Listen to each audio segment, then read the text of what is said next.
broadcasting. Good. I declare open this hearing of the Senate Education and Employment Legislation Committee into the provisions of the Free TAFE Bill 2024. I begin by acknowledging the traditional custodians of the land on which we meet and pay my respects to their elders past and present. I extend that respect to Aboriginal and Torres Strait Islander peoples here today.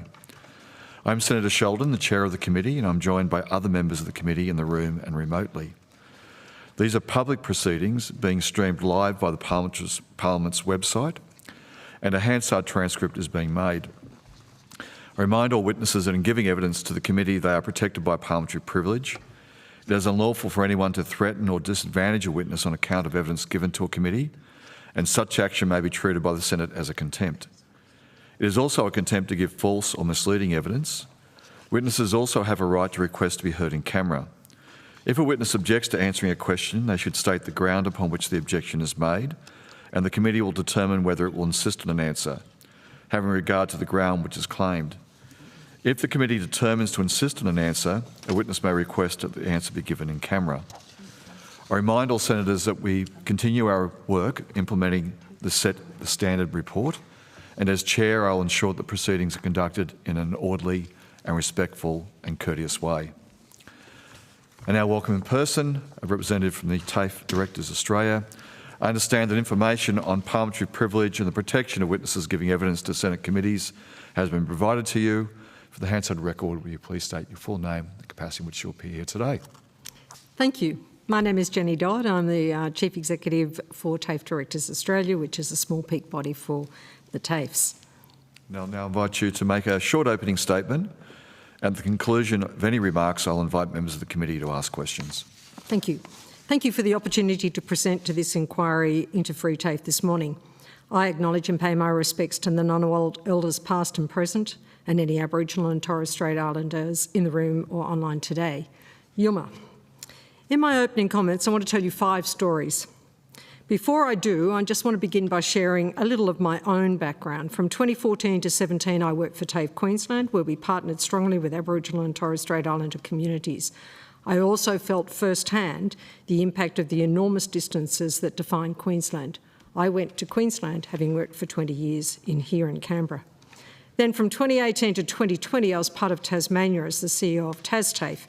In that context, I experienced the low educational attainment of many Tasmanians and the critical role TAFE plays in growing Tasmanians' own workforce to meet its skills shortages. These are not just stories for me. The lives of these students I'm going to share with you could be any number of students who enter TAFEs. Free TAFE has been life-changing for many. Free TAFE is also developing the skills of many, many Australians and making a difference to the economies of our states and territories. So let me begin firstly with the story of Annette from Mackay's Torres Strait Islander community. Annette says the opportunity of having fee-free nursing courses has been a true blessing, making this endeavour possible for me. Annette said she believes strongly that more First Nations representation was needed in the health sector. She says, I embarked on this journey to upskill and pursue nursing to make a difference within my community. This, I believe, is crucial in bridging the gap and ensuring better outcomes for our people. And it also believes that studying and skilling as a sole parent is a model for her 4 sons. Let's now turn to Karen. Prior to studying, Karen was a stay-at-home single mum of 5. Karen is a North Queenslander who sees the opportunity of the Cert 3 in Conservation and Ecosystem Management. In Karen's words, I'd wanted to study conservation for ages, but it was full fee, which put me off. My friends kept telling me I should become a park ranger, but anything I was interested in doing was only available down south and too expensive. When Free TAFE was announced, I had another look online. It was one of the courses, so I jumped on it. There's no way I would have been able to study without the funding. Karen is now employed by a local ecological restoration specialist. TAFE really has been life-changing. It's opened so many doors for me, and for that I am so grateful. And turning to Tasmania, let's talk about 2 young men, Max and Michael, who have used fee-free TAFE to get started into a new career, developing much-needed skills in Tasmania and really forging forward for young people. Max and Michael both studied a Certificate 2 in Engineering Pathways at TAFE's Allan Vale campus. Max came to the course for the next step in his education following finishing high school. Meanwhile, Michael grew up around a father who does a fair bit of welding. They're both keen to get a start in the industry. Both Max and Michael said the course being free went a long way to helping them apply, and they completed the certificate too. As a result of their success, they both quickly earned apprenticeships in the metals industry. And then there is 21-year-old Jack from South Australia. Jack is studying the Cert 3 in Early Childhood Education and Care at TAFE SA. Jack is 21 and says his decision to commit to full-time study in the vocational education sector was made easier by receiving a place as part of fee-free TAFE.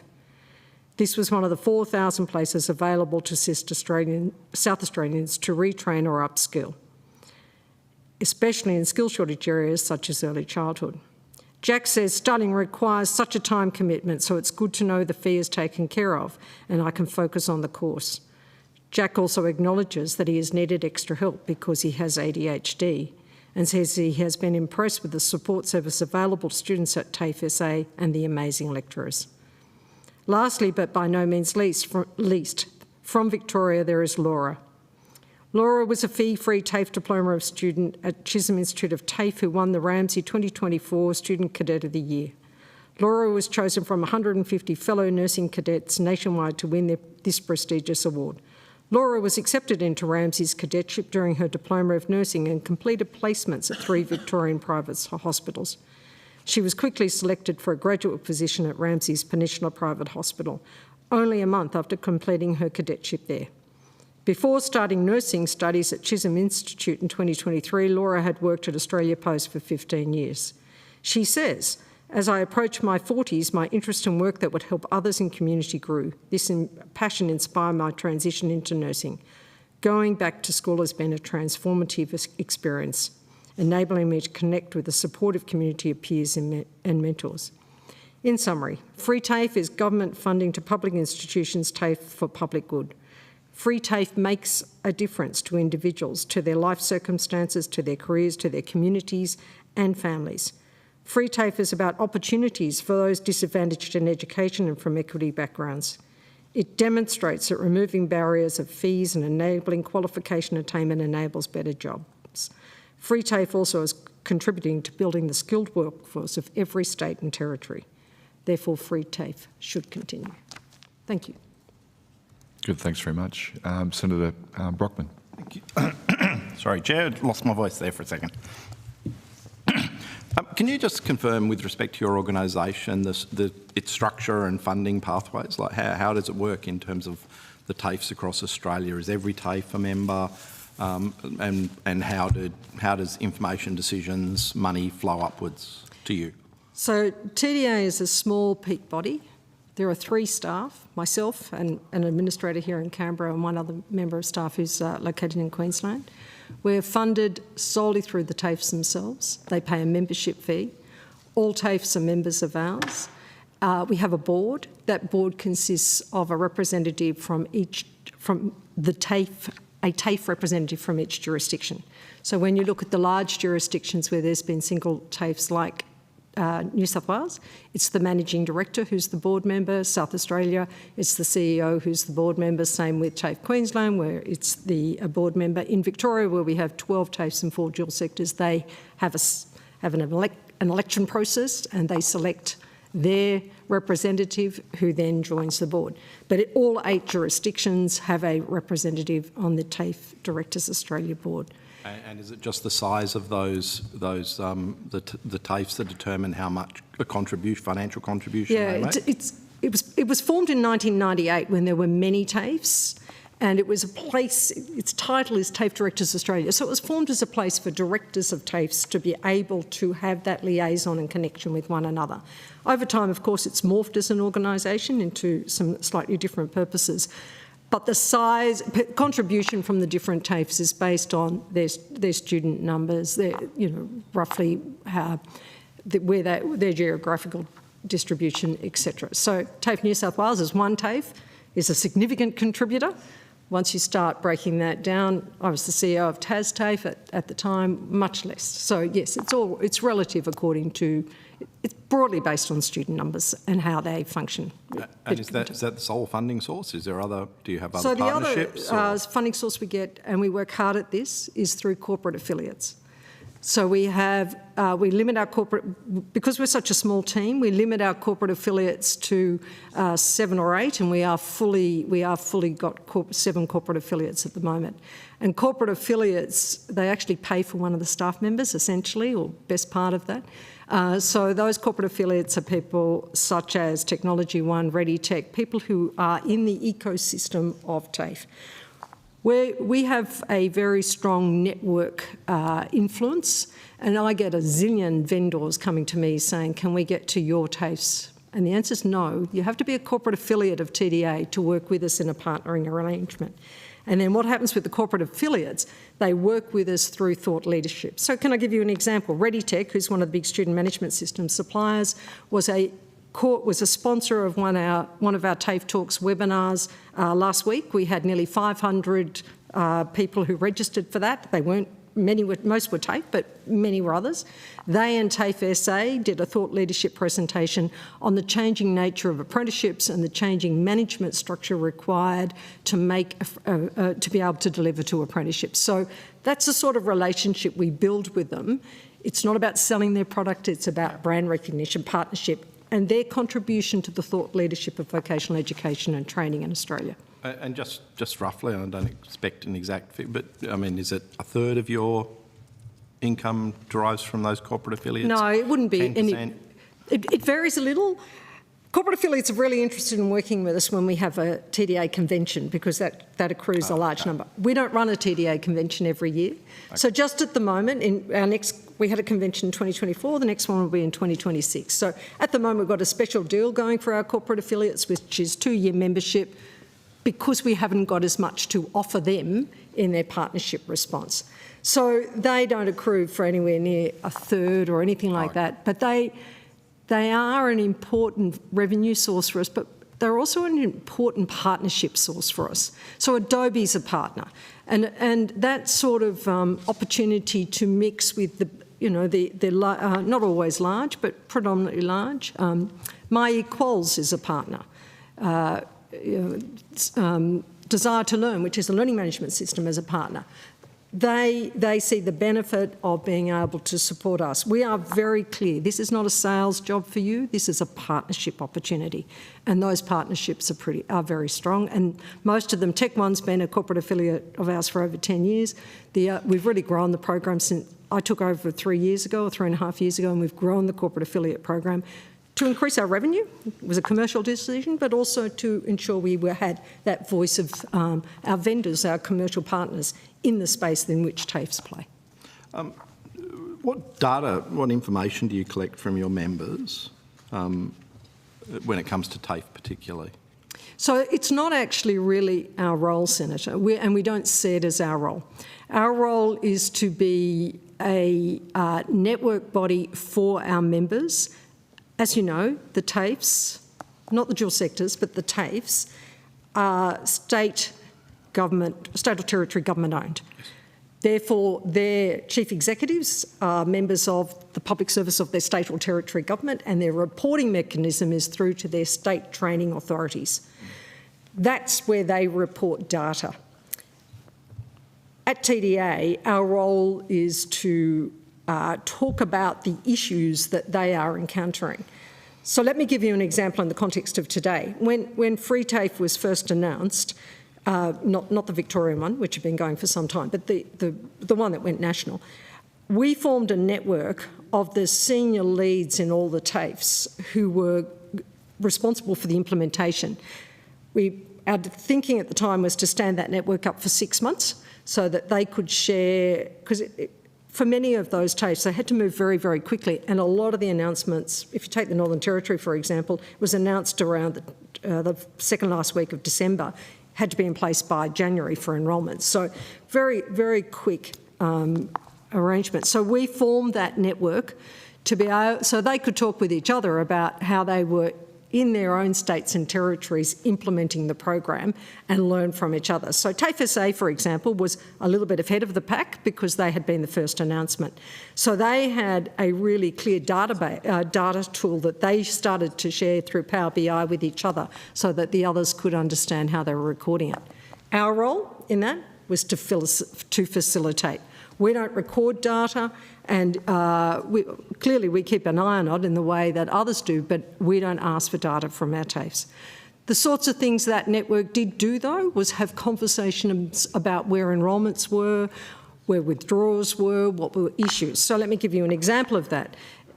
In the first round of some of the fee-free TAFE funding, Certificate for Cybersecurity is one of the qualifications that many of the TAFEs and their jurisdictions put up. Skill shortage area, also really important for their economies in terms of how they wanted to develop and deepen the skills base.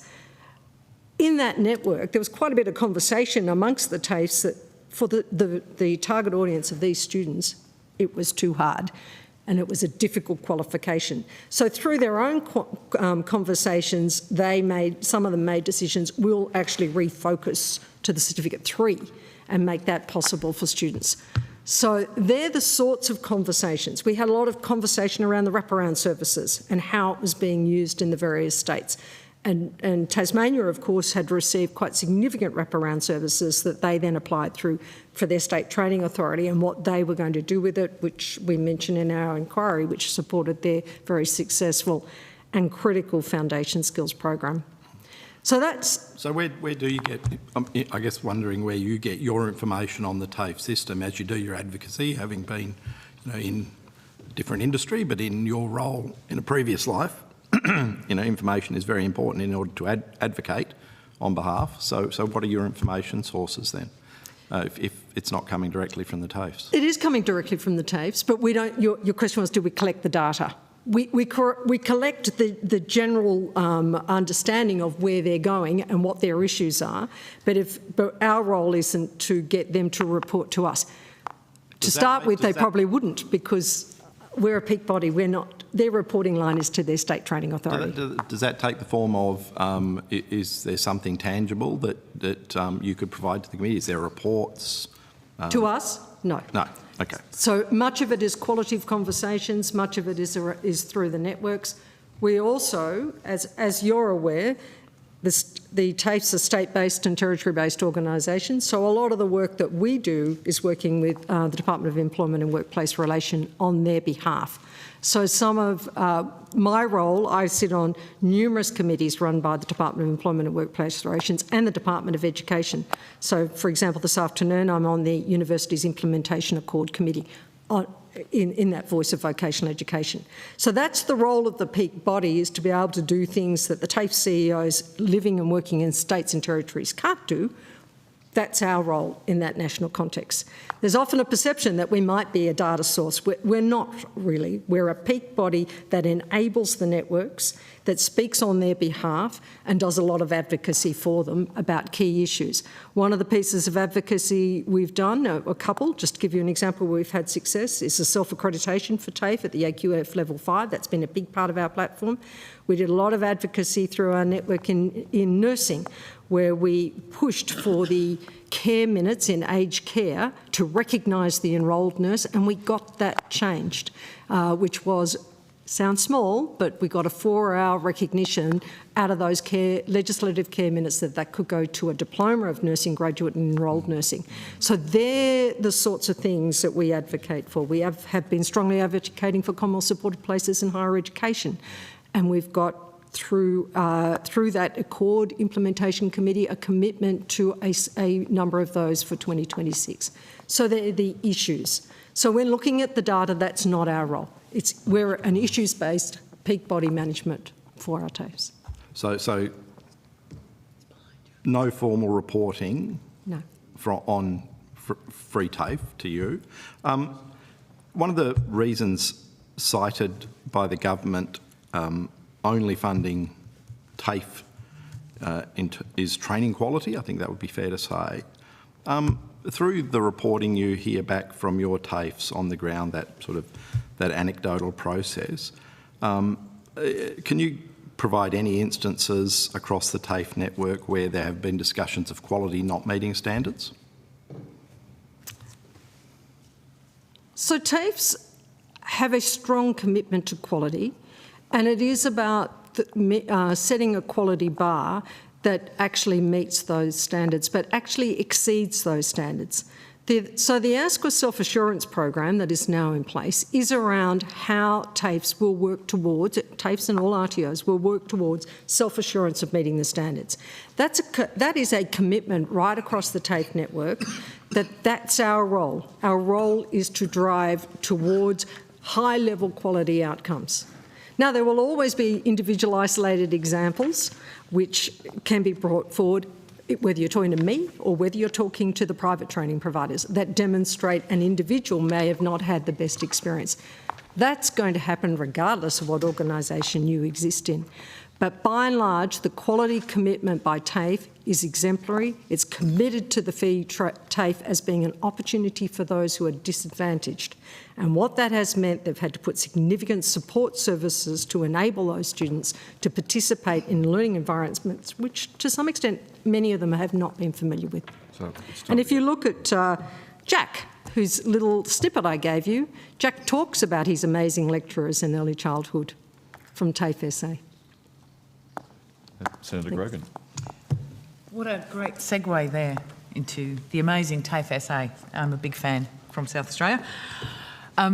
You started talking there about some of the supports in TAFE. Now, obviously, one of the big benefits of TAFE is that it does provide those wraparounds. Can you just step us through that difference in how TAFE operates and enables students who are maybe going to find it tougher to make that transition, how they help build that success? Yep, very happy to do that because I think it is the defining thing about TAFE that, first of all, we work to industry, we deliver to industry, but we're an educational organisation that is there for the whole person. So TAFEs will have, and this will vary a little depending on the state or territory within which they operate, they will have Indigenous support officers, they will have disability support officers, they will have counsellors, that's all TAFEs have counsellors. They will have a range of people supporting, say, international students in their pastoral care processes. So they will have a whole range of support. They have libraries where students go. They have support structures. So I was in Tasmania as the CEO when COVID hit. And one of the things that we knew was real was that we had a large percentage of women who were our students, and when everything had to shut down and they had to go home, it was their families and their children that got access to the computers, not them. And they didn't get that access. So we started gradually to open our libraries under a booking system to enable the students to come in, and we supported them with computers and people who could help them use computers. I think that they're examples of the broad range of structures. In Tasmania, where the educational attainment and the digital literacy and the literacy and numeracy is some of the lowest in the country, there was an enormous commitment to foundation skills and how those support structures work to enable a student to be able to be successful. When I was on the Gold Coast in Tasmania, Diploma of Nursing students was a huge part of our cohort, and we put in place a tutoring program that enabled those students to have those extra academic supports. For the electrotechnology students, this is not free TAFE, but this is more broadly, we employed a maths teacher, and the maths teacher was there to be able to help the students get the gap between what they'd exited school with and what that very complicated and challenging qualification required. So they're the educational decisions we will make. They're the life support decisions we'll make. And I think that they're absolutely fundamental to the way in which we work, in particular for these vulnerable cohorts. This isn't just about coming in and studying. This is about learning skills that will equip you for life and learning how to be a learner, how to do things in a different way than you've done before, and along the way getting a qualification or at least a skill set that's going to make you more employable. Thank you. So fee-free TAFE, obviously we've been looking at this for some time, and we've heard a lot of evidence of the value and the not just to the students, but more broadly in terms of our skills crisis and such like, and how that's going to help. In terms of the kind of investment and support structure that we see in TAFE, Are there other things that you see as being put towards TAFE that are improving the circumstances? Any other sort of funding structures or support structures from state, territory or federal government? Well, I think it's a very different program, but it's an absolutely critical one for the country, and that is the TAFE Centres of Excellence.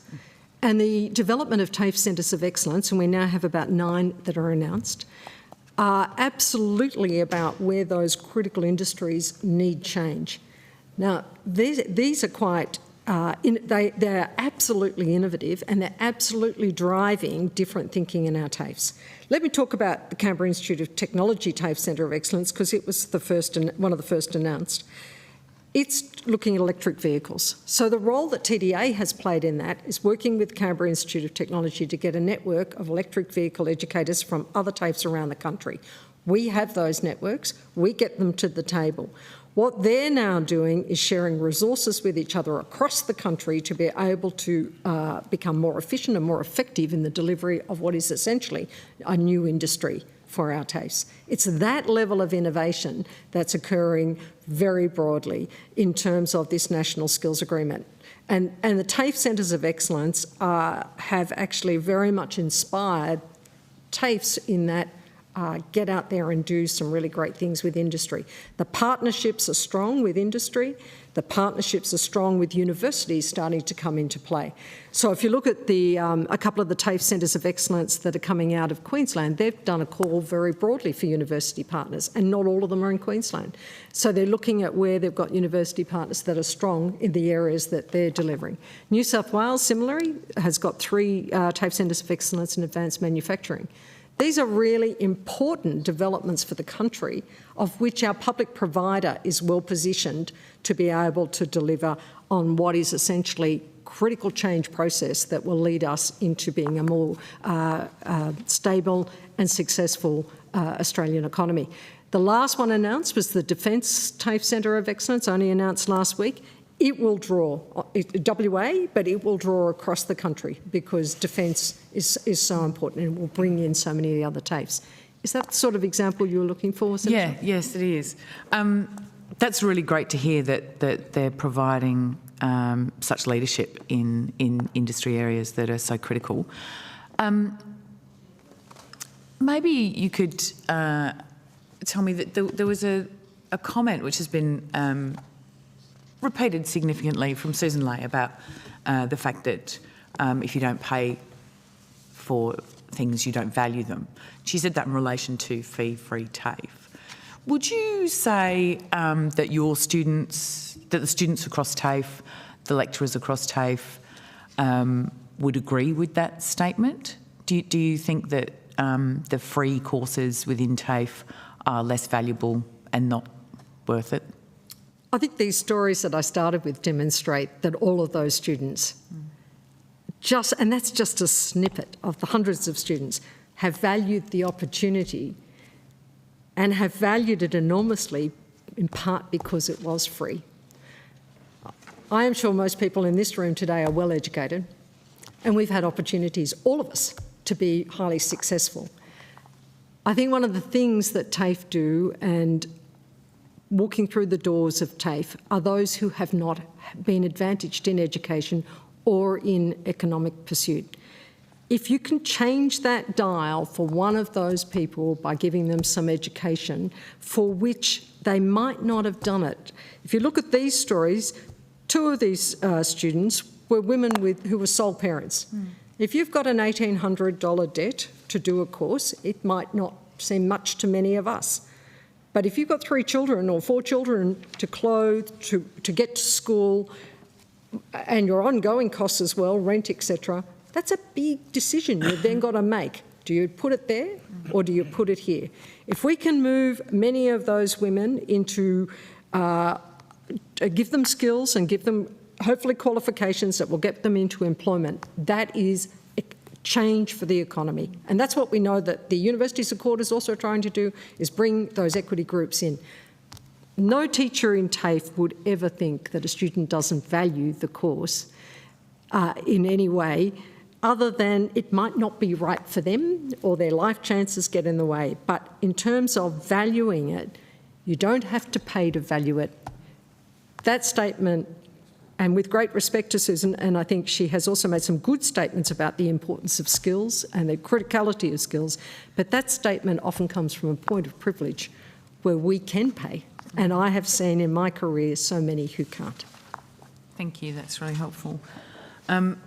In your submission, you also talk about funding certainty and protection against any future government taking different pathways. And we know in the past that TAFE has had a spotty history in terms of support from previous governments, which have been highly problematic in terms of sustainability. What impact do you think legislating the free TAFE is going to have, and what do you think would be the risk of not legislating it? So as a TAFE CEO, legislating it will mean that the decisions I can make now in terms of my teaching workforce, I can commit to them for permanency and lifelong careers. I can commit to them to become educators that allow them to do more than just have a 2 or 3 year contract, that allow them to grow as educators and ultimately to become leaders within our public education organisations. That's the difference. I can't do that if I'm a CEO at the moment with short-term funding. And that's been a problem for a long, long time. This is a critical bill to creating that certainty. I've lived through, in my career in TAFE, the changes that have occurred.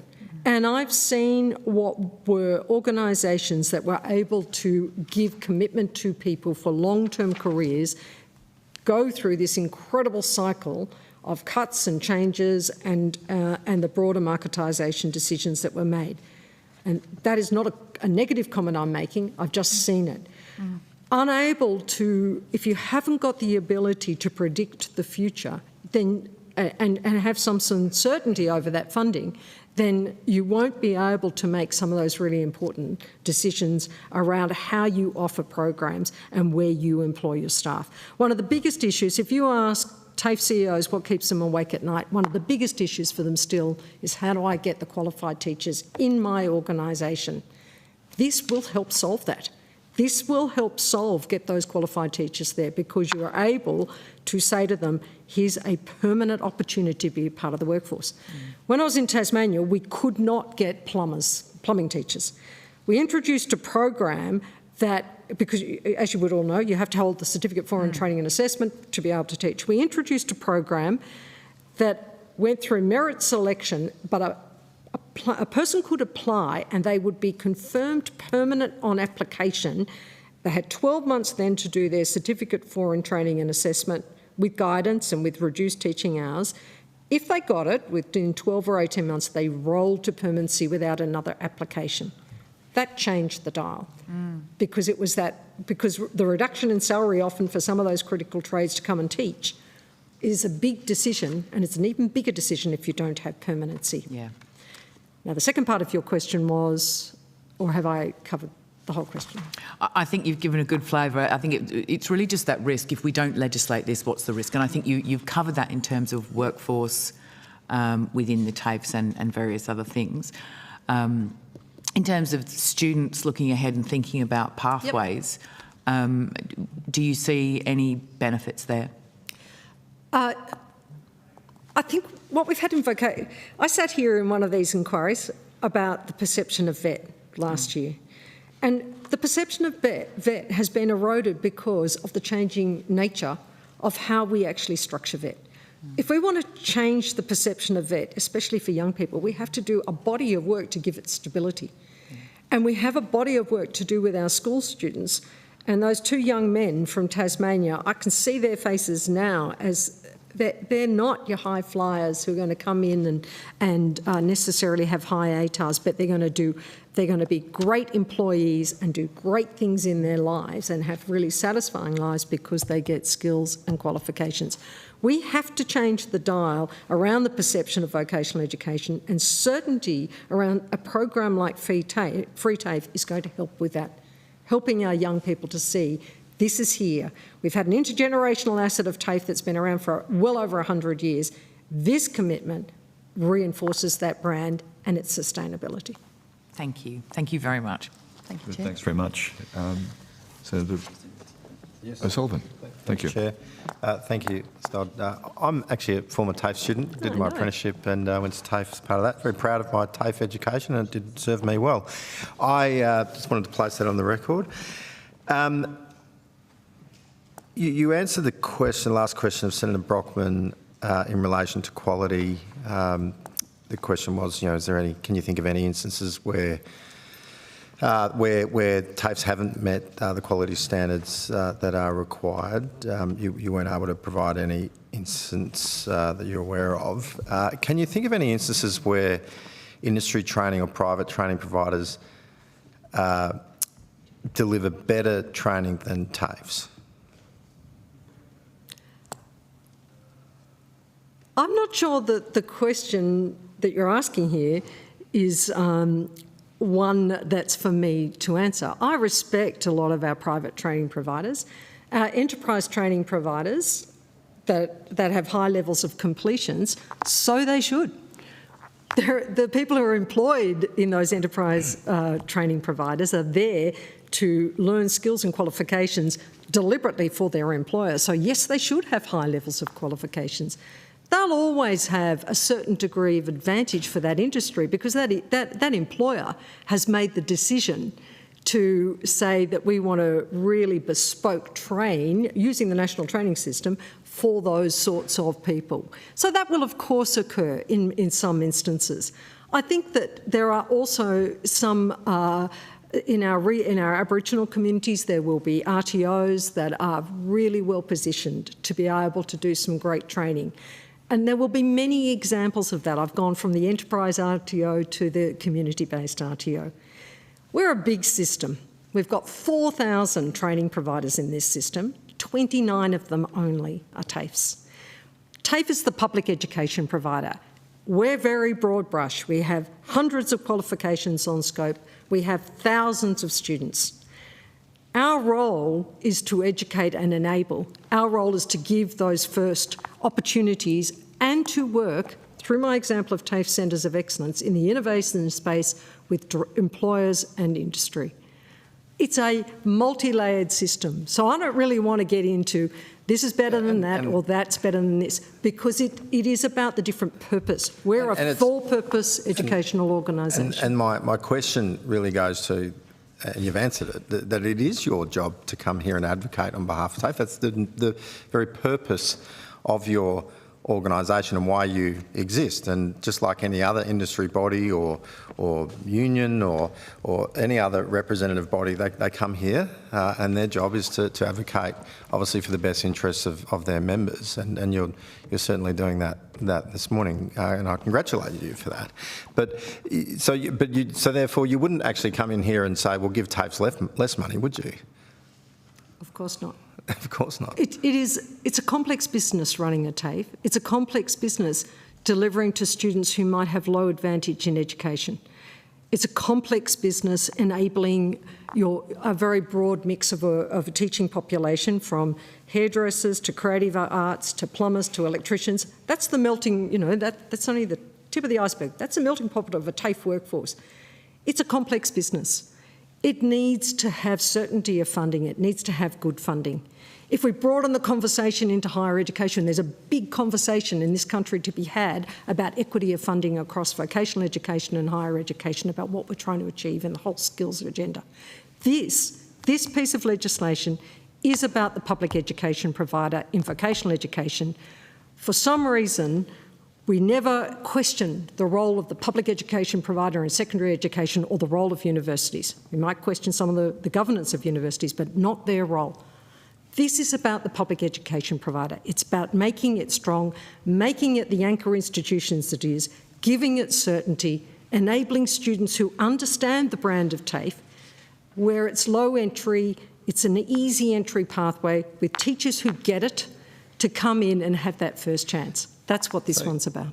As senators, we get representations from many different community groups and interests across our communities. I'm in Western Australia, recently had a women's safety organisation that provides tremendous support to people. Now, their funding programs are 2 years or 3 years, and that cycle is they say is difficult to deal with. Like, why should TAFE be provided any more certainty than a service provider that's providing really vital services to helping out some of our most vulnerable Australians?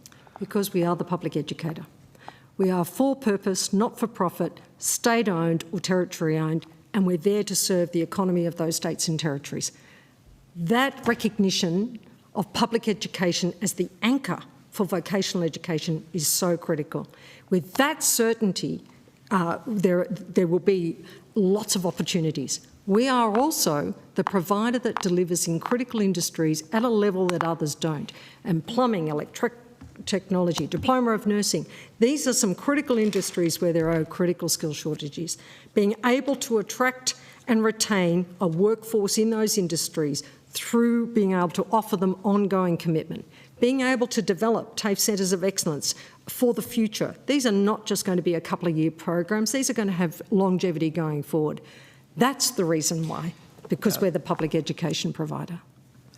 I've also had contact from many in the community in relation to the name of Fee-Free TAFE as a program, or as I'd say a bit of a marketing slogan, because what they say is that when they actually front up, it's not always free, because the associated costs, the textbooks, the other associated costs that are required to be able to complete the course are not covered under Fee-Free TAFE. So when we talk about the affordability question, and you've raised, you gave some anecdotes about people that you say it's helped them be able to afford their training. But for if you've got those associated costs not covered under Fee-Free TAFE, then it's obviously that there's no change there. Yet under the existing system, you could hex the tuition costs, and so there's no actual change in terms of upfront costs, is there? Well, a conversation around HEX is a completely different conversation. I don't want to play there, because I don't think that is the right decision for these vulnerable cohorts. There will always be some incidental costs. Some of the states will work through how to cover some of those through other mechanisms. Some of them will make other decisions. If you look at the question asked by Senator Grogan about the support structures, they're not charged. They're absolutely part of the package that a student receives. If there's incidental costs in a piece of equipment because you're going to do a Certificate 3 in cookery, then that may occur. But I don't think we should get hung up on that, because if the big cost of the fees is not there, then some of that is quite small. Hence the name, fee-free. Yes. Yeah. And so, just on the technical elements of the bill, what's your understanding of how the existing fee-free TAFE agreements are funded between the Commonwealth and state governments, and how does this bill actually amend that? This bill extends that as opposed to amends it. So the current arrangement... So it's able to happen now, right? Sorry? It's happening now. Yes, it's happening now under the National Skills Agreement. We have fee-free TAFE courses being offered now. Yes, and it's under the National Skills Agreement. Yes. Those courses. But they will finish in 2026. This bill is about the extension and commitment of 100,000 places into the future. That's the sustainability decision. That's the sustainability for the TAFEs in terms of becoming public educators. It's also the sustainability for the perception of students, and it's sustainability for employers and industry. Does this bill put in place anything that cannot be done already? This bill is future-looking. This bill is lifting the profile of TAFE back to be the anchor institution of vocational education. So why are we not having a commitment of through legislation around women's safety or legal aid or any number of programs? Well, I mean, why this? I think there may well be an argument for having a commitment for some of those things, Senator. Sure, it's done through the budget. It's a decision of government, isn't it, at any time? Why this? Because education and we live in a skills shortage environment, and which we have done for some time now. The constant change of policy in the vocational education and space has been, I'm sure, Senator, you've seen some of the work of Claire Field, where she talks, and I can't reel it off the top of my head, but the hundreds and hundreds and hundreds of policy and legislative change that has occurred in vocational education and training, especially when you compare it with the other two education sectors, has been mammoth. This gives certainty. This removes policy change and removes the likelihood at the end of 2026 there will be a change. This makes a commitment that we are going to refocus public education as a critical part, not the only part, but as a critical part and a central part of our vocational education and training on that system. confidence that you say this bill provides, the EM, the explanatory memorandum of the bill, notes that there is no financial impact relating to the bill. Yet it purports to make fee-free TAFE permanent. So can you explain from your perspective how this bill can make fee-free TAFE permanent but also have no financial impacts? Well, the arrangement, and your question really will need to be directed to my colleagues in the government, not so much to me, but let me explain to you from my perspective what that might look like. There has been a state and territory agreement around vocational education and training forever.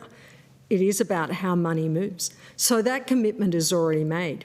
It's actually about how that moves into the future funding in terms of the priorities for the states and territories around that relationship with the Commonwealth. So I'm not privy to the financial component, so I will ask you to refer that question to others in the public service. But that would be my understanding. It's already there. It's part of the way the states and territories fund vocational education and training. Okay, so you're... And I appreciate that you might not be able to do this, but you can't sit here and point to any aspect in the bill that actually gives that guarantee. Financially, it wouldn't be my role to make that statement, Senator. You're able to come here and say that this is a good thing and we should pass it. Absolutely, because I see the students' faces in front of me. Sure. I see, and I have lived the disruption that TAFEs have had to have over time for constant policy change. I've sat there tearing my hair out as a CEO of TAFE. How am I going to get teachers? How am I going to attract teachers highly paid in the construction industries into TAFE when all I can offer them is a 2-year contract and a drop in salary?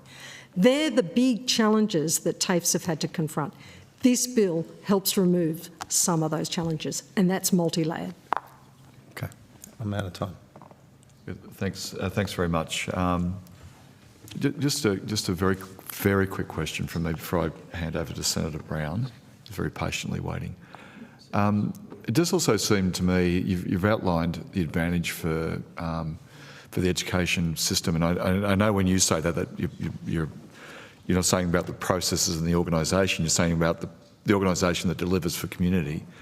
It would seem to me that students also get a real opportunity. I recall thinking back when I was thinking about what I was going to do. When you want to be a fireman or you want to be a police officer. I always wanted to be a union official, but I'm a bit strange. I ended up here. Heaven forbid. But when you're in your 13, 14, and you're saying you're thinking about what am I going to do when I go to 9 and 10 finish, maybe 11 and 12, what I do then. Knowing there's fee-free TAFE, and also advising and being advised by your parents about what you should do or what you could do, your teachers, career advisors. I mean, having that certainty does require some, back to Senator O'Sullivan's point about making sure there's projected certainty about the future. So you can actually make some real decisions as you're maturing and make that final decision about, will I test this out? Does that just seems a pretty humane, practical and sensible thing to do, as well as a damn good program? I think what you're hitting on here, Senator, is the importance of aspiration. And I think in many families from less advantaged backgrounds, and I certainly lived it in Tasmania, aspiration may not have been something, especially in education, that they thought was for them.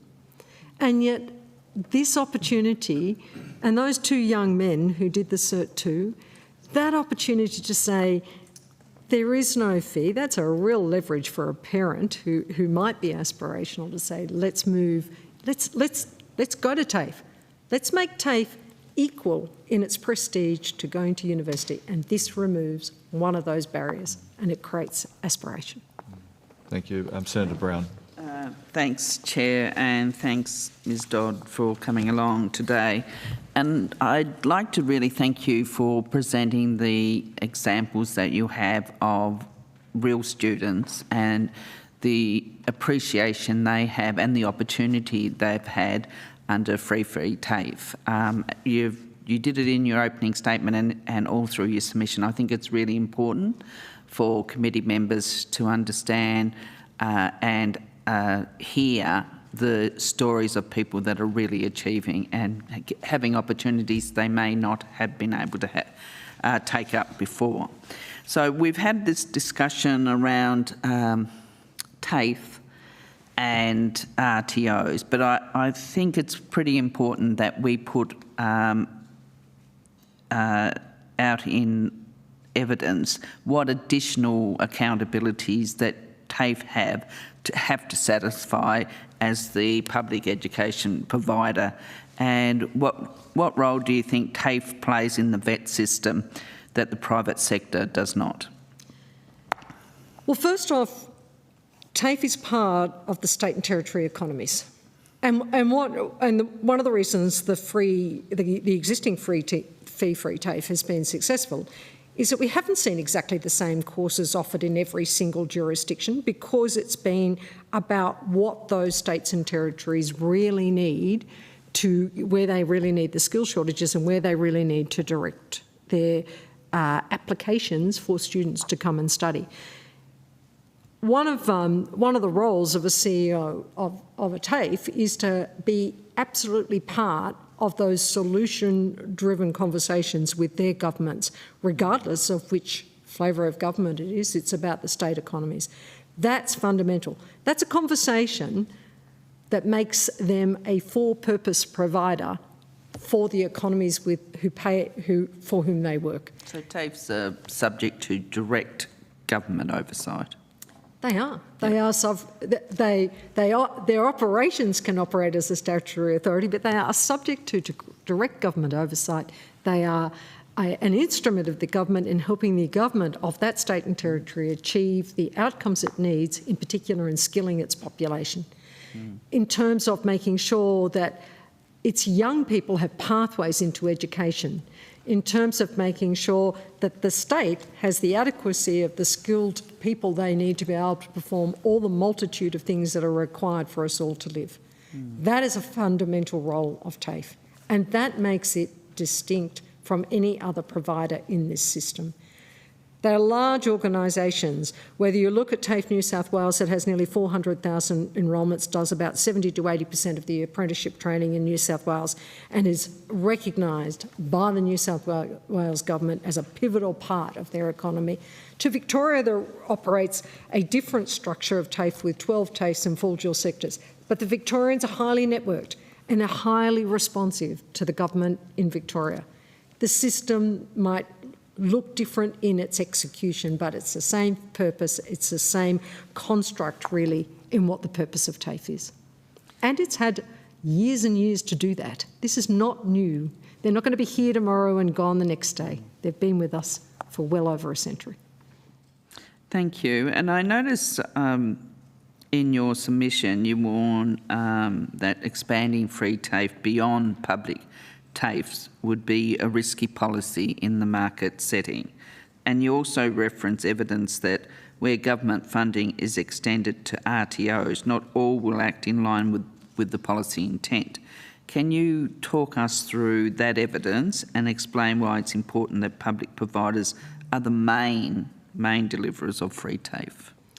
I think the vocational education and training sector in Australia went through an incredible reputational loss because of the behaviour of some, not all, but some who went out for money as opposed to the purpose of what we do, which is education.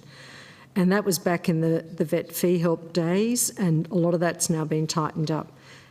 But more recently, last year, when AUSPar, through its regulatory behaviour, has had to look at over 17,000 qualifications that have been issued in some of these critical care and education industries and take them away from students because they haven't been adequately assessed. That speaks volumes about why it should remain with the public provider, who is responsible for making sure that its teachers are well qualified and do the correct learning and teaching and assessment that's required for students to have the competencies that they're required for those qualifications. So how many students again were ripped off? How many? Did you say the number? You'll have to look at the AUSPar website for the latest update, but about 17,000 out of the actions that AUSPar took in the final 6 months of last year. Thank you. One last question from me, if the chairs will let me do that. Your submission also goes on and identifies the limited use of the narrative that is being pushed by the BCA and ITECA that focuses on completions and non-completions as the primary measure of success. You reference an analysis done by Wybrow, Hall and Griffin that found some students don't complete a full qualification because they're enrolled in specific units to meet occupational or licensing needs and cease participating in training when they become employed. Can you talk us through and take us through your first-hand knowledge and experience of completions and what measures can be used to better understand student success? Thank you. Completions are a really important outcome, and we will never walk away from that. A person who attains a qualification has some currency that gives them negotiating power and capabilities for the rest of their lives, and they can grow from that qualification to further education. And if you look at the NCVER data, TAFEs do much better on further education than any other RTOs or any other structures in terms of the students' progress through education. But completions are not the only measure. And the complex nature, we're not building a ship here where you have to finish it to launch it into the water. We're working with a person. And the person will make their own decisions about what their life chances are and what they want to be able to achieve. The best we can do for those people is to be able to put the support structures around them to help them get to that completion, or to recognise that what they enrolled in may not be the career for them and therefore transition. Let's remember they do have choice in this, and just because you might have enrolled in working in aged care or studying for aged care, when you do your first placement, you might work out that isn't for you. Now, that's a shame because it's such a great industry and it's an industry in great need of skill shortages. But we are talking about people here and what they need for their lives. So this very binary conversation about completions fails to recognise the individual. It also fails to recognise the timeframe in which we sit in this free TAFE environment, in that students, large percentage of them, if they're being taught and assessed appropriately, many of them will not have finished because a lot of them will also be part-time. So that sort of simple way of saying, therefore, we shouldn't continue is somewhat nonsense. Even in the apprenticeship world, we only have just over 50% completions. We've been running apprenticeships for forever. We've been trying to tackle this problem about completions for forever. We've got a new incentives coming in through the announcement by the government direct to the student, but we've also got a report there talking about how else we can change it. It's a complex discussion, completions. It's very complex. It's been with us forever. To suggest that that's the measure of success, especially for these vulnerable cohorts, is nonsense. And given the cycle we're in with free TAFE, and the reporting cycle of the NCVR, it's what some of the data that we've been seeing is not complete. Correct. I think it's important. The aspiration to complete is really important. I'm not diminishing it, and the support that's needed to enable students to complete is really important. but it's not the only measure of success. Every incremental bit of learning and success along the way that a student will have will make them more employable, will make them better able to contribute to the Australian economy and society. And I can tell you there's lots of parents and students that would agree exactly with what you just said. Thank you. Thanks, Chair. Good, thanks very much. And also as a proud, I went to TAFE to learn bar work and cellar work, which did me great stead in the hospitality industry in New South Wales. But thank you, Ms Dodd. My pleasure. We'll now have a short break until 10:15.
We're broadcasting. I now welcome via video conference a representative from the Business Council of Australia. I understand that information on parliamentary privilege and the protection of witnesses giving evidence to Senate committees has been provided to you. For the Hansard record, will you please state your full name and the capacity you appeared here today? Wendy Black, Executive Director of Policy of the Business Council of Australia. Good to see you again, Ms Black. Good to see you, Senator. Now I invite you to make a short opening statement, and at the conclusion of any remarks, I'll invite members of the committee to ask questions. Thank you, Chair. The Business Council of Australia supports a stronger vocational education system. It is crucial for the development of the skills Australia needs if we are going to increase our living standards, lift productivity, and for people to have the right skills to have rewarding jobs into the future. We support the principles of fee-free TAFE policy. However, as we know, jobs will change and the skills required will also change. We need a system that is flexible and responsive. For this reason, we do not believe that legislating fee-free TAFE is the right approach. Hardwiring the policy into legislation is premature and unnecessary. Funding decisions should remain within the budget process, ensuring flexibility to adapt to economic and workforce needs. The National Skills Agreement is the appropriate channel to provide funding to VET. Without sufficient data on completion rates, employment outcomes, or cost effectiveness, legislating fee-free TAFE risks entrenching an untested policy at scale. Evidence so far is concerning. Discussions with VET stakeholders indicate fee-free TAFE completion rates could be around 20 percentage points lower than the sector average of 50%. Yet no comprehensive review has been conducted to assess the program's true impact. This must be done. The bill's exclusive focus on TAFE undermines also student choice and sector-wide performance. With over 4,000 vocational education providers in Australia, and only 29 of them are public TAFEs, excluding private and industry-based registered training organisations from fee-free funding distorts competition and weakens training outcomes. Data shows private RTOs achieve higher completion rates and better employment outcomes than TAFEs, yet they remain shut out of the government support under this bill. Our members tell us that the TAFE system is not coping, and this is having an impact on areas such as training of apprentices. The policy also threatens regional skills development. Independent RTOs, particularly in rural areas, play a vital role in upskilling local workforces where TAFE institutions are absent or under-resourced. If the goal is to expand access to vocational education, funding should be allocated based on student demand and meeting Australia's skills gaps. The government's objective of supporting disadvantaged and priority cohorts is commendable, but the execution is flawed by putting it through legislation. In summary, the committee should reject the bill in its current form while maintaining the fee-free TAFE policy. Maintaining a policy rather than a legislative approach to fee-free TAFE would retain flexibility, prioritise student outcomes and channel funding towards proven providers. Before cementing fee-free TAFE into legislation, we need data, oversight and a policy framework that puts students and the needs of business to meet skills gaps, not institutions, first. Thank you, Chair. Good, thanks very much. And I've just got a few questions to kick off. There's a bit to unpack there, and I'll leave some of my colleagues to obviously ask some more detailed questions as well. But just maybe I might just jump to the last point you're making and work my way backwards as far as I can, my allotted time. So in your submission, you claim that private RTOs, and you've said it again here, have completion rates that TAFEs don't. But we heard during the last hearing that the majority of courses delivered by RTOs are subject-only courses like responsible service of alcohol, whilst being important, and first aid courses whilst being important. Those short courses sometimes are only 3 hours long. They need to be repeated regularly, and 60% of what private providers do, only 10% of what TAFEs do. So the statistics you're using aren't really apples with oranges, are they? They're very different courses you're talking about. like TAFE are doing something more involved on as a mass of their courses, longer, more purposeful, because of the depth of the training that needs to be done. Very different from a 3-day course, isn't it? I would say that it is a reflection of the complexity of the range of vet training that we need to address the skills gaps across the country. I would say that TAFE does one particular role. Some of the RTOs do a different role, and that includes the longer courses as well. So I think to try and categorise them in that way doesn't actually reflect the breadth of what the RTOs do as well. Yeah, I think your answer just agreed with my point that the figures that you're using is that there are two different cohorts of work that's been done by and large by TAFEs in comparison with RTOs. They're different types of courses. So the courses we're talking about, of course, are those long courses. So just on the statistical question, it's hard to compare 3-day courses with long courses about performance because there's critical issues about length of time of the program, etc. But going to that critical question about where the BCA is coming from, just so I can understand it, I know that a number of your members and members have registered training organisations, and I've been involved with registered training organisations and found some great results from many RTOs over time. But a lot of those private operators also are a little bit questionable. I know that McDonald's, who's a member of yours, according to an AFR article, that this goes back to the Morrison government, paid McDonald's $72 million to subsidise trainee pay, where stores could claim up to $28,000 a year per employee in training under that scheme. Collectively, the article says that the fast food giant stores claim for more than 8,000 trainees, had a 53% completion rate. Most training was for Certificate 3 and retail delivered through the company's in-house training provider. But it said that out of the 226 McDonald's franchisees, 14 had dropout rates above 70%. I'm just sort of like a little bit concerned that there is, for these more complex courses, not a course about sensible alcohol usage or service or first aid, that we're talking about more complex courses. I'm not sure if you saw the evidence in Adelaide, but also the South Australian TAFE were also describing how in some circumstances, and also Northern Territory TAFE were talking about the university in Darwin in Northern Territory. We're also talking about how they use sometimes RTOs as supplementary work for fee-free TAFE. So there's that, what's the horses for courses? I think there's a place for private providers. There's certainly a place for more complex, more involved and better training, which largely is provided, not solely, but largely provided by TAFE. So isn't it, getting back to this point, that we've got this very important program, making sure that we're wrapping around students, and TAFE has a preeminent role in doing that because of the capacity of services they can provide and also the breadth of what they can provide.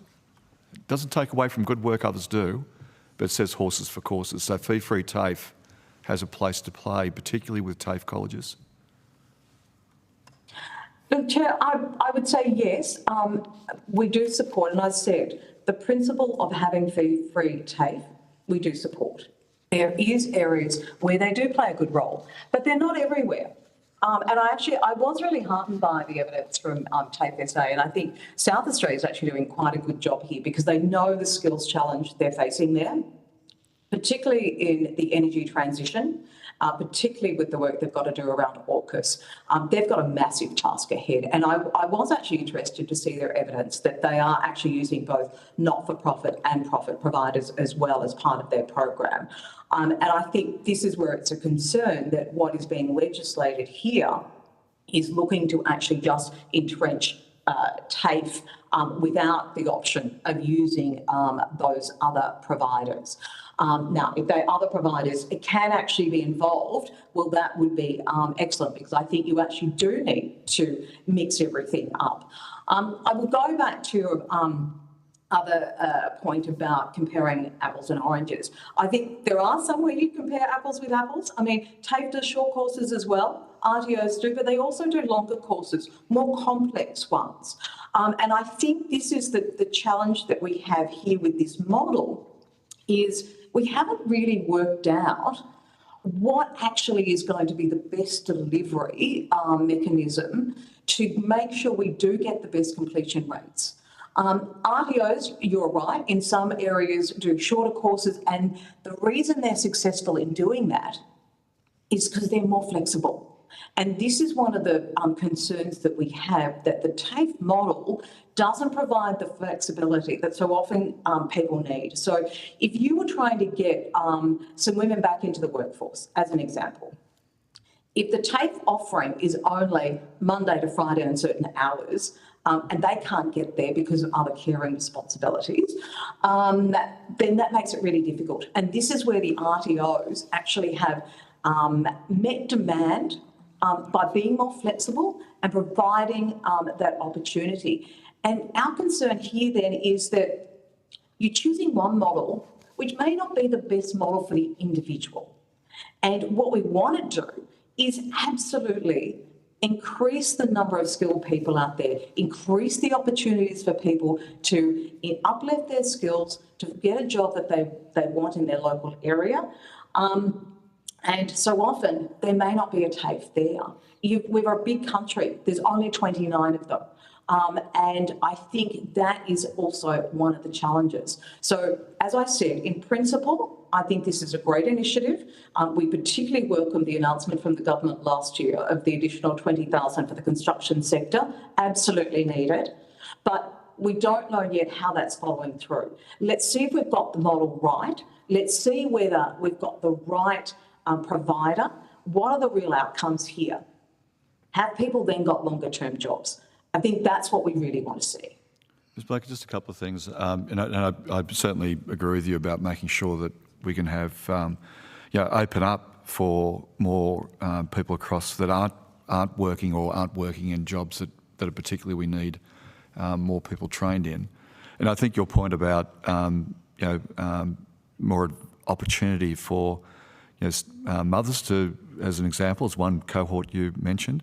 You'll be pleased to know I was actually at Fishwick Technology, Canberra Institute of Technology yesterday, and I met some students that are doing fee-free TAFE.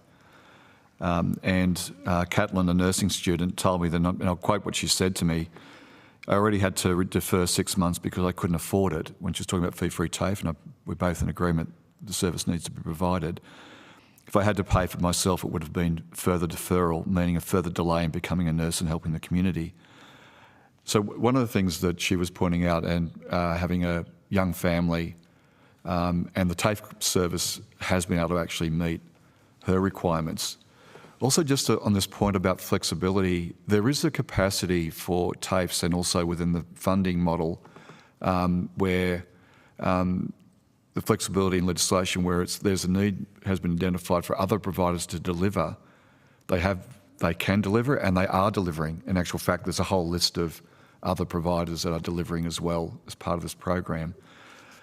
I'm just mindful, in evidence we got earlier this morning, a question that I asked of TAFE directors, that having someone having the aspiration of doing some work, particularly from those cohorts of people we're trying to get into the economy, to be trained, to help business, to help the economy generally, to help those individuals, a virtuous circle of training, that the TAFE colleges play a critical role in doing that. And I'm just sort of very mindful that the TAFE colleges are particularly mindful of doing that as well. That's why we've implemented the legislation, the capacity for independent providers for that flexibility. Just on this question of this question about the fee-free TAFE bill, and I just really want to draw this really concerning point, because it is a point about giving a certainty to people like Catelyn and others like Caitlin and students that I've met, having a vision of that, the fact that we've got 100,000 spaces that a fee-free TAFE can provide gives certainty to the TAFE colleges, it gives certainty to parents that are encouraging their kids to take options up. It encourages, as the TAFE director said, to say that TAFE is an option, not only university, but TAFEs are also an option to go into those critical areas. Don't you think that plays an important role, that gives certainty? I know as a business representative, certainly as a senator and an old union official, I know certainty for business is an important thing.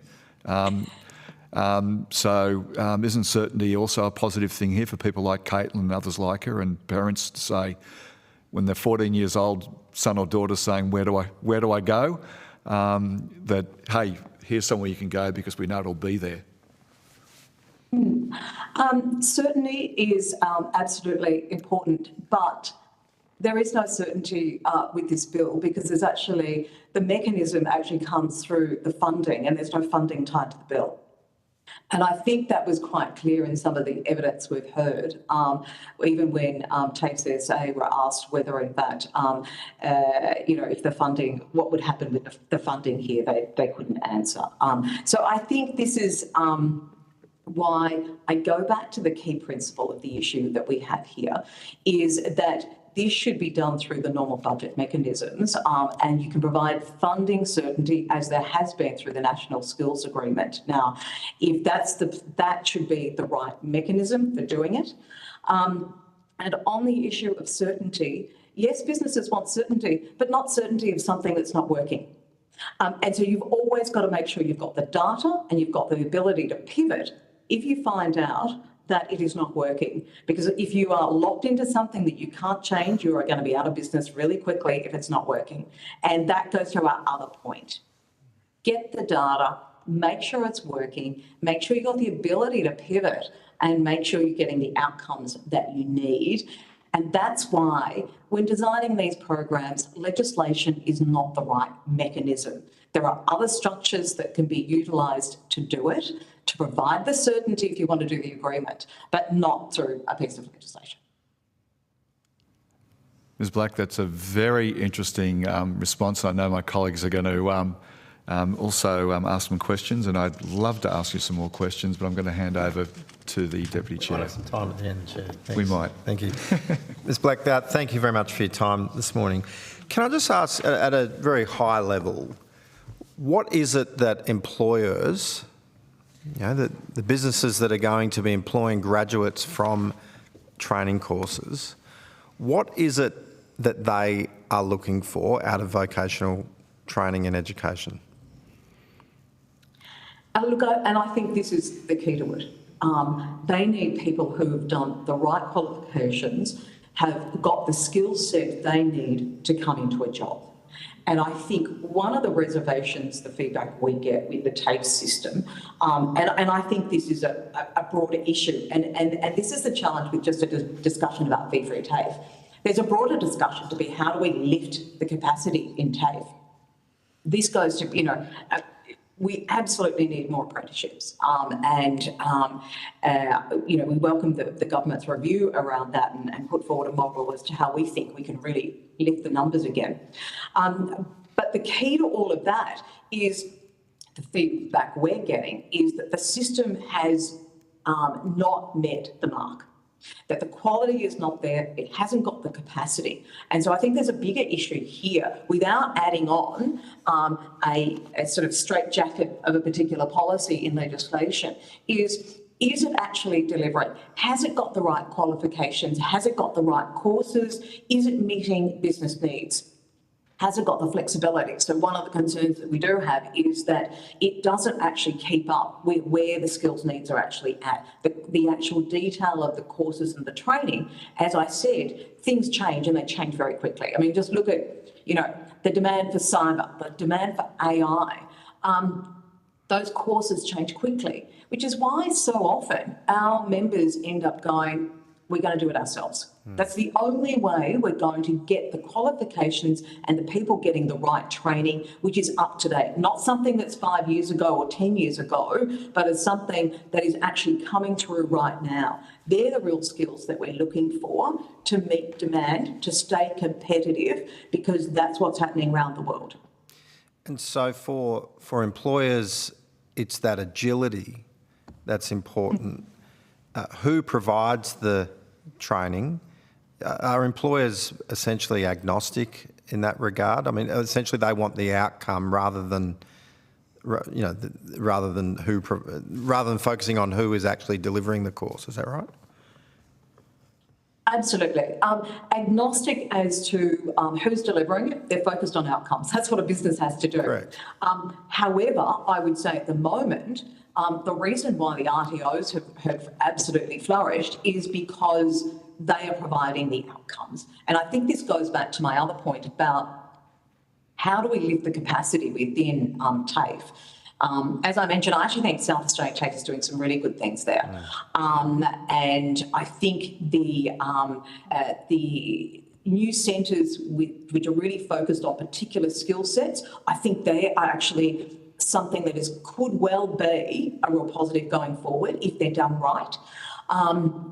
And I think they could provide some of the certainty, but they're not within the fee-free TAFE sort of thing. They're a bigger part of the overall structure that we need to look at with vocational training. And I think it remains complex. I think the point about agility is important. And I think that is where the RTOs have been providing the outcomes business has been looking for. That's why they've gone there, and that's where the students have gone. And I think one of the issues, and I've made this in my statement, about this needs to be looking much more at where the student wants to go. It's all about the institutions and one sort, which is TAFE.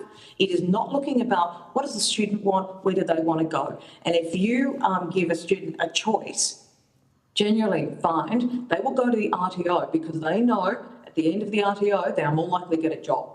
And particularly if there's a link with the employer.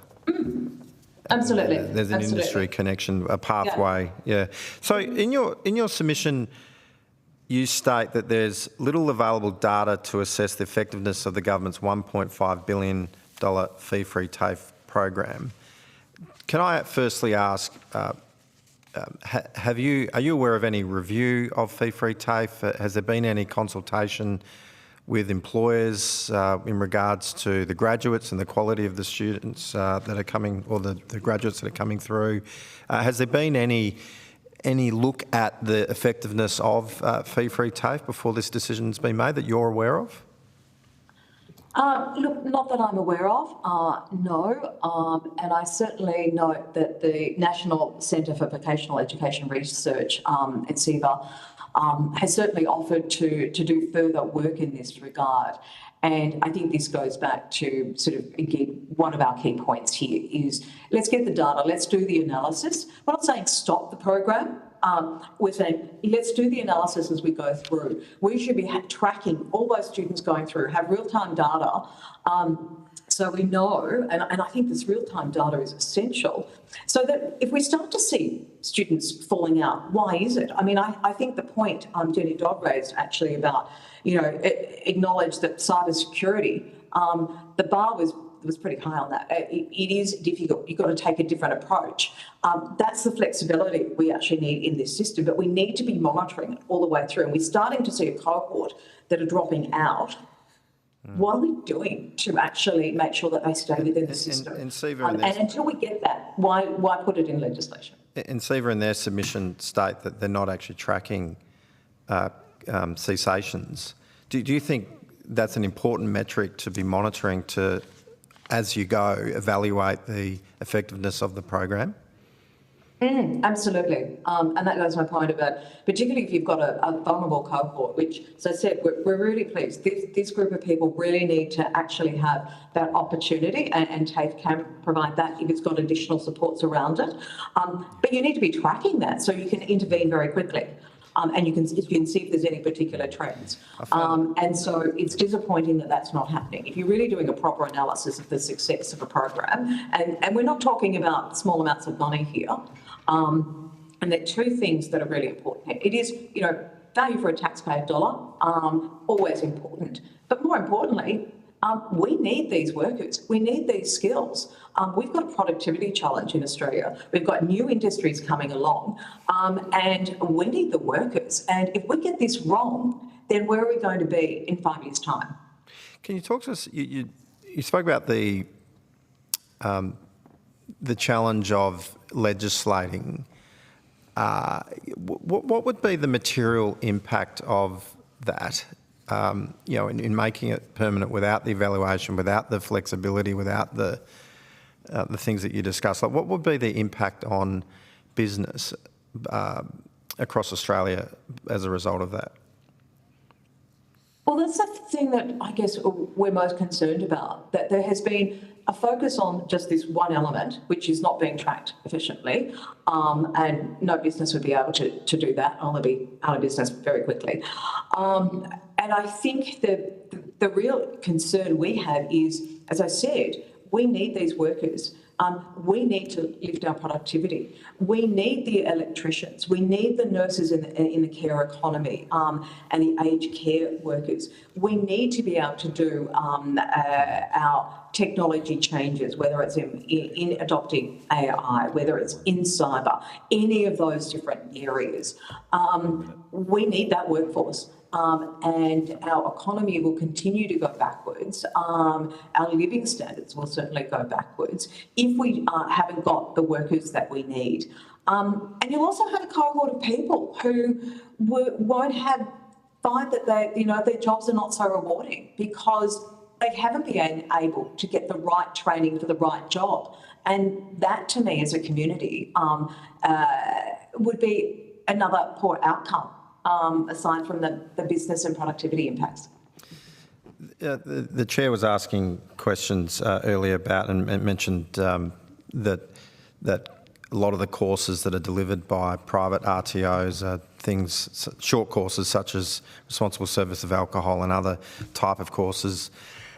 Yet we heard evidence last week from ITECA that in fact 71.5% of diplomas and above are from students studying with independent providers. 68.9% of Certificate 4 students are studying with independent providers, and 64.2% of Certificate 3 and 51.3% of Certificates 1 and 2 students are with independent providers. So it's not true that the only courses that independent providers provide are just short courses. They are adding a really valuable contribution to our skills environment that we need in this country.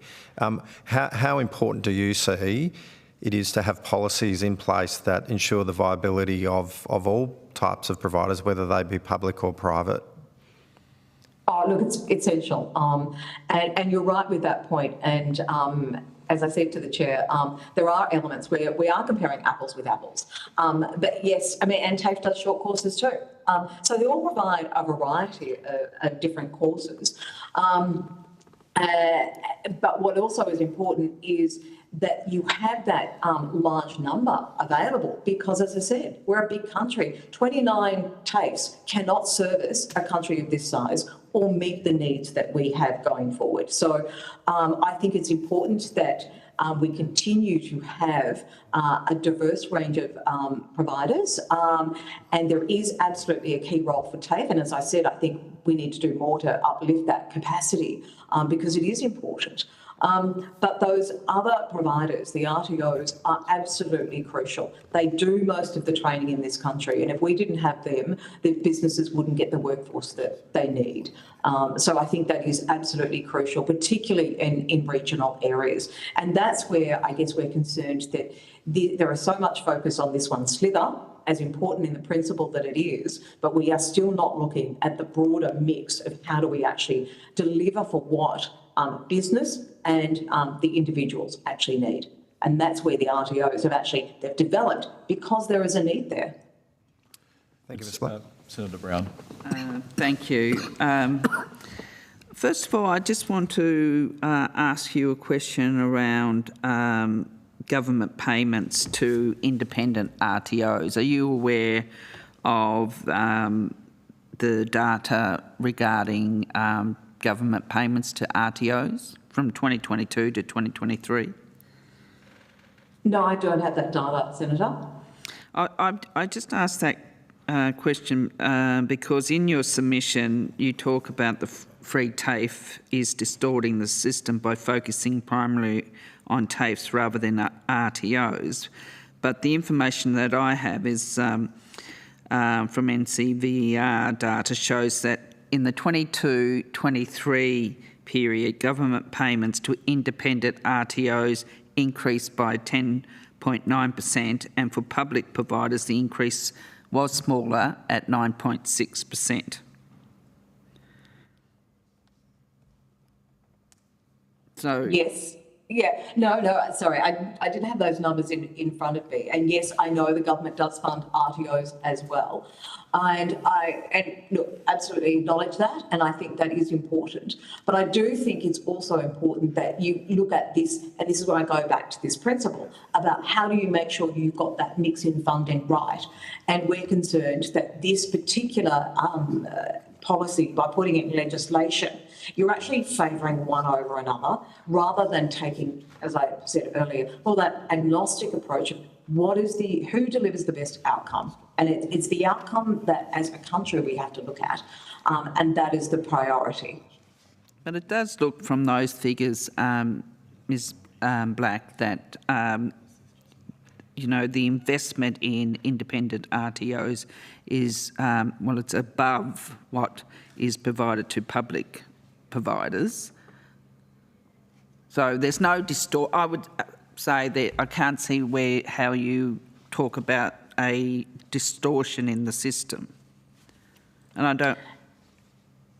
Well, considering the number of private providers versus the number of public providers, you would see that by just a direct comparison, per institution, it's a far lower number. And my understanding is those numbers are actually starting to the private ones to decline. I would be interested in seeing, I don't know whether you have it, but I understand that the 22-23 data may be slightly different, but I don't have it. Apologies, I don't have those figures with me. Well, that's the data that that's the data that I have in front of me. Okay. I also would want to go to a media release that you put out, which the BCA raised 5 big questions that the election must address, with the first being, how do we ease the cost of living crisis for Australians? So I would put it to you that the 2 ways that free TAFE is tackling cost of living, it relieves people of tuition fees, and we've heard a lot about how that is a barrier for many, and it also directs people to courses and skills developed in areas of skills shortage. So I suppose I'm wondering, how is free TAFE not responding to your calls for a response to ease the cost of living? So pleased, Senator, you've read the document, and there's a lot of good policy ideas in there for you, not just in this area. And as I said, look, in principle, we are supportive of the fee-free TAFE initiative. However, it's this point about putting it in legislation, and I go back to that key principle: if this is not the right mechanism, we don't do it with so many other programs. You need the ability to look at the data: is it working? Is it not? And then actually determine what is the best way forward to deliver the skills that we need and what the students and businesses require. And that, indeed, it is certainly addressing the cost for those students, and for many who do not have the capacity to pay, that actually is really important, so they can get into additional learning. absolutely supportive of that. We need to really raise the bar and assist those students. But it's not the only solution, and we've got to make sure it's working. I mean, the fact that we're not actually tracking the data of whether they're actually getting through and succeeding, I think raises some serious questions that we really need to look at that in more detail. But in response to my question, those students that receive free TAFE, it does ease their cost of living expenses. It certainly makes it able for some of those students, and I heard some of the examples that Jenny Dodd referenced, and that is important for those who have a challenge being able to pay for a course. But also, is that actually in their interest even so, if it's not the right course or they're not in the right place? Again, you've got to look at both sides of that as well. Is the taxpayer getting value for money out of that? If that person should be doing a different course, but they've just gone to it because, oh, that's free, I'm going to do that. I think we've got to make sure that we've got the guardrails around this right, and people are doing the courses that are going to give them a future, and that really is important, and they've got the support along the way.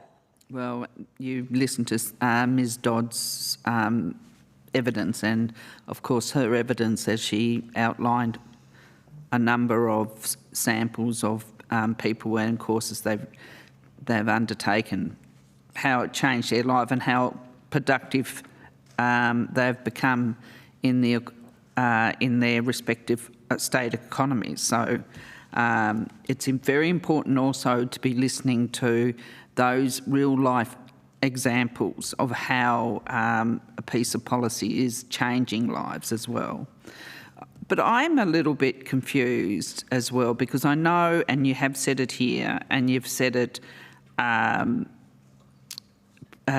previously, you've expressed support for the free TAFE program, citing the importance it has in addressing skills shortages and supporting the Australian workforce.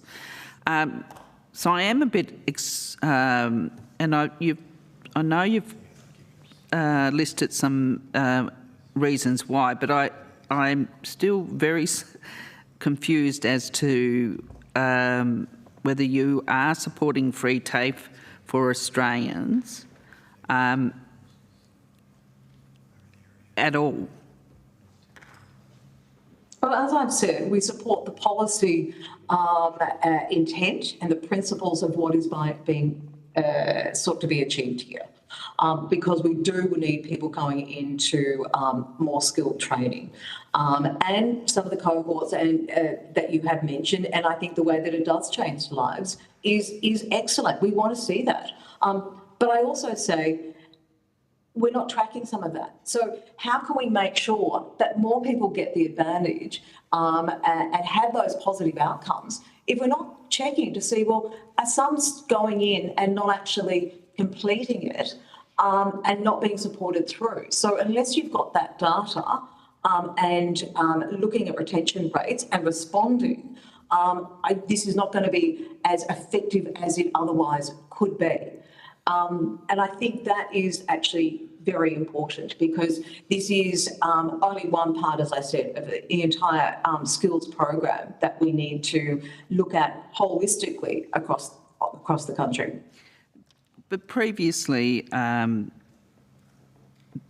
you have said, or the Business Council has said, when the government's announced free TAFE, let's go to the additional 20,000 free TAFE places that we announced.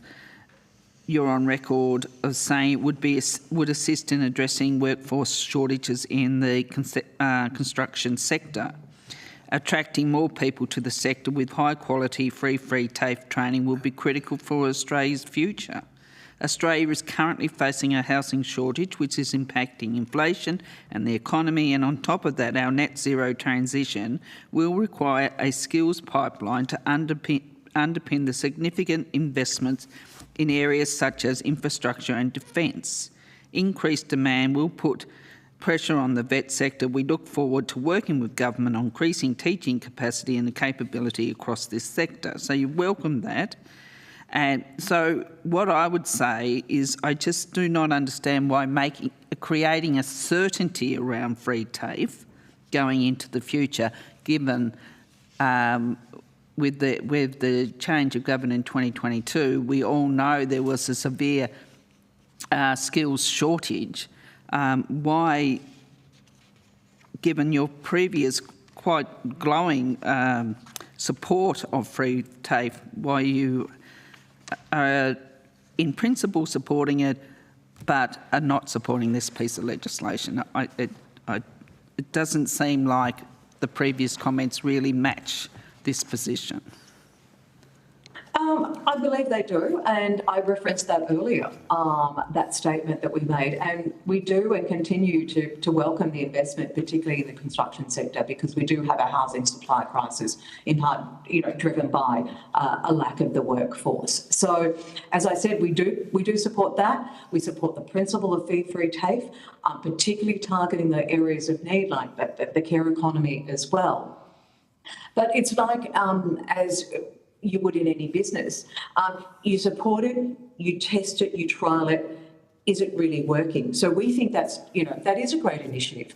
Let's try and get some more workers in there. Let's try and do some more work around reforming apprenticeships and get those numbers back up as we need to do. But it doesn't mean that you lock it into a piece of legislation until you know the outcome. And that's the key difference here. It's not saying we don't support fee-free TAFE. We don't believe it is the way that the legislation is done is by putting it in legislation. That's the right way to go. Use the normal budget processes, do the proper analysis as to whether is this getting the outcome, is there other ways, and how does it fit within the overall structure of the skills gaps that we need to address. How do we get that better operation between VET and universities and schools? In reading our Big Five questions for the election, you will have noticed we also focus about the importance of doing more in schools. School counsellors that actually will hopefully direct people into these areas of skills gaps and say, hey, look, there is an option here of fee-free TAFE, or you can go to the university, or you can go and go to an RTO. But because this piece of legislation is only looking at that element, that's the concern that we have. Well, the government, of course, is all looking at a connected education sector, of course. I'll have to go to Senator Brockman. Thank you. Thank you, Chair. Just a few questions from me. Thank you for appearing, Ms Black. Given the lack of data and evidence you've talked about in terms of this program, are you and are your members confident that 100% of this program is actually going to areas of skill shortages, areas where those skills are actually in demand? We would hope it is, and I expect that is the intent of the government. But at the end of the day, that is up to each of the states. And so we would certainly hope that's the case. And again, I think that does go to that point, Senator, of let's see the data, let's work together. Let's make sure that, Jobs and Skills Australia is actually involved in this and that we're talking to local businesses and communities as well. I always think this is one of the areas that we're missing here. Our members are the larger organisations and therefore larger employers. And therefore, there needs to be a conversation with them as well as to what are the needs that they want and to make sure that their local TAFE is actually working closely with them. So, I mean, would it be fair to say that the view of the BCA is that there is that lack of data and evidence to permanently entrench this program in legislation, the funding mechanism to continue this program, if the government chose to, without this legislation was already there? Is that correct? Yes, I mean, the mechanism, fee-free TAFE is existing now and there's no legislation there. I mean, it goes through a skills agreement. That has always been the model. Now, if people don't think that the skills agreement has been delivering what it should have done, well, that's a matter between the Commonwealth and the states, and we can have a separate, very long conversation about how those relationships work, and getting better accountability and better data sharing and transparency about the money that is invested, particularly in the vet sector, so we get the outcomes that we need. Look, our view is that, as I said, in principle, the more that we can do to train people, whether they be coming out of school, whether they want to have a new career, really important. But you can only make sure that that program is working, you're meeting those needs by tracking it and actually having the data and knowing that you're actually offering the places in the areas that are needed. And I think this goes back to my earlier point, is that the TAFE sector is not everywhere where there are skills gaps and communities needing additional workers. So this is one of the concerns, that we're actually then having to sort of fit everything around this model. And 100,000 is a great number, but it sounds like it's a number. It's like, where's the data to say 100,000 is the right number of places that we should have? Should it really be 50? Should it be 200,000? You're picking a number without actually working out what really is for this cohort. Is it the right one? Is that the right figure? And I couldn't answer that for you now because I don't have the data. I'd like to see how it rolls out. We may find, it could be a larger number, but let's get the right information so that we get the right outcomes for the money we're spending and the people who are going into these courses, because you don't want them wasting their time either. I mean, based on the evidence we've heard at this committee, it seems to me that you can make a pretty strong argument that this bill is a marketing exercise, not a policy exercise. Would you care to comment? That's ridiculous. Senator, no, I won't comment. I'm more interested in policy, which is why we've outlined why we are concerned with just how it's structured at the moment. Irrespective of whether it's in legislation or not, making sure that we don't lose some of those very good private providers who are meeting a need and give good quality outcomes in areas where TAFE does not exist. And TAFE is not the be-all and end-all of the solution. It is part of it. There's no doubt about that, an important part. But we need to think of the whole vet sector and how it comes together and delivers for everyone. Final question from me, Chair. One thing that concerns me is that this could be used by future state governments as a bit of a get-out-of-jail-free card for them if they decide that their budgets are under pressure and decide to withdraw some funding from TAFE. Then the federal government is left in a very awkward position. Do you have any comment? Well, I think that does go to a point I raised earlier about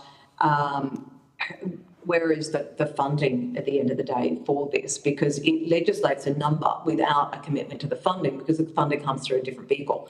And I do think that is a challenge. I'll go back to my point about the relationships between federal and state and who does what and who funds what. That's always a contested space. I think, again, that's where we get concerned that you've got something here, a structure, but really, if TAFE really wants the certainty going forward, is this really providing that? It sets a number, which we're not certain is the right number. It may well be. But is it really providing the certainty? Because at the end of the day, it's the funding that makes that difference. And that's where you can do that through your skills agreement, through your normal budget processes. That happens with, your health agreements, schools agreements. It's a very different, and this is why I think we had reservations about just putting this piece, one element the training and vet sector into a piece of legislation, as opposed to how do we focus on making sure we've got the best quality training system, and we really lift. It is disappointing that we don't have more people going into vet, and we do need to make sure that it is raised up as a place where people want to go and learn. It really is important, and I think that is key, and I think that's some of the things that we have addressed in the policy platform that we've put forward about the role of schools, of counsellors, the whole system working together. Interoperability between the systems is absolutely key. Thank you, Mr Black. Thank you, Chair. Good, thanks very much. Just as I hand over to Senator Grogan, it just seems to me that we've just seen another element of what the Coalition $350 billion reduction in services to the Australian public, because they don't want 100,000 at least plus fee-free TAFE positions put in legislation because they're worried about having to pay for it if they were to win. So it just seems to me that this question about the 100,000 plus is about locking in surety for business. And also, of course, as Ms Black has pointed out, and I think many witnesses, that this is a critical time for the Australian public, the Australian community and the economy, to make sure we're training more people, particularly in these skill sets that we know are going to be required for many, many, many, many years. So over to you, Senator Brown. Well, Grogan. Grogan, sorry. Thank you, Chair. I wonder if you could just draw out for me something about the completion rates in enterprise providers. Now, we've already covered the fact that you have enterprise providers in your membership, and I can see from your submission that enterprise providers, you're saying, have a completion rate of about 56%. Surely that's incredibly low when you consider that the students are literally in the workplace completing their training. So quite different to someone attending a provider where, they have to make time, they have to come out of the workplace, or they have to, do it in the evenings, or they have other things going on. Can you just draw out for us why it's so low when it really is a captured student? Certainly. I actually think it's high, and it's higher than the TAFE. And when people go to TAFE, they also so often can be working at the same time. So I think that comparison is not quite right. But my point, Ms. Black, is that if they are working and doing TAFE, it's much more complicated than if you're just doing your training. If you're doing it, just as valuable, don't get me wrong, just as valuable, but if you're doing your training while you're at work and while you're on the job and it's part of your job, then it's kind of embedded and you're very much a captured student. It's in your employer's interest that you progress and in yours. Whereas if you're doing training separately to your job, obviously that's another complication in your life. So I would have thought that the rates of somebody who is learning on the job, training on the job, and having that sort of enterprise structure would have a much higher completion rate. I think, so I seem to be talking about fruit a lot here, but I'm not sure we're always talking about apples and oranges here, because I think for some of the work that they do, yes, they're in the workplace, but some of them they will go elsewhere, very similar to what they might be doing with TAFE. So I think in some instances it is actually the same, in some it's not. But I also think what it does highlight is that when you are actually with your employer and it's one of their RTOs, that is where you're getting that real-time, up-to-date training that you can see is relevant for your job. And I think one of the pieces of feedback, and I think this is a broader issue that we have to address, is how do we get the curriculum, whether it be in unis or TAFE, updated much more quickly. So it is relevant for the job you're doing. And I actually think that's one of the challenges that we have to address more broadly. And I think that is why so often, and as I said, that's the feedback from members, is that the TAFE courses are a bit slow and therefore not up to speed.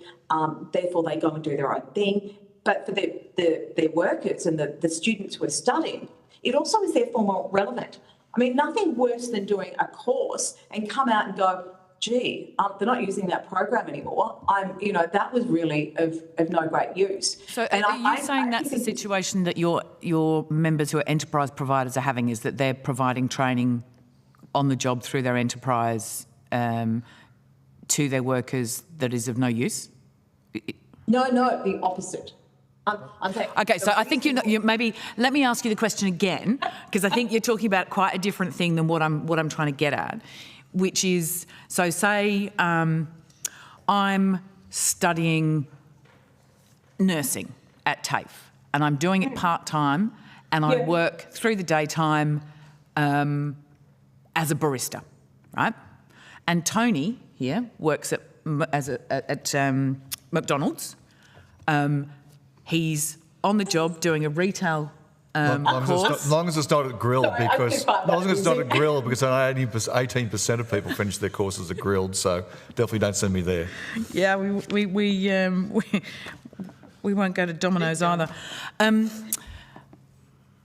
So our situations are quite different. Tony's employer is putting him through training as part of his job to help him improve his skills and, chart his course in retail.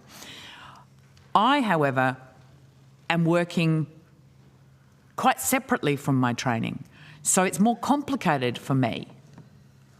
So what I'm saying is, I understand the completion rates in vocational training,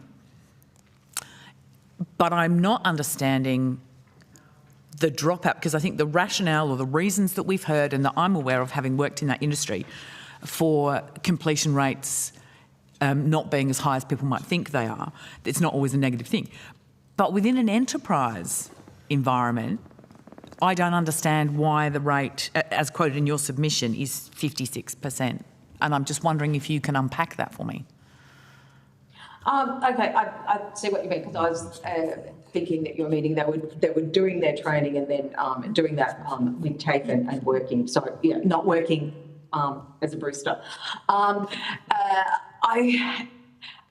still think that your outcome is still better, and therefore, if the outcome you're looking for is that you're actually going to get people getting that qualification, aren't you better off trying to get them into the job and doing that on site and getting that better outcome anyway?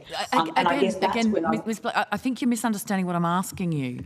I'm not saying one's better than the other. I'm not saying any of those things. What I'm asking is, how come the completion rate, if you're a captured student, your employer is helping you get through training, it's completely connected to your work, why are those rates not significantly higher? Now, there may be good reasons. I just don't understand what they are. So that's what I'm asking is, can you step me through why a totally captured student with their employer bang on board, the two are interwoven, so many, many less challenges than someone in my example earlier, like being a barista studying nursing. That's a lot more different. That's a lot more challenging. But if your employer is providing training, which is great, if they're investing in that training, but why are the completion rates at 56% as cited in your submission? Yeah. Look, the same as maybe the case with other people doing study, sometimes people realise it's not for them and they may change jobs. But if I can use an example where I think, and it's a really good example of where business does incredibly well. Their RTOs, if you look at apprenticeships, have a 90% completion rate. So if you're looking at that, those longer term qualifications that we really need to get in more skilled areas, the rates are actually very good. Can we always do better? Absolutely. And I think we, all our members will be looking at how we can do that and improve it, provide more supports for people. Absolutely. But I actually think when you compare the two, apples or oranges or whatever, I think that they actually do a very good job. But there's always room for improvement. So maybe just on notice, you might be able to see if there are, in the same way that many people can articulate the completion rates in, community, private or TAFE, if you could maybe articulate for us on notice what the completion rate challenges are in an enterprise provider. Yeah, certainly. We'll see if we can get that data for you.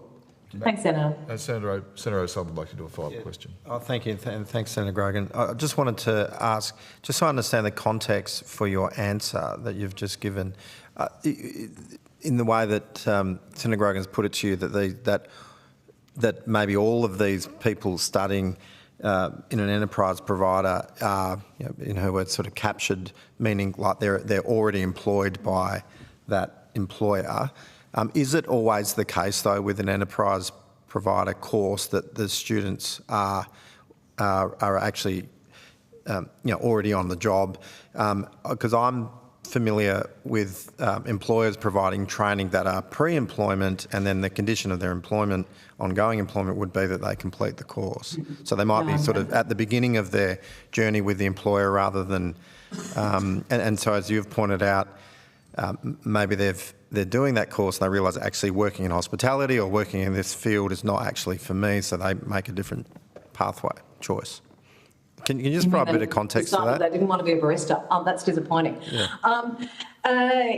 Look, I think that is right. It is not all of these courses and all of this training and the way they're employed and where they do their training, it's all very different. And look, happy to go back and probably put some more detail into that on notice to get some other examples to show that they may be working with an employer doing some training. They may also be having another job as a barista. It may be just part of the work they're doing, looking at getting a qualification. It may not be a full-time role. So everything is not just a simple, this is how it operates. There are so many different models out there. And I think that's, if you look at it across the board, I still think that from our members' experience and from the data we've got, that the ones that are working with the private providers and with the RTOs are still getting a higher success rate. But I'm happy to take some further, come back on notice with some further information. Good, thanks. I just want to correct the record. I did say 18% completed certificates at Grilled. It was actually Domino's in South Australia. Was only 18%. So it was many hundreds, running to the thousands of people that missed out on getting a certificate. And also, just regards Grilled, in an apprenticeship scheme the previous Morrison government did, there was a 60% dropout rate, even though they were employed directly. We know that a lot of the people weren't receiving training at all, but the company was getting subsidised. And also, just to clarify all that, is that there's been, in addition to all that, there's been 17,000 students that have been ripped off by private training providers, none from TAFE, as the evidence that we received earlier this morning. So thank you, Ms Black, for your evidence. It's been a great deal of assistance to the committee in all of our deliberations. Thank you, Chair. Thank you, Committee. Thank you.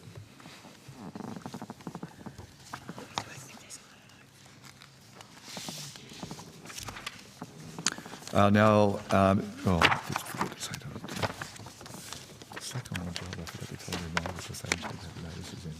Anyway, there you go. You'll send her a message, won't you? I can rely on you, Jerry. Good, thanks very much. And now welcome representatives from the Australian Council of Trade Unions and the New South Wales Teachers Federation. I understand that information on parliamentary privilege and the protection of witnesses giving evidence to Senate committees has been provided to you. For the Hansard record, will you please state your full name and the capacity in which you appear here today? And Mr Chadwick, if we start with you. Good morning. My name is Philip Evans Chadwick. I am the TAFE lead organiser for the New South Wales Teachers Federation. Good, thank you very much. And over to you, Mr Watts. I'm Christopher Watts. I'm the Senior Policy Advisor for the Australian Council of Trade Unions. I might ask, since you're in the room, Mr Chadwick, would you like to make a short opening statement before I go to the committee, and then I'll go to Mr Watts and ask if he'd like to make a short opening statement. Thank you, I would. The New South Wales Teachers Federation is the trade union for TAFE teachers, managers and teachers in TAFE children's centres, as well as other related TAFE employees. It also represents teachers in New South Wales public schools. Federation strongly supports the fee-free TAFE bill passing as it breaks down financial barriers to students' access of high-quality vocational education, while at the same time it maintains a focus on placing public TAFE at the heart of vocational education. The current skills shortage crisis places a roadblock on many key government initiatives. These include housing, the transition to a clean energy economy, early childhood education and care, aged care, and of course, ending the scourge of domestic violence. It has been our experience that public TAFE can provide the high quality vocational education required to remove these roadblocks and ease Australia's skills shortage.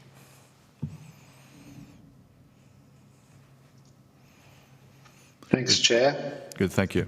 Mr Watts. I'm here today to express the strong support of Australian unions for the free TAFE legislation.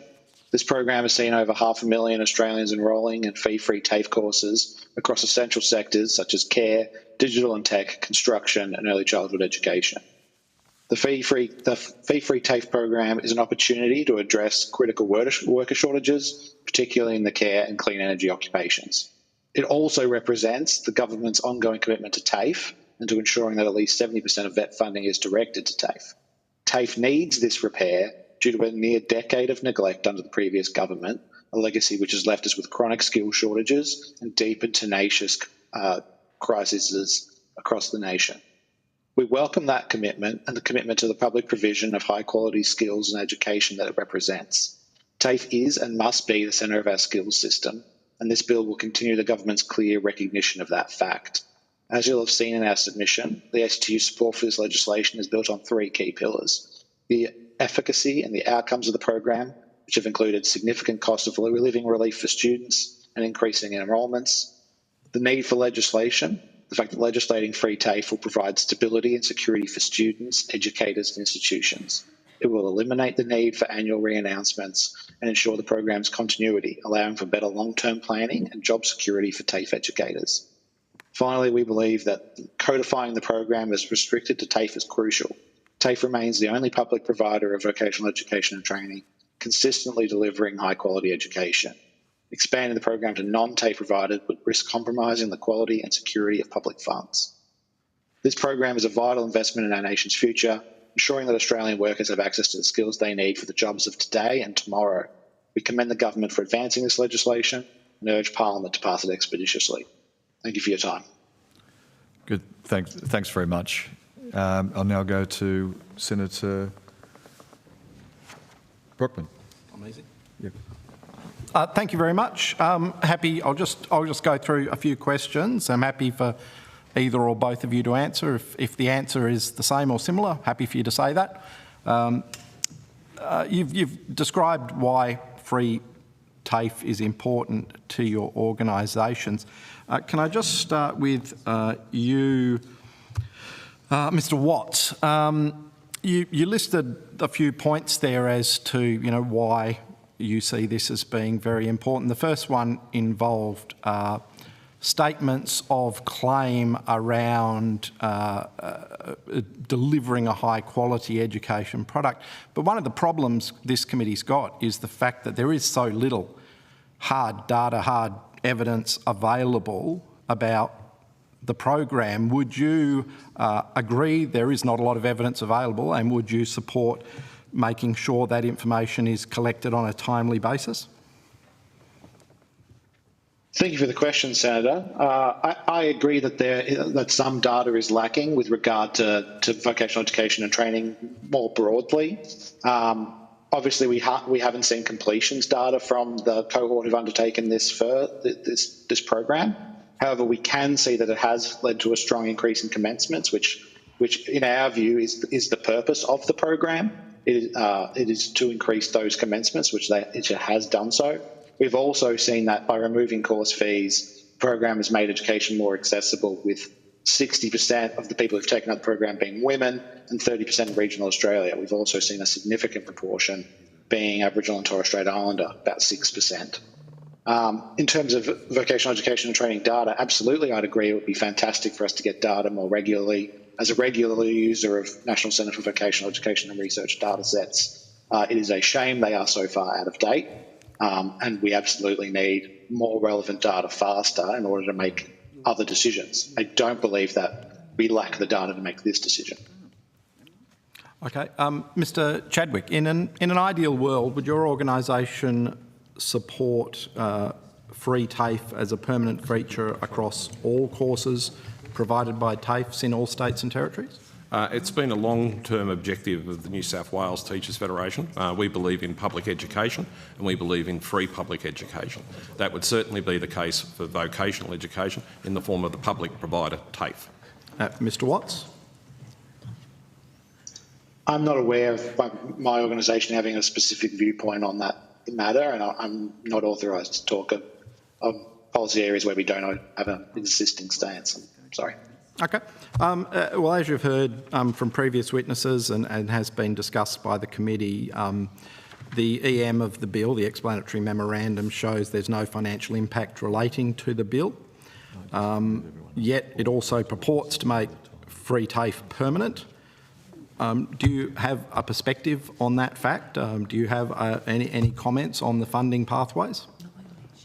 Funding for TAFE and vocational education, particularly public TAFE, should not be seen as a cost. It should be seen as an investment in our future.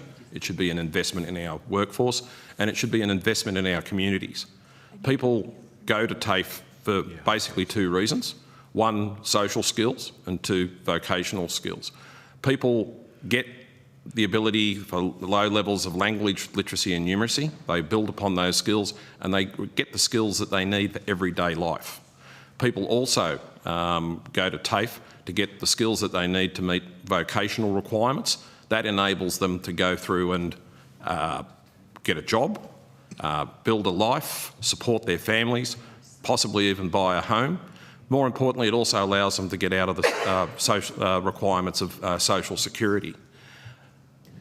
The benefits that vocational education through public TAFE provides Australia should not have a cost put on it. It is immeasurable. The benefits that TAFE provides for not only the economy but also our community cannot be measured. What can be measured is the costs of what happens when this world-class system is neglected, as it has been for many, many years. Mr. Watts, do you have anything to add? Yeah. So I would say that I agree with my colleague. The greatest risk here is the greatest cost risk here is the opportunity cost of not implementing this bill. It's the opportunity to train thousands of Australians in skills they need. The risk of locking people out of the training market who currently can't afford to access it in any other way, which would result in an overall reduction in skills in our economy and lost opportunities for Australians to upskill, reskill or gain skills for the first time. Accept your point you both make on your perspective of the importance of the TAFE system, but then surely it must concern you that this bill that purports to make free TAFE permanent actually has no funding attached. It doesn't guarantee any Commonwealth funding to free TAFE. Sorry, could you just repeat that last part of the question? Well, it must concern you, given the importance you've stated to your constituencies of the TAFE system, that there is no funding pathway through this bill. It purports to make, but it's not in this bill. It's in forward estimates. That you can. It's a very unfair thing to be giving a factual. That's in forward estimates. It is a factual question. It's in the explanatory memorandum, Chair. It's in forward estimates. Well, can I? Sorry, I shouldn't interrupt. I'll let you ask your question. Just taking some of our slides' time. Sorry, Senator Brockman's time. Mr. Watts, in your opening statement, and I'd appreciate if you could maybe send it through to us so I can just look at it more carefully. But my recollection of what you said is that that rather than, and I'll paraphrase, but rather than needing to negotiate each time or something like that, you said that that there's some certainty, but the reality is under this bill, even under this bill, the continuing arrangements will have to be ongoing, in that there will need to be ongoing funding agreements reached with each of the states. That will have to continue. Thank you, Senator. I said in my opening statement that it will eliminate the need for annual re-announcement of the program, which the point I was making there was that it allows these institutions to plan ahead, knowing that the program will be in place in future years. Much as the government needs to be able to budget for future years, so do TAFEs. So they need to be able to tell when this program is going to be in effect. In terms of the fairly labyrinthine and esoteric rules of funding rules in the explanatory memorandum, I can't possibly comment. All I would say is that the government has announced this program. It is my understanding that it's in the forward estimates, and that it is our belief that we can rely on this government to deliver positive programs for working people, and this is one of those programs. Mr. Chadwick, do you have anything? I agree with my colleague from the ACTU. As stated, we believe that the money is there in the forward estimates. I'm afraid, Senator, I don't have the same privilege of access to the information that you do as a senator. But what I do have access is I can see that how the funding has improved in the last 2 or 3 years with the introduction of the National Skills Agreement, the 5-year agreement instead of going from year to year or a very short-term period. And we can see in TAFE colleges the direct impact of how the increased funding that's already flown through as a result of the legislation that's been put in place.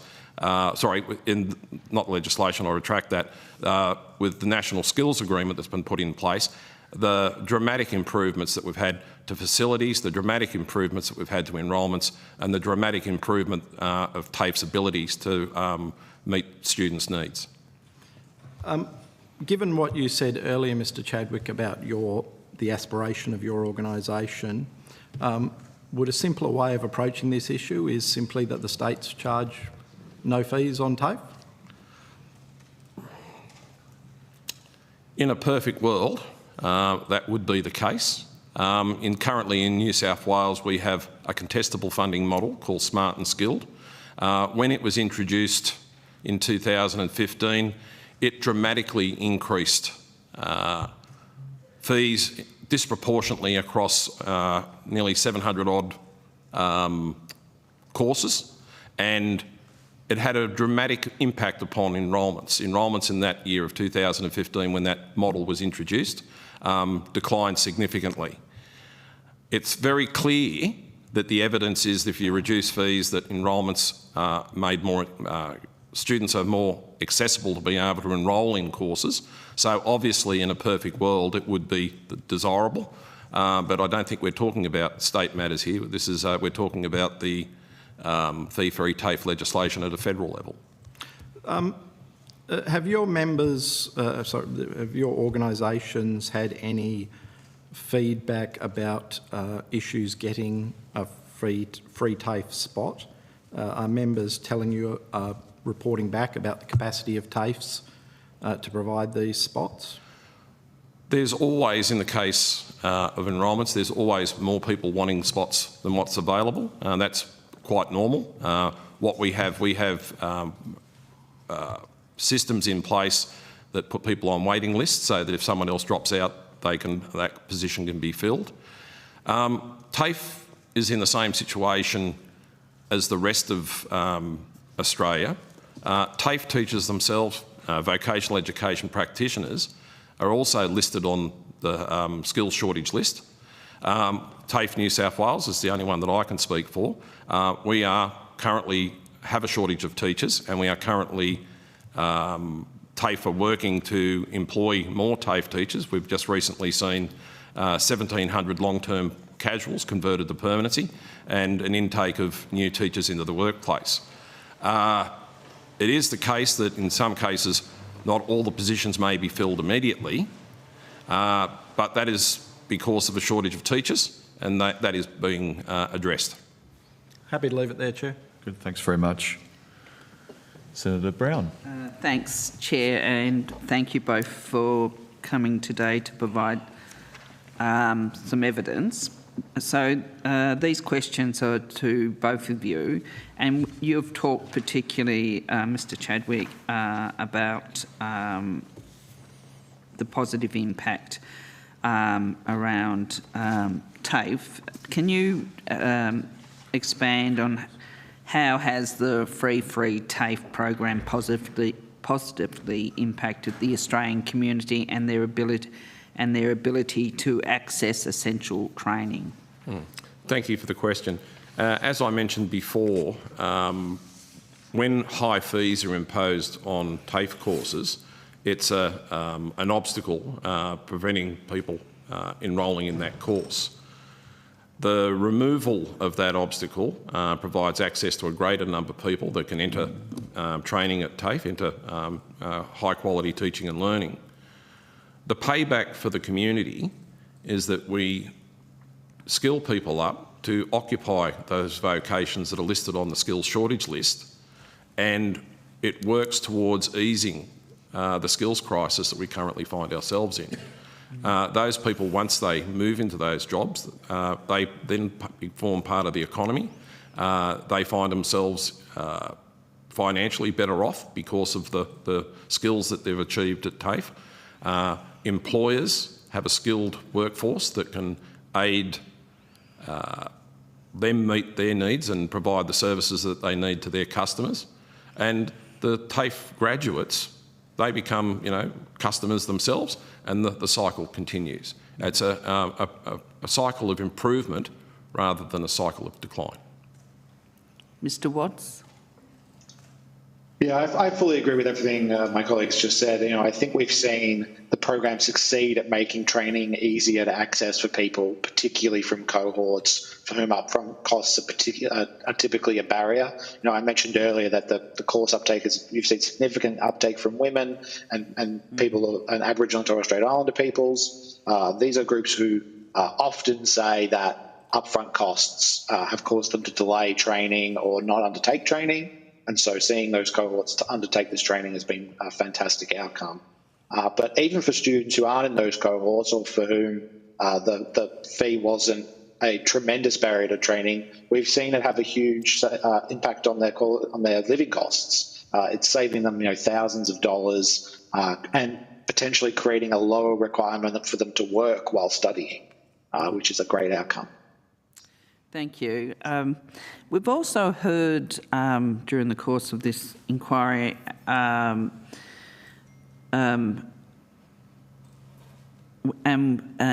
we've heard from the opposition say that students that don't value their training because they don't pay for it. Do you have a view on that? And what do you think your members would think? Thank you, Senator. I think they'd be highly offended, to be honest. When people come into TAFE colleges as fee-free students, they're in amongst other students that are fee-paying, that haven't met the criteria for the support under fee-free TAFE. They enjoy the same experiences, they enjoy the same benefit of the high quality vocational education that TAFE provides. They enjoy the same facilities. They share each other's experiences. Part of the teaching and learning practice The majority of it's facilitated by the teacher at the front of the room, but equally students participate in the process themselves. We don't mark or identify students that are fee-free within the class. There's no difference. And they get the same benefits and they get the same certificate, they get the same access to better employment once they've finished with TAFE, or the same access to the same social skills. I can speak for myself as I'm a product of the public education system. I went to Mount Pritchard Public School. I went to Liverpool Boys High School, all free. I cherished my time at those public institutions with free. I also went to Granville TAFE to get my electrician's qualifications. That was close to free. It was a very minimal fee at that point.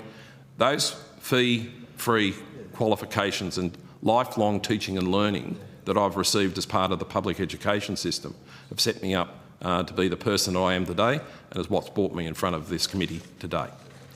Thank you, Mr Chadwick. And you, Mr Watts, what do you think about the opposition's view that if you don't pay for it, you don't value it? Yeah, I think it's absolutely incorrect. The fact that, as one of the other senators alluded to earlier, the spaces in this program are filling so quickly is a clear indicator of how much these people value this training. These people are not undertaking vocational education as a leisure activity. They are doing it seriously in order to get a job. What we're seeing is people who previously couldn't afford to train being able to do so, or people who thought they would have to wait several years to undertake their training until they could afford it, being able to bring those plans forward. These are long-held plans that are being fulfilled, and it's my view, in fact, there's nobody who values training more than the people who are taking these places. So why is it so crucial for free TAFE to continue beyond 2026? I'll take that one. Thank you, Senator. I think it was mentioned earlier in one of the earlier questions. Both students, TAFE and employers need the security that the fee-free TAFE legislation provides. We've seen over the last 15 years a series of policies come and go, contestable funding, voucher systems, a whole range of models of funding for TAFE that haven't worked. They haven't benefited the TAFE system, they haven't benefited the students, and most of all, they haven't benefited Australians in general. The idea of having at least one stream of secure funding heading into our public TAFE system nationally allows TAFE to plan for the long-term future rather than from a year-to-year cycle under contestable models. It allows the students to have security that they know where there's a TAFE today, there will be a TAFE tomorrow for them to attend, and it allows the employers to be confident that they have a steady stream of employees that have received a TAFE qualification, that they can be assured that the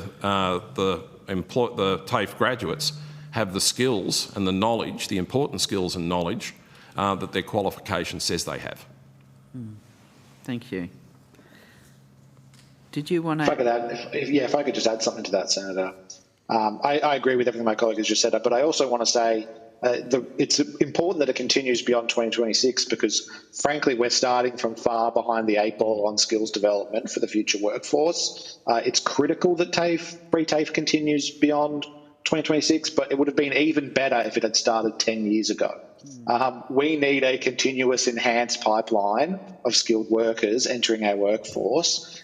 We get that pipeline by committing to funding programs that deliver those workers into the skill system and then help them pass through it. That should be one of our highest priorities. And so we absolutely should be talking about whether it should end. We should all be saying, if only it had started sooner.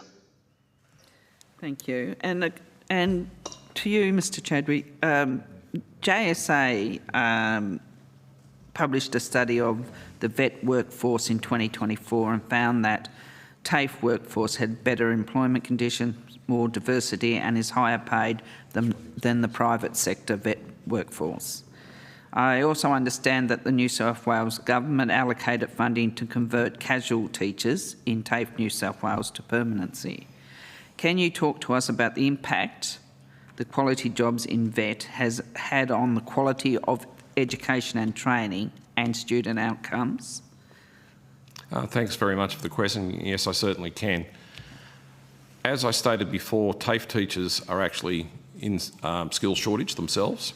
When we try to recruit and retain teachers in TAFE, TAFE as an employer, and I'm not speaking on behalf of them, I'm speaking as the union representative, they are obviously faced with the same challenges of attracting the best and the brightest of the various trades and professions that we're actually trying to teach.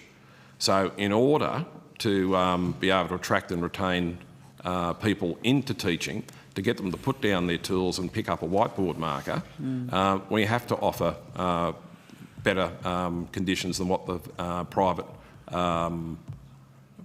for-profit or private RTOs have to put in place.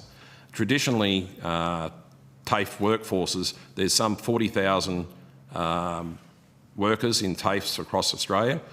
In New South Wales, we've got approximately 9,000 teachers, what we call teachers and related employees. The workforce in TAFE is usually far more diverse than what they are in the public sector or in the private sector for RTOs. There's a higher number of First Nations people working in TAFE than what there are in private RTOs. There's a greater gender balance. In fact, the gender balance is slightly in the favour of women in most TAFE colleges. It's important that we be able to provide secure jobs as part of that package to TAFE teachers and TAFE workers so that we can retain them and so that there is stability within the teaching profession. There's a lot more to teaching these days than just standing in front of the students and delivering the content of what's in the training package. There's a lot of preparation work, there's a lot of research that goes on, and there's an enormous amount of workload that goes with it.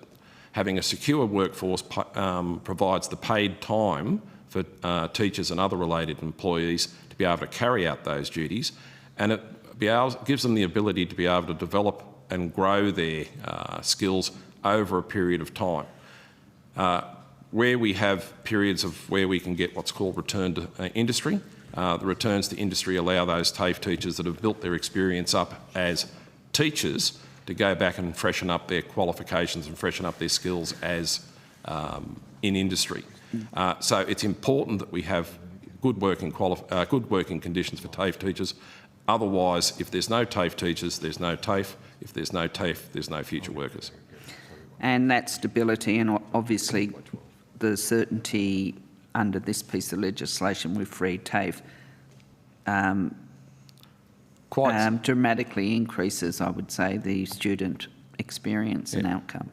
Quite simply, I'll put it really bluntly, in some cases, prior to the introduction of the closing loophole legislation, we would have some trade teachers that have been employed for long periods of time as long-term, what we call part-time casual teachers, where they were doing effectively the same number of teaching hours and teaching the same subjects as their full-time counterparts. Yet the first-year apprentice that was sitting in the class in front of them had greater job security than that teacher. Now, I think one of the things that we need to do moving forward with rebuilding TAFE from where we've been is about dignity and respect in the workplace. And one of the best ways that we can respect our workers and respect our teachers who are providing our future workforce for Australia and enhancing the community for the future of Australia is give them the dignity and the respect of secure employment. Thank you, Mr Chadwick. Thank you, Mr Watts. And just as I hand you over to Senator O'Sullivan, and just so a follow-up question on that point you've just made and in earlier points, that this then attracts the best and the brightest and retains teachers for our kids and for the future. Is that the point you're making? It's absolutely vital. Without doing that, we see instances prior to the conversion to permanency where there was a revolving door of casual employment coming in and going. When people were unable to get home loans, were unable to get car loans, all of the usual benefits of secure employment, we lost those really highly skilled teachers back to industry. And again, I restate that currently industry is in a skills shortage crisis, and we are competing with the same people within that skills shortage crisis to become teachers in TAFE. And it's really important for the purpose of the student experience that we do retain the best and the brightest of the trades and professions that are on offer. Otherwise, it just becomes hit and miss. Thank you very much for that. Senator O'Sullivan. Thanks, Chair. I've only got a couple of quick follow-ups. I thank you both for your time before us today. Firstly, Mr Chadwick, you were, in answering a question earlier, talking about some diversity differences between TAFE and private providers. Were you quoting from any particular study, or can you provide us with the data that you're quoting from? I'm sorry, Senator, no I can't. That's just anecdotal. Okay. We have, I can look at, from talking to our members, from the meetings that we hold at Federation, and from the time I spend walking around TAFE colleges, I've noticed a great diversity in the range of... Have you been to many private colleges? Most of the private colleges that we come across are operating out of the backs of cars, so no, I haven't. Well, that's just not true. You can't say that most of the private colleges are operating out of the back of cars. I mean, it's patently not true. Well, it's the ones I've come across anyway. Okay. So, because I've been to lots of TAFE colleges. I'm a student of TAFE, former graduate of TAFE myself. Very proud of that. But also engaged a lot with private providers in my time, particularly prior to coming into Parliament. Engaged with a lot of Indigenous-owned and operated private colleges, where most of the lecturers and the staff working there are actually Indigenous. So I'm just wondering where you're getting this data. You've said it's an anecdotal, yeah. So that's fine. Can I also ask you about the quality of education? Have you got any evidence in relation to whether or not a private provider or a TAFE college is providing a better quality of outcome? Only in the fact that TAFE, the way that we provide our vocational education is through structured learning, through classroom environments, through simulated workplaces, and the fact that we are delivering a greater range of high demand, more difficult courses delivered, courses that require a greater amount of infrastructure, and courses that require a higher amount of skill than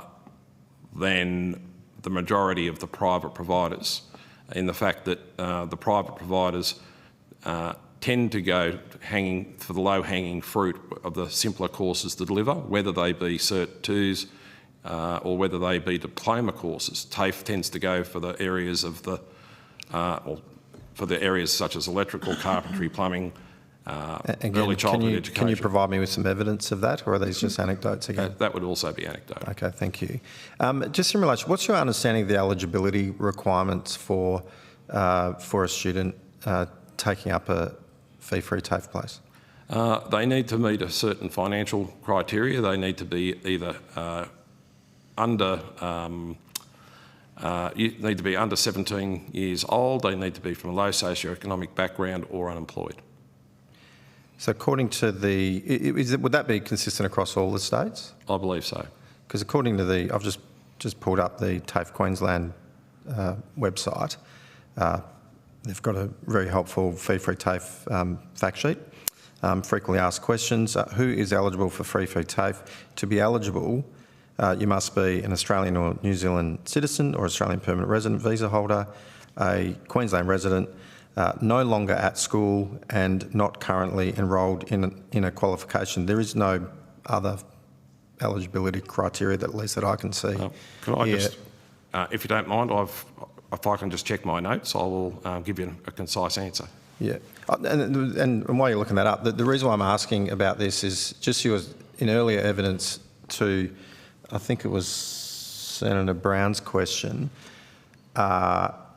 you said that you've got students studying alongside other students that are not receiving some are not paying and others are paying. So I'm just wondering again what you're basing that off, if you've got any evidence of that. Yeah. As I stated earlier, in New South Wales we have a funding model called Smart and Skilled. Smart and Skilled, depending on what course you're enrolled in, there may be an entry fee. What happens is when people make an application for the fee-free TAFE, that application is assessed, and the fee that's required by Smart and Skilled is waived should they get access to the TAFE fee-free TAFE course. That's at a student level or at a course level? That's at a student level. Okay. All right. Thanks, Chair. Good, thanks very much. Just want to go to, I was recently at the Northern Beaches, Mr Chadwick, at the TAFE College there, one teacher, and I'll quote, said to me during that, on the 20th of January when I was up there, and it was a great facility. The teacher told me that, and said that we provide digital and numeracy support foundation skills. It's a year 10 equivalent for kids who are enrolled at school but need a different setting. We're seeing kids from our classes go into carpentry, electrical, because that's life-changing benefits of TAFE for people who fell behind in school or didn't think they'd get another chance to upskill and go into a valued and important career. But this is also possible when there's a funding certainty in the revitalisation of TAFE that we're trying to lock in under this bill. And you made that point earlier about the flow-on effects of this lock-on. There's two questions here. The question is, again, if you might just expand the importance of fee-free TAFE is made to be made permanent, and what are the risks if it's not? And the other question is, for students doing courses, particularly with fee TAFE, there's lots of wraparound. It's not whether they're in the back of a car RTO or whether there's somebody in a larger building. TAFE has a consistency of wraparound that other services across RTOs don't have. That's my observation, and I'm not anti-RTO. I just think TAFE is the preeminent service. So can you just go to us about how important is the comments from the Northern Beaches teachers that have said some really wonderful things, and I've drilled down on some of the questions they've raised. I'm wondering what your thoughts are.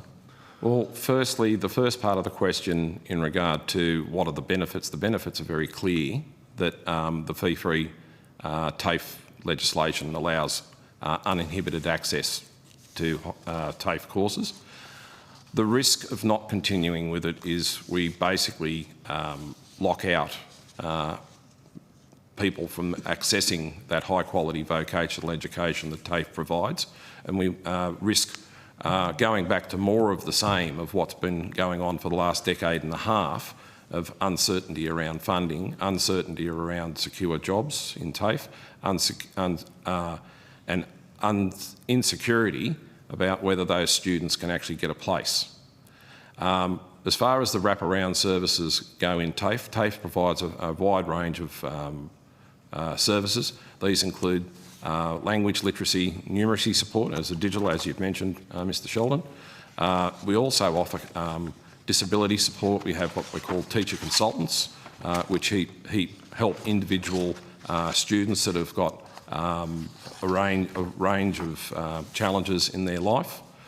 We also have counselling services. We also, as you can imagine that many of the people that come in taking advantage of the fee-free TAFE have issues going on in their life, and what coming to a TAFE college provides is access to these additional wraparound services so that we can assist them with what's going on in that part of their life so that they have a better chance of completing their course and possibly moving on to some other form of higher level of study.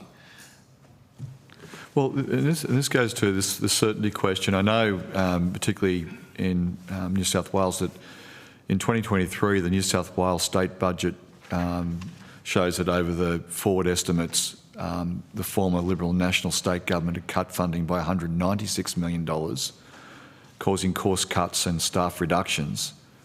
Because by comparison, the Minns State Government and the Albanese federal governments reached a 5-year national skills agreement that will provide over $1.055 billion of additional funding to New South Wales as part of the $30 billion in co-investment around the country. Now, to the Teachers Federation, can you, and the representation that teachers are saying to you, can you just talk to me about some of the examples of how historic funding cuts at the state and federal level meant that TAFEs had to cut courses and close their doors? And are you concerned about the $350 billion cut that the opposition has said that they're going to do to government services and what that will mean, in your view, for TAFEs? Thank you, Senator. The range of cuts and closures is quite broad, and I believe our federal office, the Australian Education Union, has taken that question on notice. But I can give you a couple of specific items that immediately spring to mind. I'm sure we're all aware of the difficulties we've had in Lismore following the floods from a couple of years ago. Just prior to those floods hitting, because of cutbacks in funding and because of competition to other providers in that local area, TAFE closed its doors for bricklaying and wall and floor tiling in the far north coast of New South Wales. Students now have the harsh reality to do bricklaying or wall and floor tiling. The only colleges available are either in Newcastle or in Queensland. So students have to travel that greater distance. The other area that it's impacted... I'm sorry, just to jump in here. I'm the Special Envoy for Disaster Recovery, and I know, as the community knows, and anyone listening to your evidence would know, how important it is to have those skills in the country, let alone in that area. It's just devastating. Yeah, it's just adds to the woes of the people living in the Lismore area of the availability to try and get skilled tradies into repair their houses, and that's still ongoing despite the fact that it's been quite some time since the floods occurred. We're basically told that no one wants to be a bricklayer. That's the response that we're getting, because you'd have to ask, yes, that would be right if you have to travel to Newcastle or the Queensland border to take up that training. You can understand why no one wants to be a bricklayer. The other area that I'd just like to touch upon, and it's still ongoing, but we've had some dramatic cuts in the delivery hours for many, many trade courses and other higher level qualifications. Prior to 2015, when the contestable funding model Smart and Skilled was introduced in New South Wales, the majority of 3-year Certificate 3 trades courses worked out at 864 hours over the 3 years. Because of the reduced funding, effectively what's happened in TAFE in New South Wales, TAFE funding has flatlined between 2013 to 2022, as you state, Mr Sheldon. There's been very little increase in the dollars available, so TAFE have had to find efficiency measures elsewhere. And one of the major areas that they've cut is the number of course hours.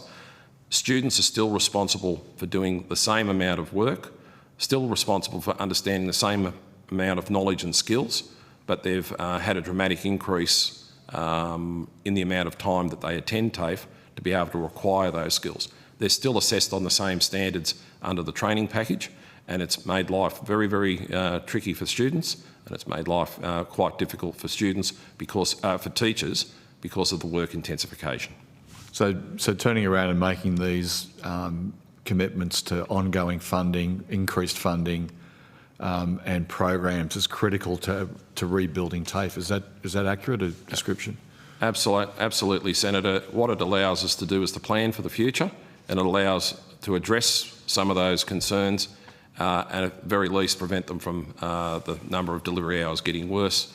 And it's very important in country areas, like rural areas. I've got to say on that matter, there's been a steady decline in the availability of courses in rural areas, and many of those courses are being moved online. For one example I can give you is Bega. We had a thriving TAFE college down in Bega. It covered areas like tourism and hospitality, it covered horticulture, it covered community services. The TAFE college, because of those cuts and those flatlining of the secure funding coming from the New South Wales government at the time, has now been replaced with what's called a connected learning centre, where many of those courses have been pushed online. There's nothing wrong with online learning. It's actually quite beneficial. But students, particularly students in regional areas, deserve to have the same choice of whether they choose to learn online or whether they choose to learn face-to-face. I'm afraid to say that in Bega that's no longer the case. Well, I'd like to thank you, Mr Chadwick, with your evidence, and Mr Watts, thank you very much, and it will help with the deliberations of the committee. If you've taken any questions on notice, if you return the answers to the Secretariat by Friday the 21st of February, of course, 2025. We'll now have a break until 1 o'clock.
I now welcome in person representatives from the Master Builders Association, Master Builders Australia and the Housing Industry Association. I understand that information on parliamentary privilege and the protection of witnesses giving evidence to Senate committees has been provided to you.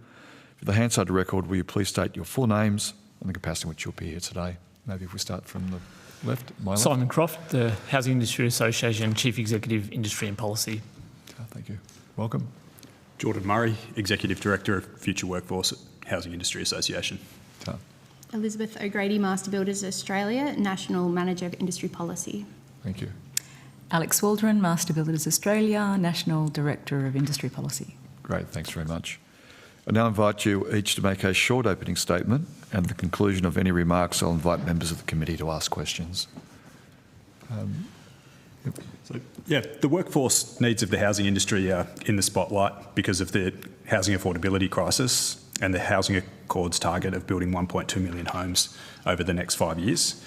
There's been a couple of times in the past where residential building activity has reached the level of home building that is required by the National Housing Accord. However, each time it's resulted in critical labour shortages, which has resulted in build times blowing out and escalating construction costs. Higher build costs, longer build times create a lot of uncertainty for businesses in our industry and also for customers of the industry, so households. And with that uncertainty, it ultimately results in fewer new home sales and fewer new homes being built. There needs to be significant investment in developing the workforce of our industry if we're to have the best chance of achieving the Housing Accord's target of building 240,000 homes per year. As things stand at the moment, the industry doesn't have enough workers to build that number of homes. Increasing the industry activity to a level commensurate with the Accord's target without build times blowing out and seeing rising costs would require an additional 83,000 trades workers. This is around 22,000 carpenters, 17,000 sparkies, 12,000 plumbers, just to start with. And then on top of that, you've got painters, bricklayers, plasterers, roofers, tilers, floorers, the list goes on. And that's just the tradies. We've also got a lot of non-trade workers that the industry relies on. So to name a few, we've got designers, drafters, energy assessors, all which are equally important to new housing supply and all get their training through the vocational education system. The most likely source of getting all these additional workers that the industry needs is by training local workers and training the workforce locally. And no doubt this is why housing supply is recognised as a priority under the National Housing Agreement. But unlocking housing supply is an issue of national significance and it really will require a larger workforce. Given the urgency of addressing the housing affordability crisis, it makes sense to ensure that expenditure on vocational education is making the best possible contribution to achieving this outcome. We need to be making the best use of the VET system's capacity to train the industry's new workers, and it shouldn't matter whether that capacity is in TAFEs, private RTOs, industry RTOs or not-for-profits. The VET system has evolved over time and each of those different provider types plays a role in the system and the industry relies on the system working, the entirety of the system to train our workforce. A scheme that disproportionately favours one over the other is not likely to deliver the optimal outcome or the most efficient outcome. For example, only around 60 to 65% of construction trade apprentices do their trade school training at a TAFE, which means there's 35 to 40% of the training providers who are providing that training ineligible to offer fee-free training. In markets where students have the ability to choose between TAFE or a non-TAFE RTO, it's distorting student preferences. In markets where there are no TAFE presence, or it really is really disadvantaging those students in those markets. Another significant concern is that fee-free TAFE scheme isn't delivering the workforce growth that the industry needs, at least from what we've seen over the last few years. During the time that the scheme has been running, we've seen the number of construction trades apprentices in training decline. And one of the reasons is that fee-free TAFE isn't supporting apprenticeships is because the cost of vet fees is not the biggest barrier to undertaking an apprenticeship. Under the Building and Construction On-Site Award, which covers most of the trade apprentices, the cost of course fees are covered by the employer, so making it fee-free doesn't provide any additional incentive for a student to undertake an apprenticeship. We recognise that some construction-related qualifications are eligible for the fee-free subsidy, and where the award doesn't apply, which is important. However, it just highlights that a one-size-fits-all policy approach isn't going to work to build the workforce that our industry needs.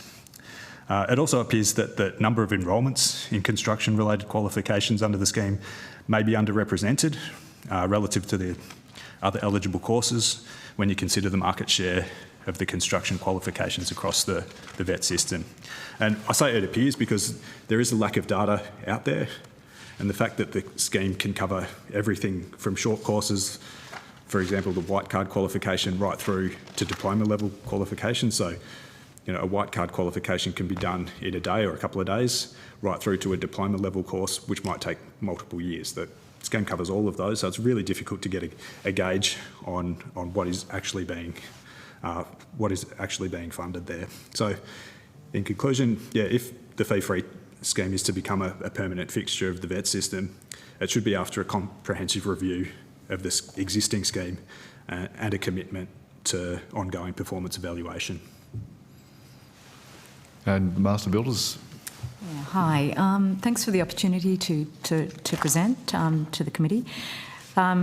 Like what HIA has said, you know, the construction industry faces the enormous task of building enough homes, commercial, community, utilities and transport infrastructure to meet increasing demand and growing population. Labour shortage is one of the biggest sources of the pressure in the industry at the moment. Bringing more apprentices into building and construction trades is an important way to relieve that pressure, and anything that can be done to ease the financial burden on Australian apprentices and bring more people to the industry is welcome. We know that many people are feeling the pinch of cost of living, and it's a huge pressure point for many, whether it be students or business. Master Builders strongly supports federal government funding into VET. It's a critical component to meet skills demands for our industry. That is why we support fee-free TAFE as one of a number of important funding mechanisms. But we're concerned that the proposed next step to legislate free TAFE is a step too far at this point in time, and we have two primary concerns. Our first concern is that free TAFE was introduced relatively recently, a couple of years ago, and we need more time to measure the performance of the initiative before legislating. There are still areas that need to be tested to determine how free TAFE adds to boosting apprentice commencements and completions. The free TAFE initiative has not increased apprentice numbers or held them steady since it was introduced 2 years ago. Not enough time has elapsed to evaluate a full cycle of learning for building and construction trades. For example, Certificate 4 is a 4-year construction program. We've only been 2 years into the free TAFE initiative. Nor is the data, comprehensively available to support, legislating the program at this point in time. The TAFE initiative so far has had the effect of reshuffling the deck from the RTOs to TAFE. Numbers for private RTOs have fallen from 33 to 30%. And increased by the same number from 60 to 63% for TAFE. Our other concern is that the legislation is going to restrict learning options and constrain competitiveness in the market at the expense of many of our member associations who run highly successful not-for-profit RTOs or are partners with TAFE in group training organisations. There are 6 non-profit RTOs and 4 GTOs in the Master Builders Network that deliver valuable industry-run, informed training across diverse courses and study types, including apprenticeships. Industry not-for-profit RTOs and GTO partnerships complement TAFE and add to industry and government collective efforts to lift the number of people completing apprenticeships and taking up careers in construction. We have instances at our member organisations where students have come to study at Master Builders RTOs because they could not get into TAFE in a timely manner. Similarly, TAFEs run semester enrolments, whereas some Master Builder RTOs can offer any time enrolment options to suit the students' needs. Some of our member associations have formal partnerships, as I've touched on before, with TAFE through the GTO model that connects up learning, student support and placements with construction businesses. Whilst the legislation appears to leave the door open for the bill to not be tied only to TAFE, we hold concerns about the intention of Clause 8.1 and the way other vet providers have been dealt with in that clause. The draft legislation makes an allowance for a proportion of financial assistance to other vet providers, but lacks clarity on which providers may qualify, nor what kind of course or student type would be eligible. An option to improve this is proportioning funding to industry not-for-profit RTOs in the construction industry, for example, given construction jobs are a priority for Australia's social and economic prosperity, and there's a strong case for priority. So there's a strong case for priority to be given to these training pathways. If this bill is to progress, the capacity for private not-for-profit industry-run RTOs to obtain a portion of the financial assistance is vital. Master Builders acknowledges the important role of TAFE, who in many instances partner with MBA RTOs, as I've touched on already. And this is not an attack on TAFE. Instead, we are criticising the baking in of free TAFE when the performance of the initiative remains untested. The current shape of the draft legislation is likely to constrain market competition and limit student choices, and it's rushed and poorly drafted at this point in time. And that's our concluding opening remarks. Thank you. Thank you for that. Senator O'Sullivan. Thank you. Thank you for those comprehensive opening statements. Can we get copies of that? Is that possible? Thank you. So I want to ask you the same question that I started off with the BCA. What's the most important thing that you need out of vocational training? Is it the quality of the education and the training that's and the outcome being, you know, people qualified and meeting the needs of the jobs that you're providing, or is it who provided the training course? I think I know what the answer will be, but I'd love to hear it from you. It's options. I mean, we've touched on it in our statement. I think, you know, you need the training pathways, the different training pathways, because they complement each other, and you need the quality layer over the top. And the model that we've got for construction, building and construction, is tried and tested through non-for-profit industry RTOs and TAFE collaboration. So the two work well together. So I suppose what we're saying is, you know, we support a free initiative, but we just think there needs to be a little bit more work to understand how effective that is or isn't in terms of commencements and completions. And I think the main point is completions before we jump to legislating. Yeah. Shall I care to add anything? Yeah, I'd just add to that one is, you know, the importance of vocational education in our industry, which is a hands-on practical industry in terms of that output is critical for us, you know, and that's the vet system in setting that up is, you know, and as my colleague from Master Builders said, then the delivery of that, the completions is really important, and we do see through our own training that, you know, we do see higher completion rates through those industry delivered RTOs as well, that where it is, you know, have a wraparound support as part of it. So it does go hand in hand, as my colleague mentioned, but, you know, it just emphasises the importance for our industry of the vocational program. Do you have any data on the difference of completion rates? So, Ms. Grady, I see you're nodding your head. Yep. Yeah, we do at the Master Builders RTOs. We have a somewhat higher completion rate, but we can take that on notice and send it through if that would be helpful. Thank you. Yep. Mr. Murray? Yeah, I was going to say, through our GTO, I think we know that we have a higher completion rate than directly indentured apprentices, and that was one of the findings that came out of the inquiry into apprenticeship incentives, was the much stronger performance of GTOs. And can I ask about GTO? What impact has free TAFE had on enrolment numbers and completion, and, you know, people participating in GTO? It doesn't appear to have a material impact because, as I said, the deleterious or sorry, no impact. It doesn't appear to. There's no obvious impact there, primarily because the cost of training is covered by the award. So there's not an additional incentive there for an apprentice to undertake that. Initially, there were very few construction trades that were actually covered by fee-free. But has the provider themselves, the RTO that's associated with the GTO, has it impacted upon the funding that they've received? So the majority of our apprentices through our GTO go through TAFEs. Okay. So if it was a course that was eligible and the apprentice was eligible, presumably they would have taken up that opportunity. Okay. And what about, so who represents like the what's it called? NECA? Or, yeah. Who represents the electrical and the plumber? Is it you guys? Oh, no, it's NECA. But look, we've both got a sense of the full trade profile, essentially, because there's a bit of data that we look at, and we obviously work with those guys collectively. Back to your comment around, the change in commencements. I did touch on in my opening remarks, really, for RTOs, that there is a shift. You can see a 3% shift from RTOs, it looks like, out of RTOs and into TAFE. TAFE, yeah. It would remain steady, I'd say, for GTOs because they're connected to the TAFE network, but for RTOs that operate outside of a GTO, we're seeing that movement.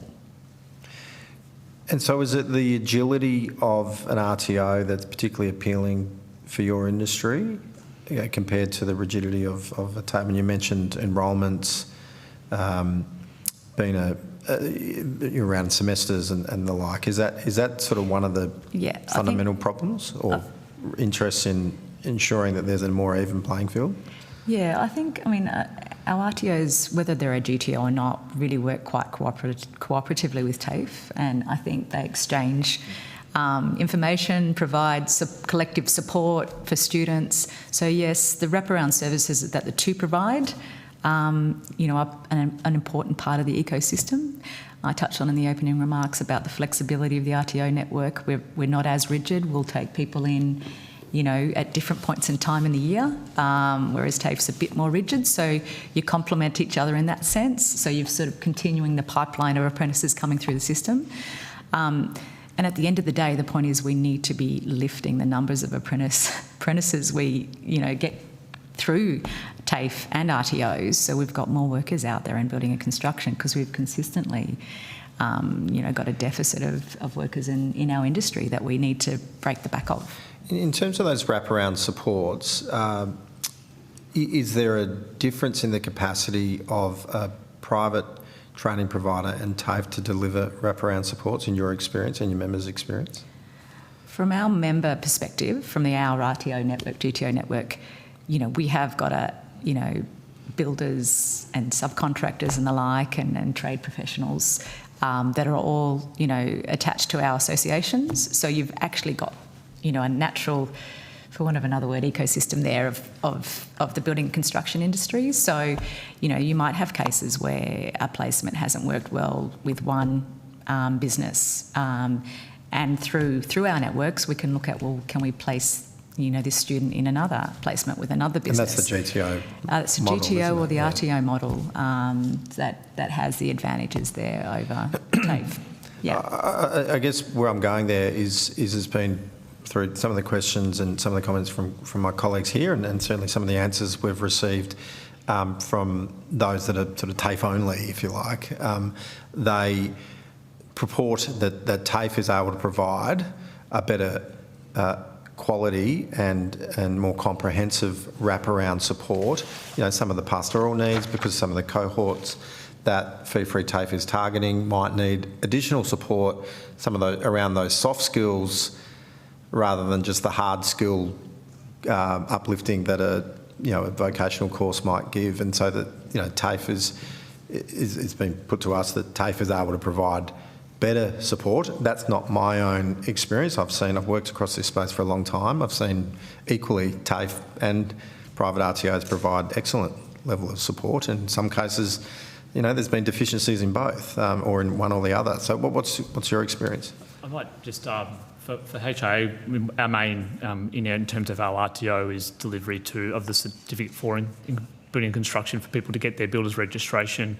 And, we generally have quite smaller classes around that one and, have industry developed course delivered by industry experts around that also then, we bring in our technical experts to keep people abreast of regulatory changes or give experiences from their sector, as well as that flexibility of being able to deliver that training, over time. So I think, through that program, and we have specific case officers looking after those to help them, support them through finishing their courses. I think through that wraparound support, we do get very positive feedbacks out of our students at the other side of that. So I think that's important when you're sort of trying to make an objective assessment of which one does better. And this isn't as it's not one versus the other. It's, they all have a role in that respect, and that's probably our key point. Yeah, thank you for that. I think that actually sums up what we're actually, certainly from the coalition's perspective, what we're looking for is flexibility for the students and the employers, and this narrowing it down to one particular, picking a winner if you like, and one particular type of provider is the issue. Do you think that do you think the government should be forcing students to go to TAFE over, and taking away that choice? I think, Senator, it's hard enough to get people away from the whole university to get into doing vocational training and doing a trade, and we've been trying to navigate that for many, many decades around that stigma around doing a trade as a second-class career. So once we need to get over that in the first instance, and then the second part to that one is, the flexibility of how this is delivered, be it through, the TAFEs have a key role, and I've been a TAFE trainer myself and did many of my qualifications through TAFE. I've been a trainer for industry associations, and they all have a really critical role in this. And Mr Murray mentioned, we're talking about 83,000 more workers that we need in our top 12 trades to reach those housing starts that we desperately need. So we need to look at a broad range of solutions to this issue. Okay, thank you. I'm just going to share the call. Senator Grogan. Thank you. Couldn't agree with you more, Mr Croft. Unlike the characterisation of my colleague, I don't think it's an either-or. I think it's having it all work together, as Mrs Waldron, you so eloquently pointed out. And it is my understanding from our previous hearings that a number of the states are indeed directing fee-free TAFE funding to some of the private and community providers. Is your the organisations that you represent, are they delivering under that program? It's my understanding that they are in New South Wales. There's a pilot in New South Wales that provides support for funding for that as well. It's a small pilot that they're testing in New South Wales, and our members are participating in that process, and it's progressing. I think there's a few administrative challenges in that, which doesn't mean it's not working. It's just administrative challenges are making it more streamlined and efficient and effective. But we've got some feedback from them on that. That's underway, and it's a work in progress. Yeah. Cool. So your members are benefiting from the fee-free TAFE structure as it stands. I know they certainly are. Private and community RTOs are in South Australia, my home state. There's a bunch of programs that they're using the fee-free TAFE allocations to fund those private and community providers. Oh, yeah, we're benefiting from the initiative at the moment, but our concern with the legislation at this point in time is the initiative's only had a couple of years to be tested. I touched on the New South Wales one. There's a bit of a pilot underway there, but in terms of a bit more of an employer incentive as well as the fee-free TAFE. Our view is that we actually need to have a better look at the 4-year cycle of a construction qualification to see how fee-free TAFE actually is performing before we lock in any legislation in that area. We've got the initiative underway. Keep it going, keep it progressive, look at how it performs, and if it works well going forward, let's do it then. But I think we need a bit more data, we need a bit more analysis around its performance in terms of adding to the outcomes, in terms of completions and more apprentices getting out into the construction, into construction careers. Yeah, I can provide another example from within our training business. We operate a trade training centre in Darwin, and we've got capacity to train apprentices there, but there hasn't been any fee-free about capacity eligible capacity within for us to deliver that. So we've got excess capacity to deliver trade training for for carpentry, but all the funding has gone to Charles Darwin. Okay, you should probably talk to Charles Darwin and the state government and the territory government about what the pathway is into the future, because I think having all of the elements of the vet sector working together is the aim and is the answer. And with the wraparound services, you spoke about those wraparound services. Now, personally, I've worked in private RTO and community-based RTO.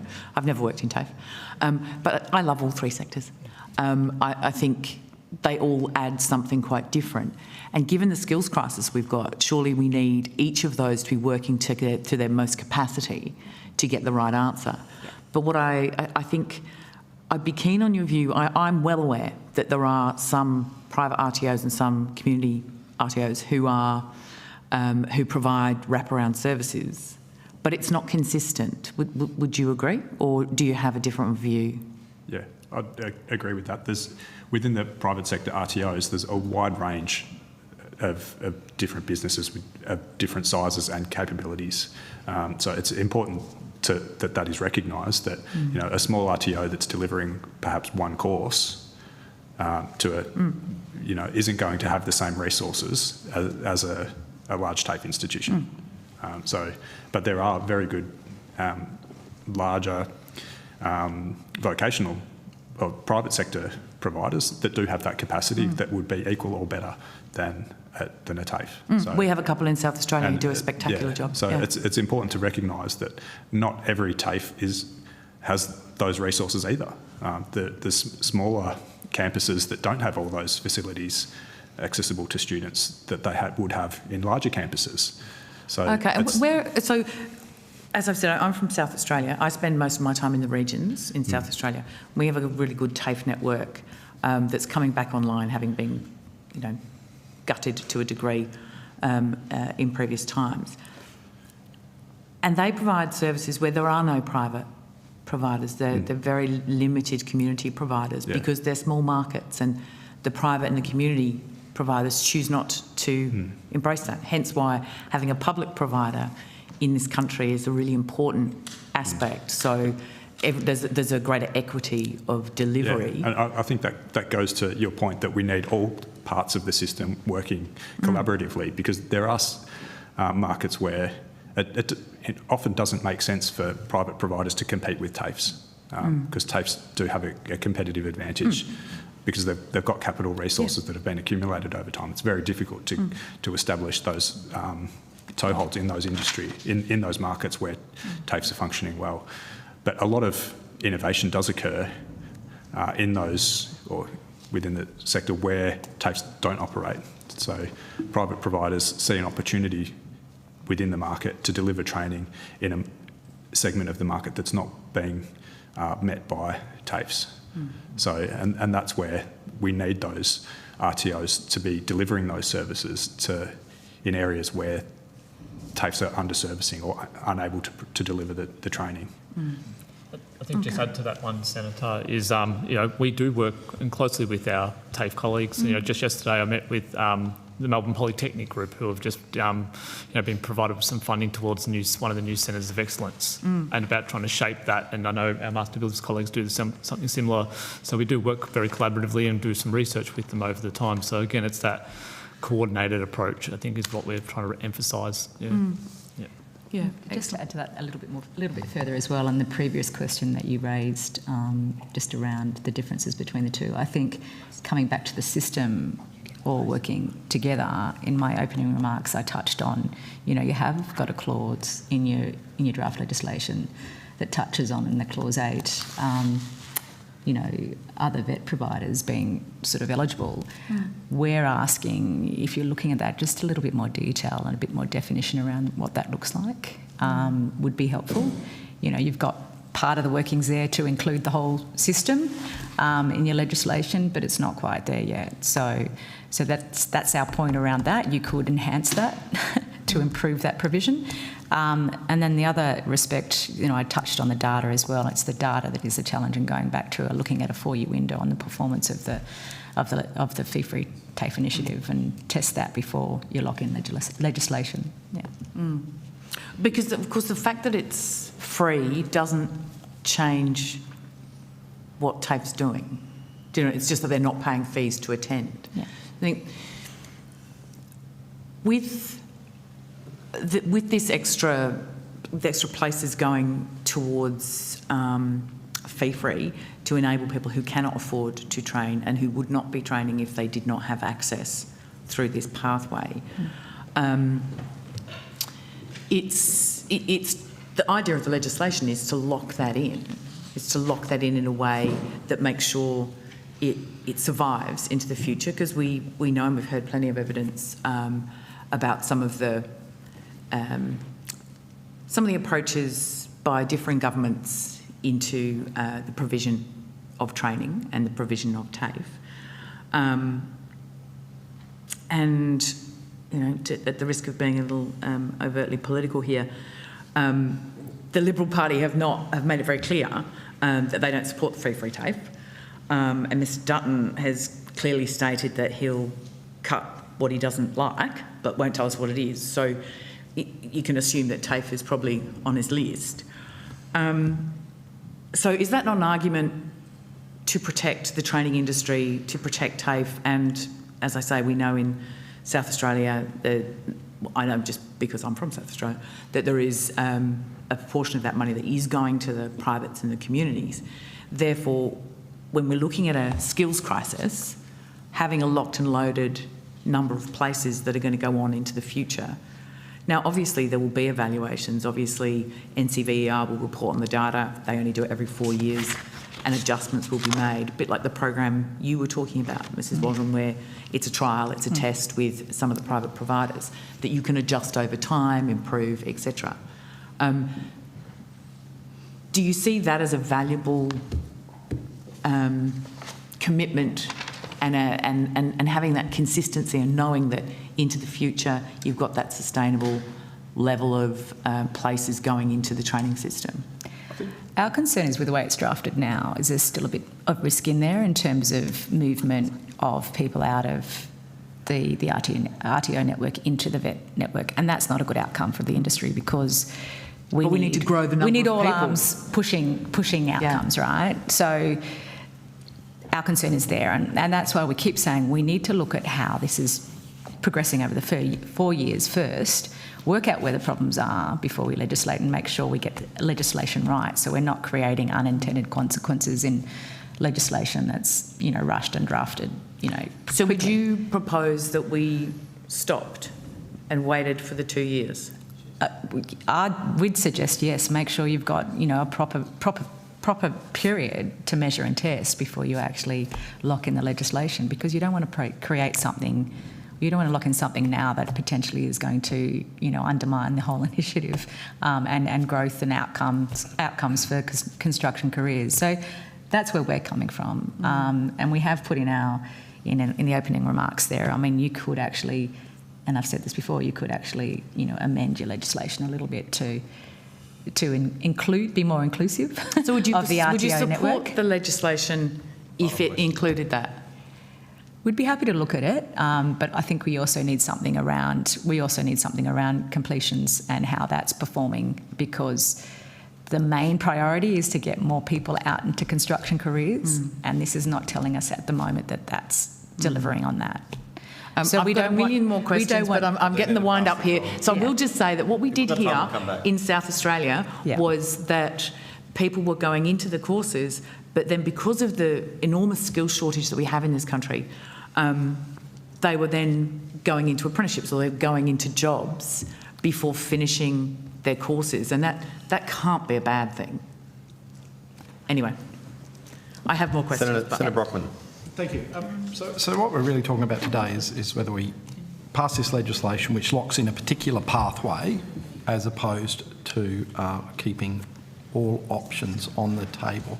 When it comes to funding skills, if I, as a government, allocate $1 of funding courses into an RTO versus a TAFE, how much further does that tax dollar go with your organisations? employer incentives, are proven to assist the process. They're not there. They're not there now, and they do actually offset the cost of the employer setting aside the time to work with the student. So we'd have to say yes, that's a really strong initiative and something we continue to support. And we know that's the vet review process has looked at, the apprentice review process has looked at that, and there's been no decisions on that. But we would say those kind of incentives have always worked. There are some flowing through to states at the moment and are working. We would encourage that to continue. But in terms of if you're giving a benefit to TAFE, you'd need to be giving an equivalent benefit to an RTO to be seeing the benefit spread evenly throughout the system. Yes, so in both our opening remarks, we both talked about a holistic approach to addressing the skills challenges in the country. When we put our submission together, the main platform that the government had been talking about was the fee-free TAFE. We were talking around this one that we need a holistic approach to addressing skills, not just fee-free TAFE. We need to look at employer incentives. We need to look at the apprentice incentives. We need to do, retention. We need a holistic approach to this. We know subsequent to this that there has been a few announcements about the apprentice incentive, and we have now had the review handed down and 300 pages and 34 recommendations that we're all working our way through. So I think, again, this is where it comes back to we need to look at addressing the skills much broader than where the conversation has been primarily about fee-free TAFE around it, whereas we want to be talking about pre-apprenticeship programs, job-ready programs, all of these sort of things, new and innovative skills to complement our existing skills, getting our construction trainers. We need all of this to be working concurrently. The employer incentives is critical around this one. If we don't have the employer, we don't have any apprentice. So again, it's probably that holistic approach that we haven't really seen coming out of the policy debate around this one. We've seen increments here or something over here rather than that holistic approach that we've been asking for, and we put into our budget submissions, and we'll be talking ahead of elections about where we'd like both parties to be focusing. No. And just to add to that, I suppose it comes down to the efficiency of the operation really and the value of the taxpayer's dollar in that. So if you've got a more efficient operation, you've got less administration challenges, you've got less complexity in the process, there'll be a better outcome for the taxpayer dollar if we're looking on, where that, value proposition lies in terms of the government's investment. But, you'd have to look pretty closely and dig deeper into that. And that's why we say, learn lessons from pilots, for example, in New South Wales, where they say there's a few inefficiencies occurring at the moment, and give ourselves time to test how a full cycle of a building diploma, for example, has fared under the free vet initiative, which then comes back to the point of it's probably premature to introduce the legislation now. We're not saying, you might do it sometime down the track, but it's probably premature to do that now because you just need some more analysis, intelligence, information around the performance of the initiative. So if we pushed pause button on this legislation, as your organisations are recommending, which, to be very, very clear, does not stop the government pursuing its policy. Its policy is there at the moment without this legislation. What would you like to see the government, a government of either persuasion, do in terms of the training space? Are there particular areas that we should be focusing on? I guess, it comes down to there's a number of issues that the government within this policy are aiming to achieve, whether it's to overcome the cost barrier that some students face. Not all students face, cost isn't a barrier for every student, but it is certainly a barrier for some, and you want to see that barrier overcome. Is it to accelerate workforce growth, to get more people in, or is it to increase the participation of cohorts that are typically underrepresented in these workforces? It's trying to tick a lot of boxes. So, we'd like to see workforce growth prioritised from our perspective, our members would like to see more workers out there in industry able to work, so with qualifications as quickly as possible. Yeah. So we'd probably argue that those other two priorities are secondary, but that's the decision for the government as to where they provide or where they prioritise those things that's going to deliver the best value for money for the investment. So it's a challenging thing to tick all of those boxes with one policy measure.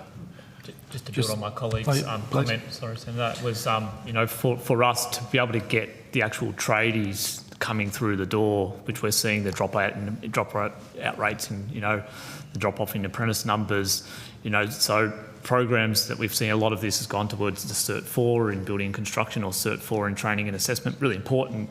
But for us, in terms of trying to get those 83,000 more tradies, job-ready programs, pre-apprenticeship programs, they're the ones that would really help with bringing the tradies in the door, those brickies that, in short supply, the concreters, those real trade-specific, that's where we probably think this legislation could be more targeted to those key areas like that, and sort of potentially, funneling some of the funding to this one towards those sort of really high demand sort of priority areas like that is something that we probably think could be more nuanced in the legislation going forward.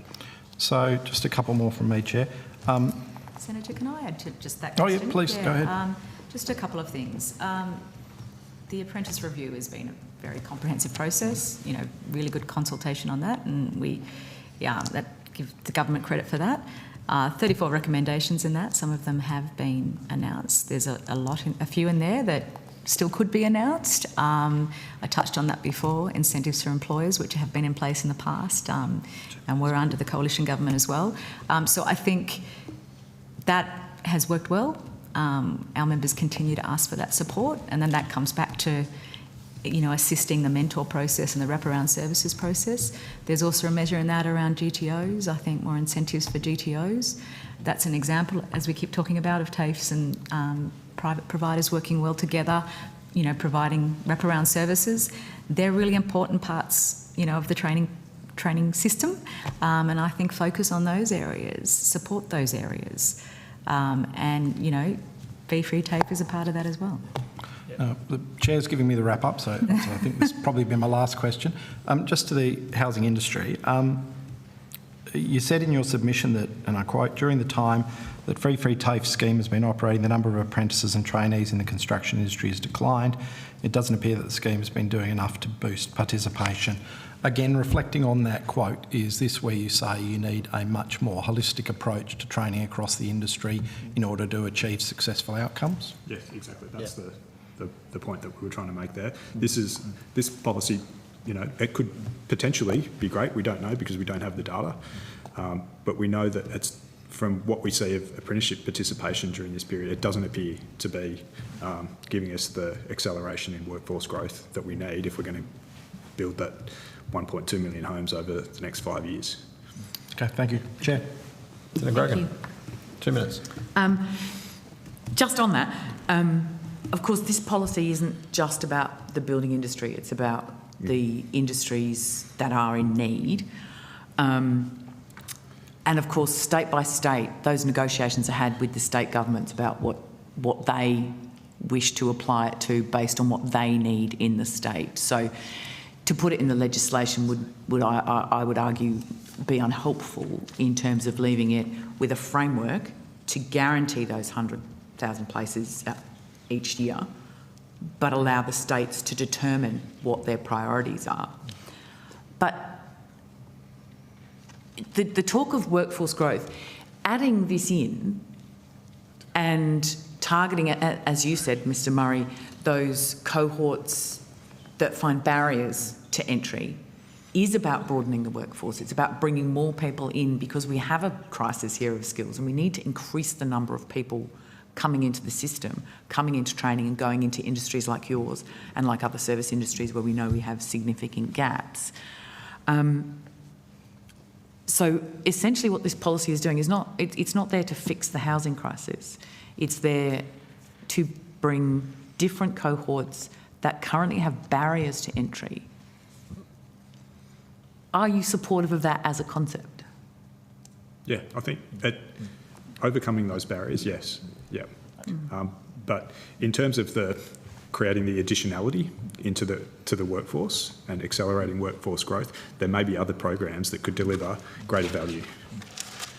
Oh, I would definitely say that there are other things to be solved by other policies, absolutely. Yeah. So, yeah, but this isn't like it comes from a frustration that whenever we've spoken about labour force shortages and we've heard ministers respond, they've always cited fee-free TAFE as being the solution to that workforce challenge within the construction industry, and it doesn't appear to be hitting the mark. So just really quickly. Very quick one with a quick response. Thank you. You say that there's it's impacting your numbers in terms of training, but NCVER data from 2023, which is the first and sort of peak year, the biggest year of free TAFE, do you know what the increase in government money to independent RTOs was in 2023? No. It was 10.9, and for public providers it was only 9.6. So it's just clarifying, are you saying that you feel you're being squeezed when in actual fact at the peak of the free TAFE, the increase in funding to private and independent RTOs was higher? And so that's all sectors? It's not specifically building and construction? I don't have the breakdown, no. So I think you'd have to have the breakdown from the sector. I don't have that at my fingertips. I don't know if you guys have got that at your fingertips as well. No. But yeah, there has been a lot of investment in the aged care sector, for example. So I think you'd need to look at that from a sector by sector perspective. Okay. I will. Thank you. Yeah. Thank you. And then that also comes back to, again, what are the priority areas of workforce need, and building and construction is front and centre in all government priorities, I think. On that absolutely, front. yeah. But the challenge being, of course, it's not the only one. We are past a lot of time, and when the chair comes back, if I'm not on time, I'll be in trouble. So, look, can I thank you? Can I thank you all very much indeed for your time today? If you've taken any questions on notice, could you please return the answers to the Secretariat by Friday, the 21st of February? I thank you, and enjoy the rest of your day and your weekend. Thank you. I now invite in person those from the National Centre for Vocational Education Research and Jobs and Skills Australia to make their way up to the front. Thank you really very much. Thank you. Thanks. We'll just pause broadcasting for a second while we arrange ourselves.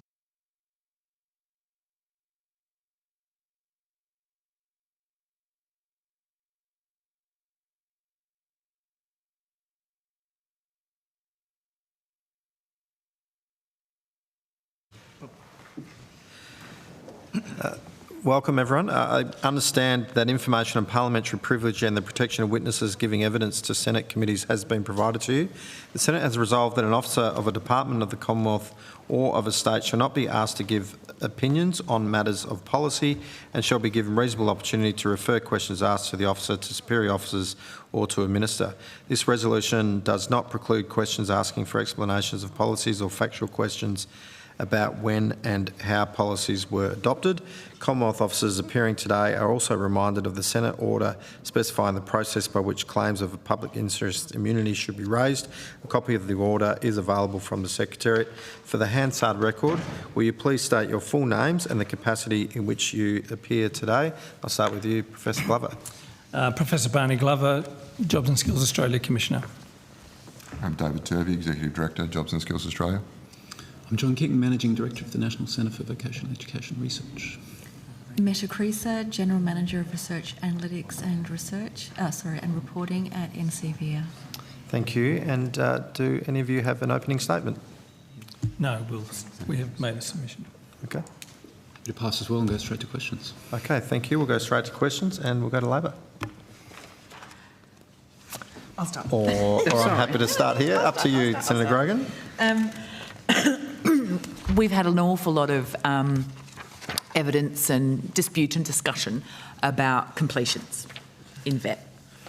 How they're measured, what they tell us, whether it's a valid transition when people don't finish, all of those things. Now, can you just explain from the NCVER's perspective how you measure completions within the vet sector and why you do it in the manner that you do?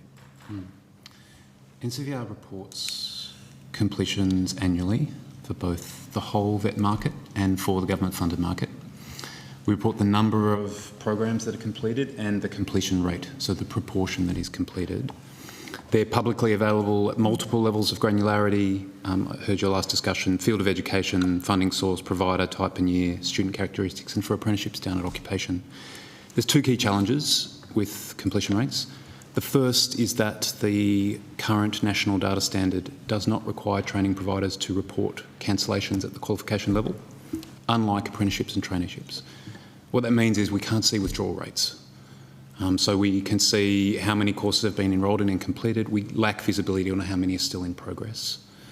I expect many providers, good providers particularly, do capture it, but they don't report it to us formally under the standard. The second challenge is that vet courses vary in length. Many students study part-time, about 3 and 4.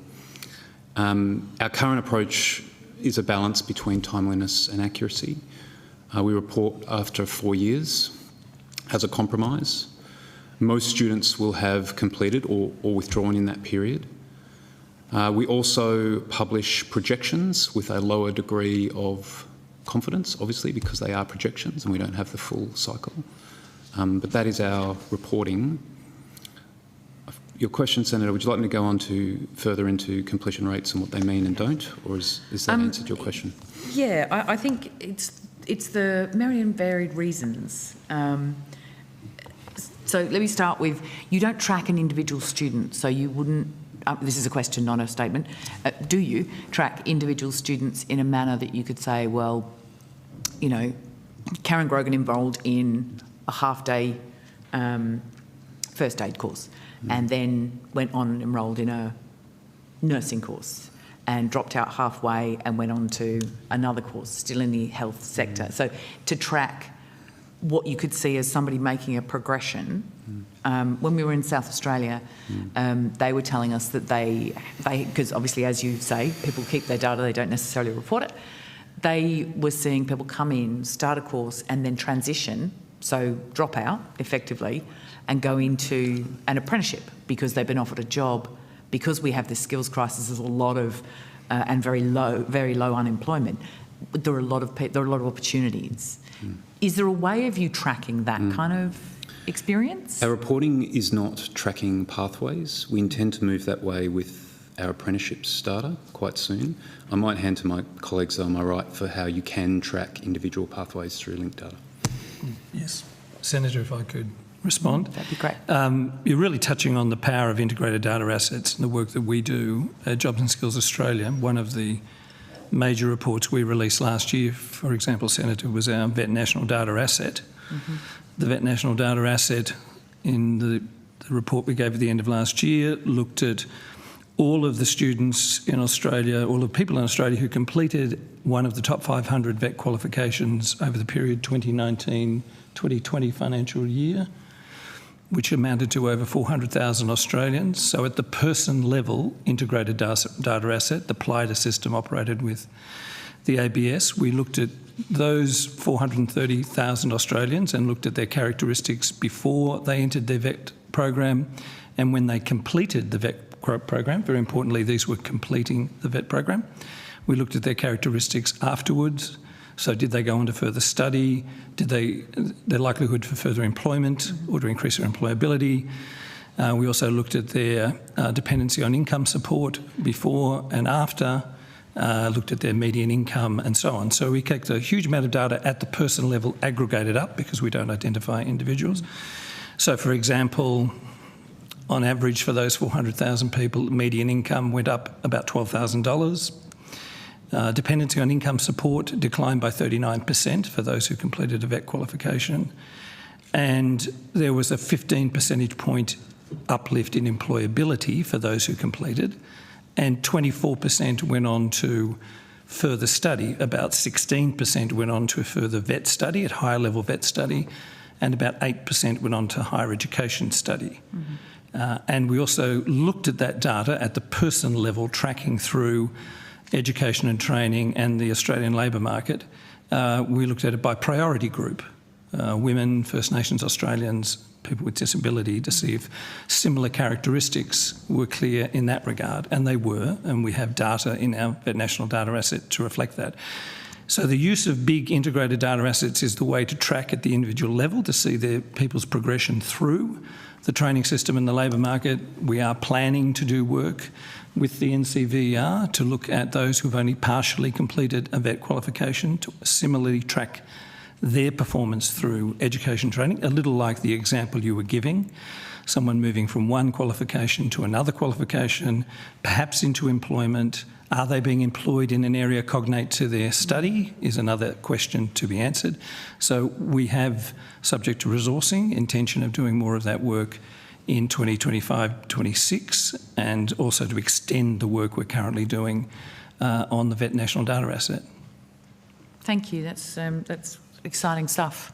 I think it would really help in terms of understanding, where to next. And Senator, if I could just add, I think what it demonstrates, certainly to us, and we're keen to do more work on this, the power of a vocational education and training qualification when completed.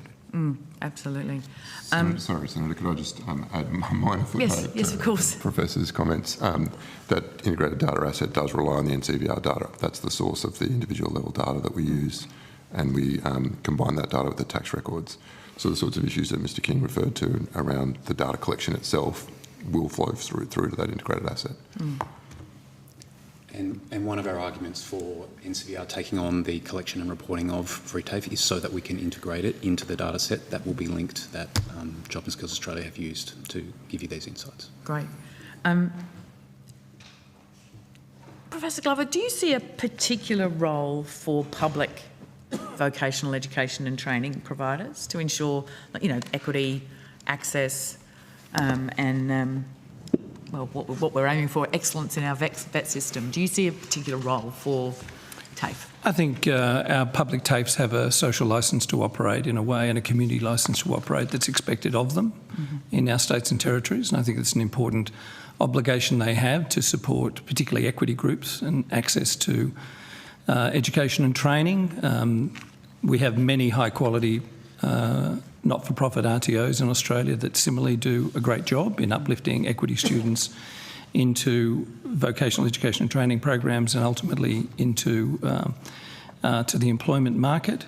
But certainly there is an important role for public TAFE to play. There's a very important role for them to play in allowing access to programs for equity students, and I think that's been a characteristic of TAFE for some time. I was involved in the university's Accord review last year, 2023, and we looked at a great deal of the data about, for example, access to tertiary education for people from low socioeconomic backgrounds. And TAFE in Australia does a great job in providing opportunities for low SES students to access tertiary education. Universities do as well, but not to the same level that our TAFEs do. So they do play a very important role. Thank you. Thank you, Chair. Thank you.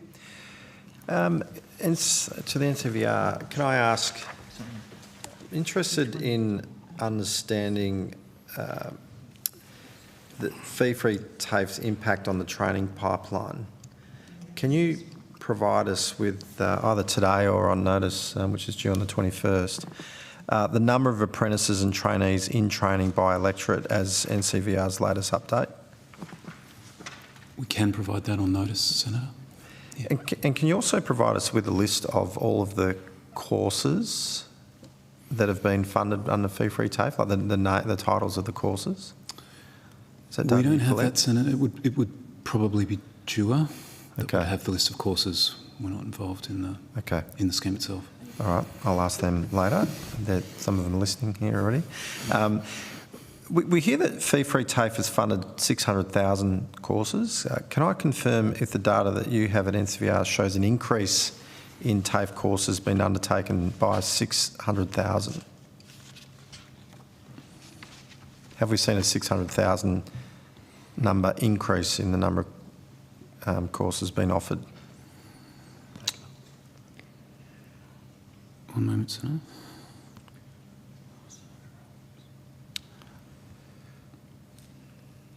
Lost it.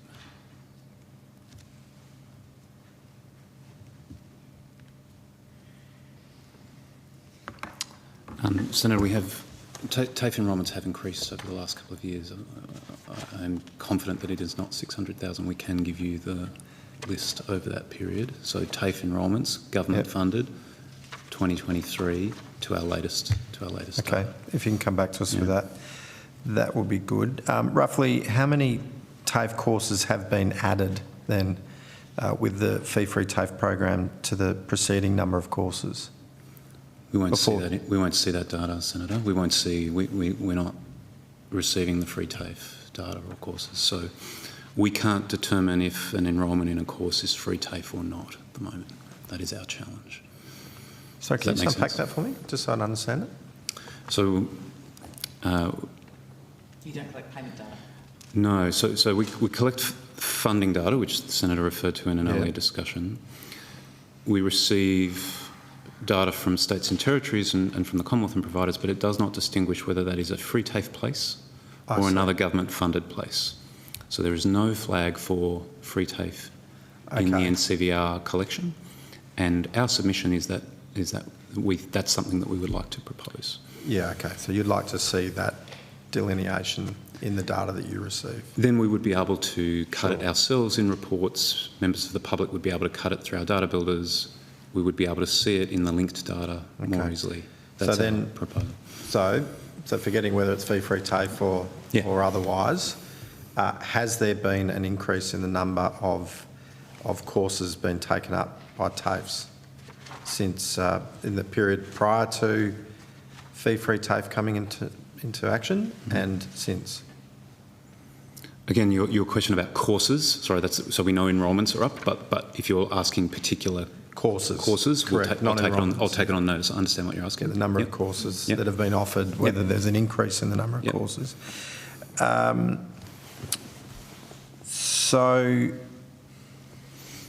given you said that the number is, you did put on evidence that it's not 600,000, so then the majority of the courses that are therefore currently being funded were pre-existing courses. They were already there. They're just now, some of them are now going to be funded under fee-free TAFE. Is that correct? I imagine without knowing which course have been funded, yeah, that's right. There are some existing courses that are now students studying under them are free. There are potentially also, though, new courses that are now created to satisfy free TAFE. That's a question I would ask my colleagues in the next session. Sorry, Professor Glover, did you want to add something? No, sorry, I wasn't sure if you were taking the call.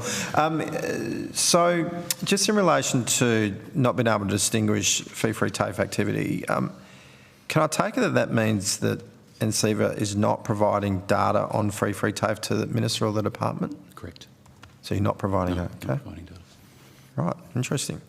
So the fee-free TAFE data that we have is entirely reliant on states and territories providing the data to NCVA. I understand, Senator, under the scheme that states and territories report each quarter, I believe, aggregate data to the Australian government on free TAFE. Okay. It's strange because we've been pursuing the cancellation and withdrawal data on fee-free TAFE for some time now, and you've said that you're not collecting it because, am I right? Did you say it's because it's not part of the agreement? Because we know from evidence last week that we got from South Australia is they do actually have it. Yeah. So, Senator, let me explain. There is a national data standard that sets the rules for what data providers collect and report to the National Centre under each of its collections. That standard at the moment does not require providers to report cancellations at the qualification level to us.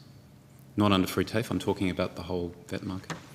It may well be that providers collect that information themselves, but they don't report it to us. And that's because then they're not required to. They're not required to. There is a new data standard that is in the process of being agreed by ministers. I understand under that standard they will be required. It's a couple of years away from implementation at least. Yeah, so has Minister Giles asked you to amend the collection or the data that's been requested? Minister Giles and all skills and training ministers are considering the national data standards and amendments to those standards, including the one that I've mentioned. Okay. Understand last year they approved a framework. There are still more decisions to be made to finalise the standards, but they sit over and above free TAFE and an intergovernmental agreement between states and territories. Okay. Am I being clear, Senator? I'm really sorry. Yeah, thank you. That makes sense. Senator Gregg, you wanted to follow up? Yep. So how often do the data standards get updated? Because I'm aware that as soon as you change the standards, your consistency across reporting, there's a lot of complication in updating what you collect so that you can consistently report. How often does that get updated? Yeah, they're updated. Minor amendments tend to be updated from time to time, but a big fundamental change, which is what we'll have with the new information standard, that's very rare. So this is probably the first change in probably quite a few decades, which will deliver much more detailed data and is also expected to deliver faster data as well. Great, thanks. So, can follow up on that as well? Follow up on the follow-up? Yep. Follow up on the follow-up. So, the change, beyond what Senator O'Sullivan has been talking about, effectively capturing non-completion rates, people who leave a course without completing it, like what other changes are being envisaged? Because I would have thought simply adding a data field wouldn't be considered a major change. But so is there other components to this? There are many other components, Senator, and I can send you offline a summary of them. I would say though, on notice, of course. I would say from talking to providers, the change can be significant for some of them, particularly the thousands of RTOs if they don't have the data systems, if their current practices don't capture withdrawal. It is a major change for them. Is my advice. It's a major change to them, but it's not really a major change for the. To the standards? No, it's a small clause to the standard, but potentially wide-ranging implications for the sector and for our ability to report completions. So, thank you. So, following on from the follow-ups, so just how often are you reporting on the data that's received? Completion rates we report annually. Yeah.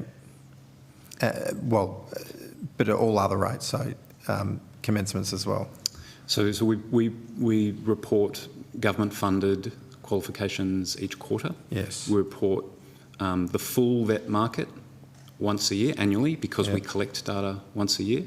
We report apprentices and trainees each quarter. So we have several that we report quarterly and others, Senator, that we report on an annual basis. And the annual ones are the total market and vet completion rates, as well as our surveys. Late last year, Minister Giles was asked in Parliament about fee-free TAFE completions, and he said, I'll give you his answer. He said, as I'm sure the Shadow Minister knows, the Professional Data Agency, the custodian, the NCVER, reports completions after 4 years. But the evidence you've just given me is that it's every year, so that's wrong. The vet data experts only report on the cohort that completes after 4 years, because it takes 4 years to get usable data. So the evidence you've just given me here is that answer that he gave in Parliament was incorrect. Is that right? Let me clarify my answer, Senator. We report annually on completions for the enrolling year from 4 years prior. So last year we reported for the group of vet students that commenced in 2018, 2019. Right, so you understand there's a 4-year lag in the data. So we report annually with a 4-year lag, because of the factors I mentioned before, the time it takes people to complete and our inability to. But what about courses that only take a year or maybe 2 years or 3 years even, or even less, as Senator Brock was saying? Yeah. So when are they reported? So they are still reported. So if I use the example of a course in 2019, so at the moment, if you studied a course in 2019 and completed it in 2019, your completion would be reported 4 years later, because we report on the year for all courses, and some courses, particularly trade, apprentices, take 4 years. So that's our current approach, is annually 4-year lag. Okay. I am required to share the call. I do have more questions, but I will. So I'll come back, but I'll happy to share. Thank you. Rotate the call. Thanks, Chair. Thank you for coming along today. So, at our last hearing, and also I think in their submission, the committee heard that heard from ITACA and that NCVER data clearly shows that private training provision is superior to TAFE. Would you draw those conclusions from your data? I'd say, Senator, all data requires careful interpretation. There's a risk of drawing conclusions that aren't sound. The NCVER data tells us what happened, but not necessarily why. They're descriptive but not causal. So at the whole of system level, the data shows that as a group, private providers have higher performance outcomes than TAFE on many metrics: completions, employment outcomes, employer satisfaction. But it doesn't establish a causal relationship between provider type and that performance. Other differences are influencing the results, especially student characteristics and course mix. I'm happy to share some illustrative examples. If you wish, put colloquially, the comparison is not apples and apples. Right. So we can't say with confidence on the whole that private providers perform better than TAFEs. Without quasi-experimental design or econometrics, it's difficult to determine conclusively what's driving an outcome. I would add the Productivity Commission looked at this question in 2021 and found that public RTOs, no evidence that public RTOs deliver consistently better student outcomes than privates or vice versa.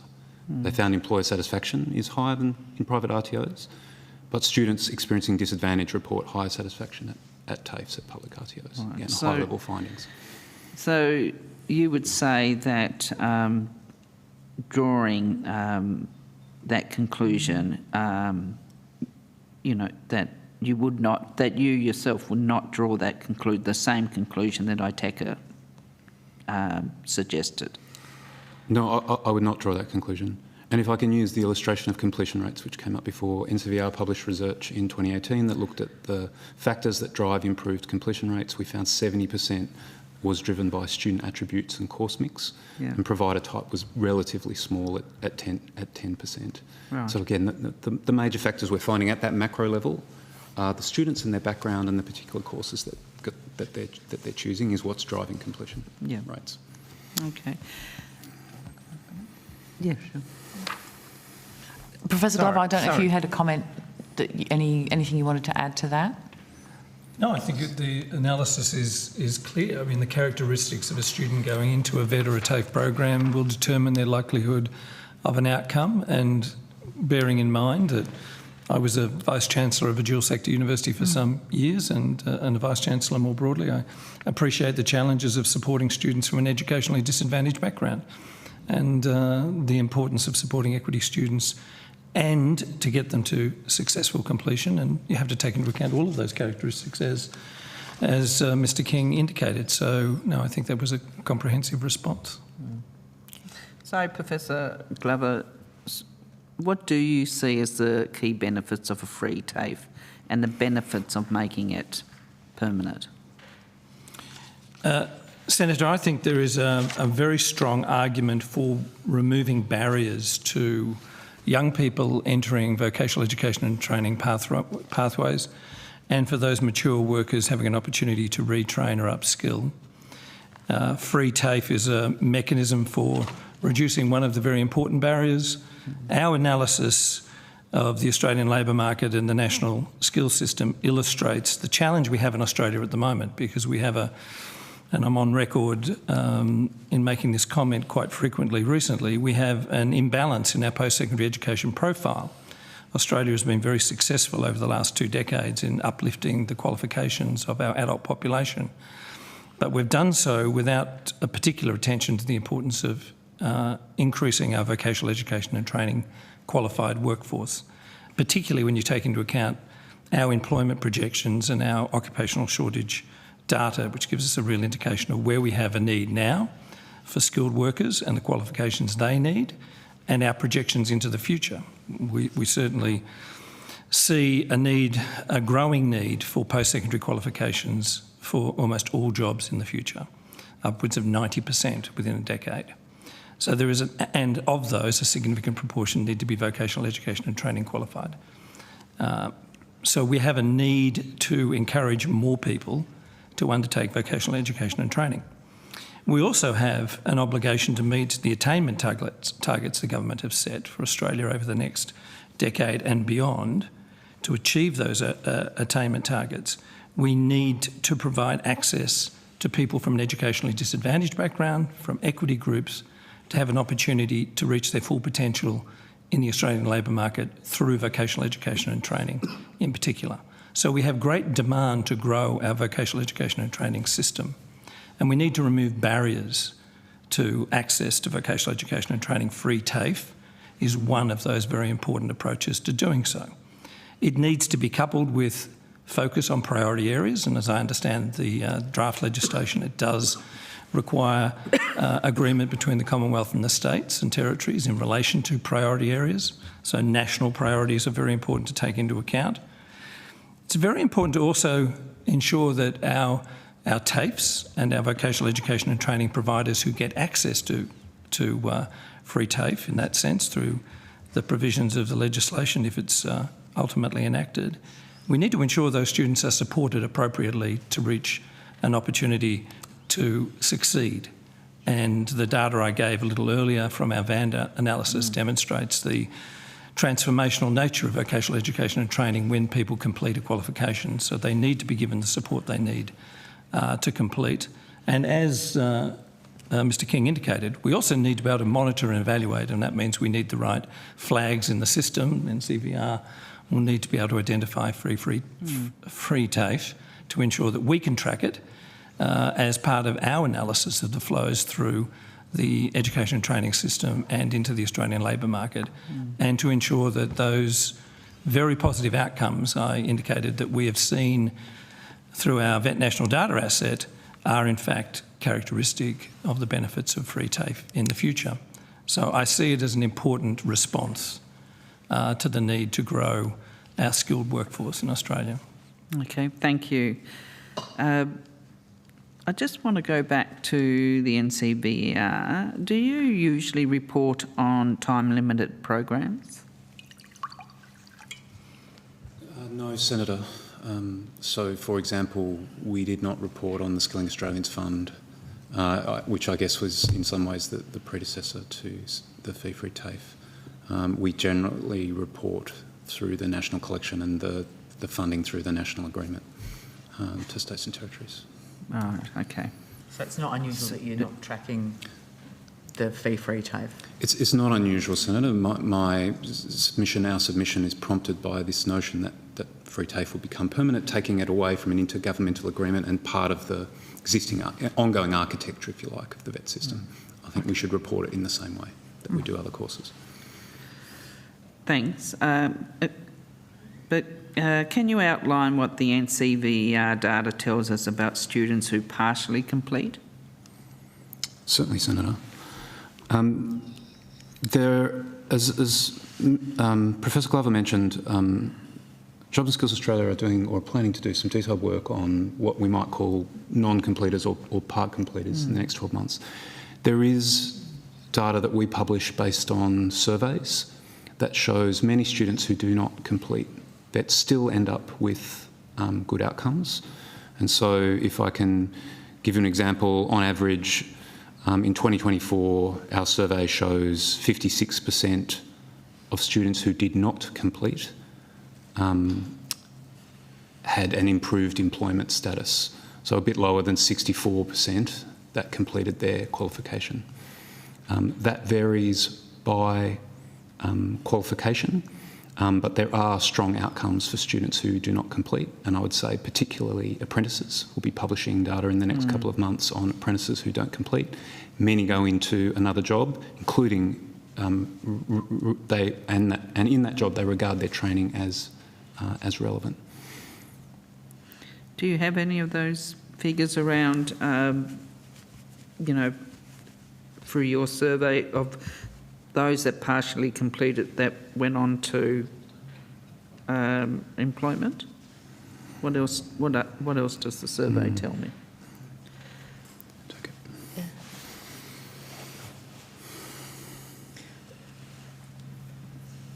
I think we will have to take that on notice. Okay. And do you record, you know, if a student completes a unit but doesn't obviously complete the course, do you record that sort of information? Yes, and actually if I can just go back to your earlier question in terms of the outcomes for qualification part completers, our data shows that as Mr King mentioned, 56% of qualification completers had an improved employment status after training. 70.3% were employed before training, and of these, 10% had an improved a job with a higher skill level. Other figures that we can mention are around 30% of those who weren't employed before training. About a third or more had a job after training, so quite a good uplift there, even though they didn't complete. And in total, about 72.3% were employed after training of those who didn't complete. 72%? 72%. Okay, yeah. That's good. But if there's any other information... I would add one more, Senator, which is that over 3/4 are still satisfied with their training. 77.8% of people who don't complete are satisfied with their training, compared to 89.5% who completed their training. So a lower satisfaction rate, but still high. It's very good. Thank you. I have to give up the call. Yeah, we have 6 minutes left, Senator Brockman. 6 minutes, I definitely will be able to do it in less than that, Chair. And just following up on the Chair's earlier question about comments made by Minister Giles in the House referring to your data set and the time lag, and again from the Minister's office to the media, and I quote, "Because free TAFE only commenced in 23, there is a time lag between commencements and completions due to course lengths and part-time study. This preliminary data release shows the success of free TAFE for some of the shorter courses on offer, and as we have said all along, we await the actual completion data to be released by NCEVA 4 years after commencement." End quote. But based on your evidence, under the current reporting framework, you will never have that data. So there has to be an intergovernmental agreement in order for you to collect that data. It's hard for me to know, Senator, the intention behind the statement. As I said before, we report completion. There's a difference between completions and completion rates. I fear we've fallen into that trap, but there's students who complete and then a rate. We report the completion rate with 4 years of lag data so that we can be confident that students complete. At this point in time, we could not report completion rates for free TAFE because we do not have the data. And that requires an intergovernmental agreement change in order for you to collect that data, plus system changes you've talked about as being quite difficult for some of the providers. So as it stands now, you cannot collect that data on fee-free TAFE. We cannot collect it now. I do believe it will require some standard changes. I do think the ability of TAFEs to report that information to us might be different from some of the private providers, the smaller providers I mentioned. So I can't be as confident. There may well not be a high barrier on the providers to do it, but that's something that we'd work through with the Commonwealth and states and territories afterwards. Would it be retrospective? If there was an agreement that it could be that would be included in the data set that's provided, can you go back? I'd certainly want to be able to go back in time, Senator, to the start of the scheme. And we talk with individual jurisdictions too, those that have had free TAFE in place at a state level, about whether that would be possible. Have you communicated this fact of what you are currently collecting under the current rules to the Minister's office? Because it seems to me strange that the Minister and his office keep referring to your data set when under the current arrangements, your data set cannot capture this information. So I have not had conversations with the Minister's office. I confirm that. As I understand it, the comments are that we take 4 years to report completion rates, which is, as I understood it, a fair judge for TAFE. That's how I heard the comments that you mentioned for free TAFE. But yes, you're right, we could not report it. I have had preliminary discussions with the Department of Employment Workplace Relations about NCVR's interest in reporting free TAFE. We started those last year after the legislation was announced. Okay, I'm happy to leave it there. At any point, just a final question, at any point, even during the negotiations of the funding agreements, did you ever ask for fee-free TAFE data to be included? Cessations to ever be included? Is that a request that you've put through? I understand, Senator, before I started in the role back in 2022, we were involved in discussions with one of the jurisdictions about whether NCVR could report on free TAFE. I understand at the time the view was no, not simply because the data standard did not enable the fields that were required to report on free TAFE. I don't think it was a lengthy discussion. That was a response that was coming from the jurisdiction that you it was the jurisdiction several years ago when the scheme was in its infancy. But certainly not in recent times. And just to clarify your evidence, it wasn't the Commonwealth that said that, it was a state or territory. Correct. Okay. And I think it goes back to the earlier question, with these time-limited agreements, it's not usual practice at all for us to be part of the reporting arrangements. Okay. There's time for a quick follow-up if anyone wants to. Yeah, sure. So that would lead us to the idea of changing the data set, like the work that's going on now, that's being undertaken by the state and federal ministers to actually look at your data set and come up with what it needs into the future? Yes, so in looking at a new information standard, obviously we look to see what are some of the limitations with the current data standard that we have and what improvements could be made with new systems and new technologies and things that we may have had difficulty measuring in the past. And cancellations, withdrawals is one of those sorts of things that has been limiting for us in the past. Well, it's great that you're undertaking that work. We'll look forward to seeing the result, as well as Professor Glover, the work in terms of that pathway of students. So it's going to be very informative and helpful piece of work. Thank you. Read the script? Or? Yeah, you read the script. That's such a good job. Thank you. Thank you very much indeed for your evidence, Dave. If you've taken any questions on notice, could you please return the answers to the Secretariat by Friday the 21st of February 2025, and we'll now suspend and be back at 2:45. Thank you.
And now welcome in person representatives from the Department of Employment and Workplace Relations.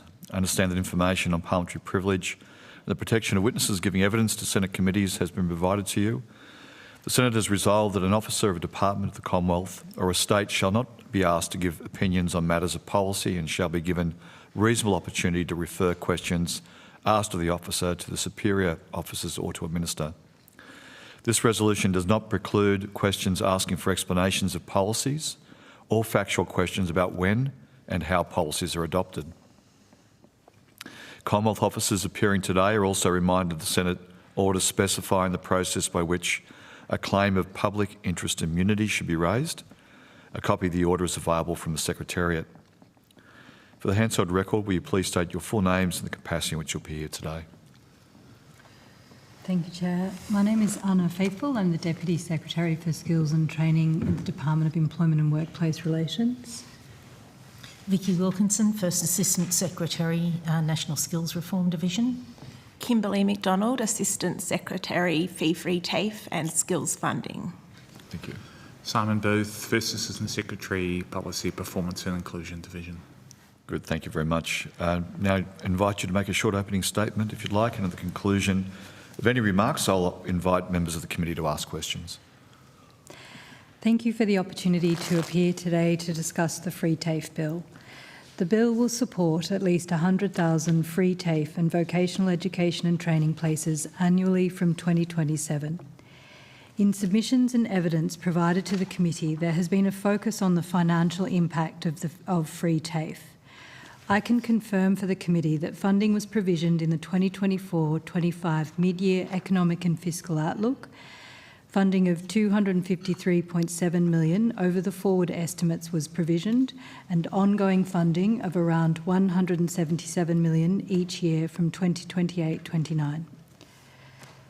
The bill sets out the framework for the delivery of free TAFE in partnership with states and territories.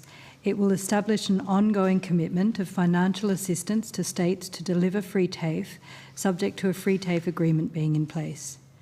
Free TAFE will deliver cost of living relief through the removal of tuition fees. It will be prioritised to those cohorts who typically face barriers to education and training and will be offered in fields of study in high demand and of national and state priority.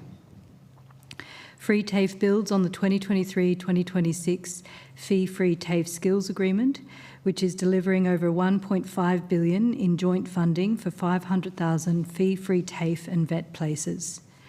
From January 2023 to September 2024, there have been 568,451 enrolments in fee-free TAFE courses. Enrolments have been significantly higher than targets, demonstrating strong demand for the program. Enrolments have been strong across priority sectors. For example, there have been almost 100,000 care sector course enrolments and over 39,000 construction sector enrolments. Fee-Free TAFE has had a much higher participation rate by priority cohorts than the broader VET system.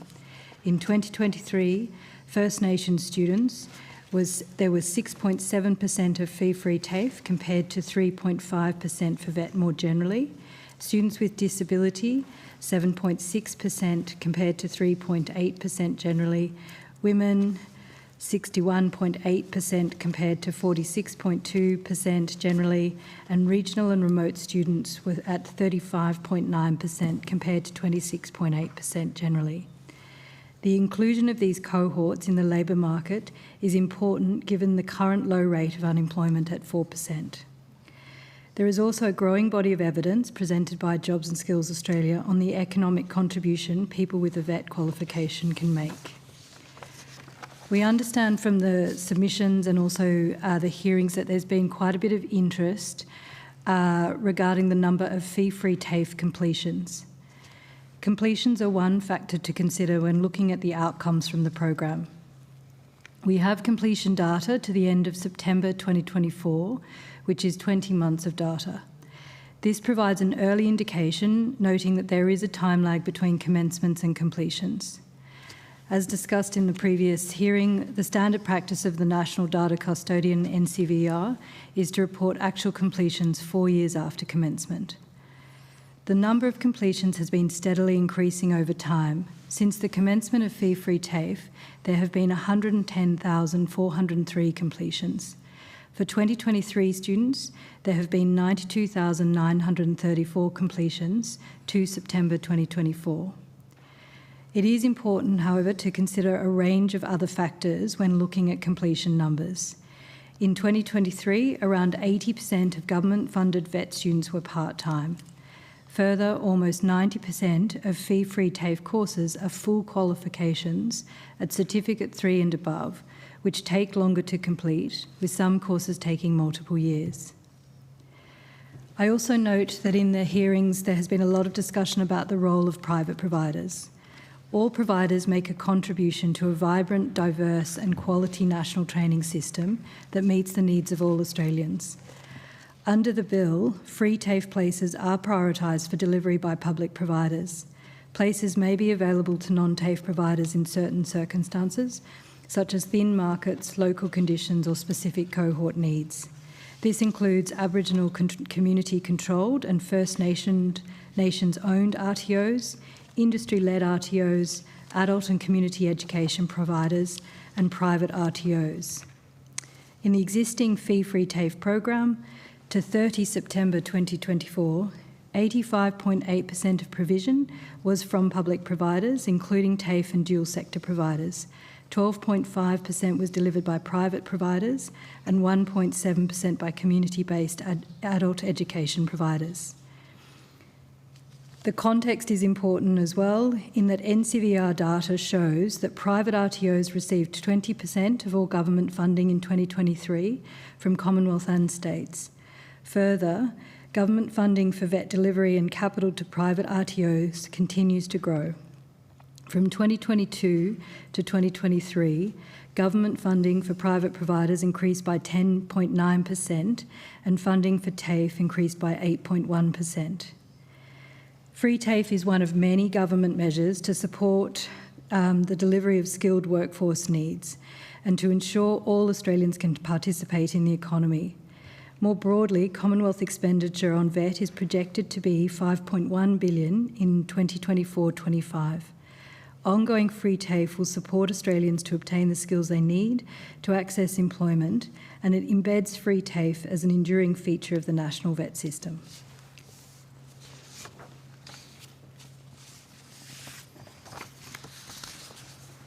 Good. Thanks very much. Senator O'Sullivan. Thank you very much. Is it possible to get a copy of that opening statement? I understand we the Secretariat. Secretary has it. If we can get a copy, I might just review some of what you've said and come back to those points. Firstly, I'm interested. Firstly, thank you for your time being before us today and your preparation for today's hearing. I'm very interested to understand the impact that free TAFE is having on the training pipeline. Can you provide the committee either today or on notice by I think it's the 21st of February, the number of apprentices and trainees in training by electorate as of NCVR's latest update, the June 2024 update? Certainly, Senator, we can take that on notice, and I'm also happy to talk at a general level about the in-training numbers as well. Okay, if it's quick, yep, sorry. So I think what we're seeing with in-training numbers across the board, is we recognise that we had, as I've spoken before at estimates, a once-in-a-generation impact of the COVID pandemic and the injection of funding to support the response to the COVID pandemic.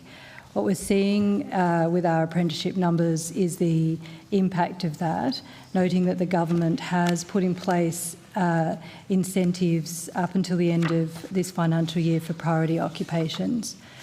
Overall, we're seeing in-training numbers remain relatively steady, particularly in those priority occupations, and which is reflective of that focus on priority occupations. Okay. Last week we had the South Australian Skills Minister and Education Minister in front of us, and he said that they are collecting and have available the withdrawal and cancellation data for free TAFE across his jurisdiction. We've heard from NCVR that you're relying on state and territory data for fee-free TAFE. Why has the Commonwealth not requested the fail rate of fee-free TAFE from states and territories? Sorry, Senator, could you just repeat Why that? has the Commonwealth not requested that cancellation data from the states and territories? Senator, if I can just commence. So with the withdrawal data, there is no consistent definition for what a withdrawal is across states and territories. So if we did, so that means it's very hard to compare any figures.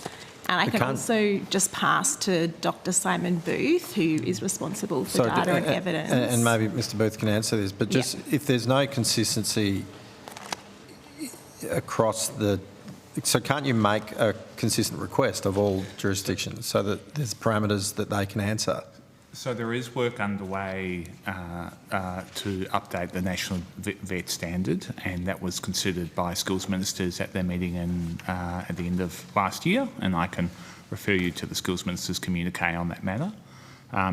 That includes introducing effectively events in the student's journey, of which withdrawal would be one, into the data standard.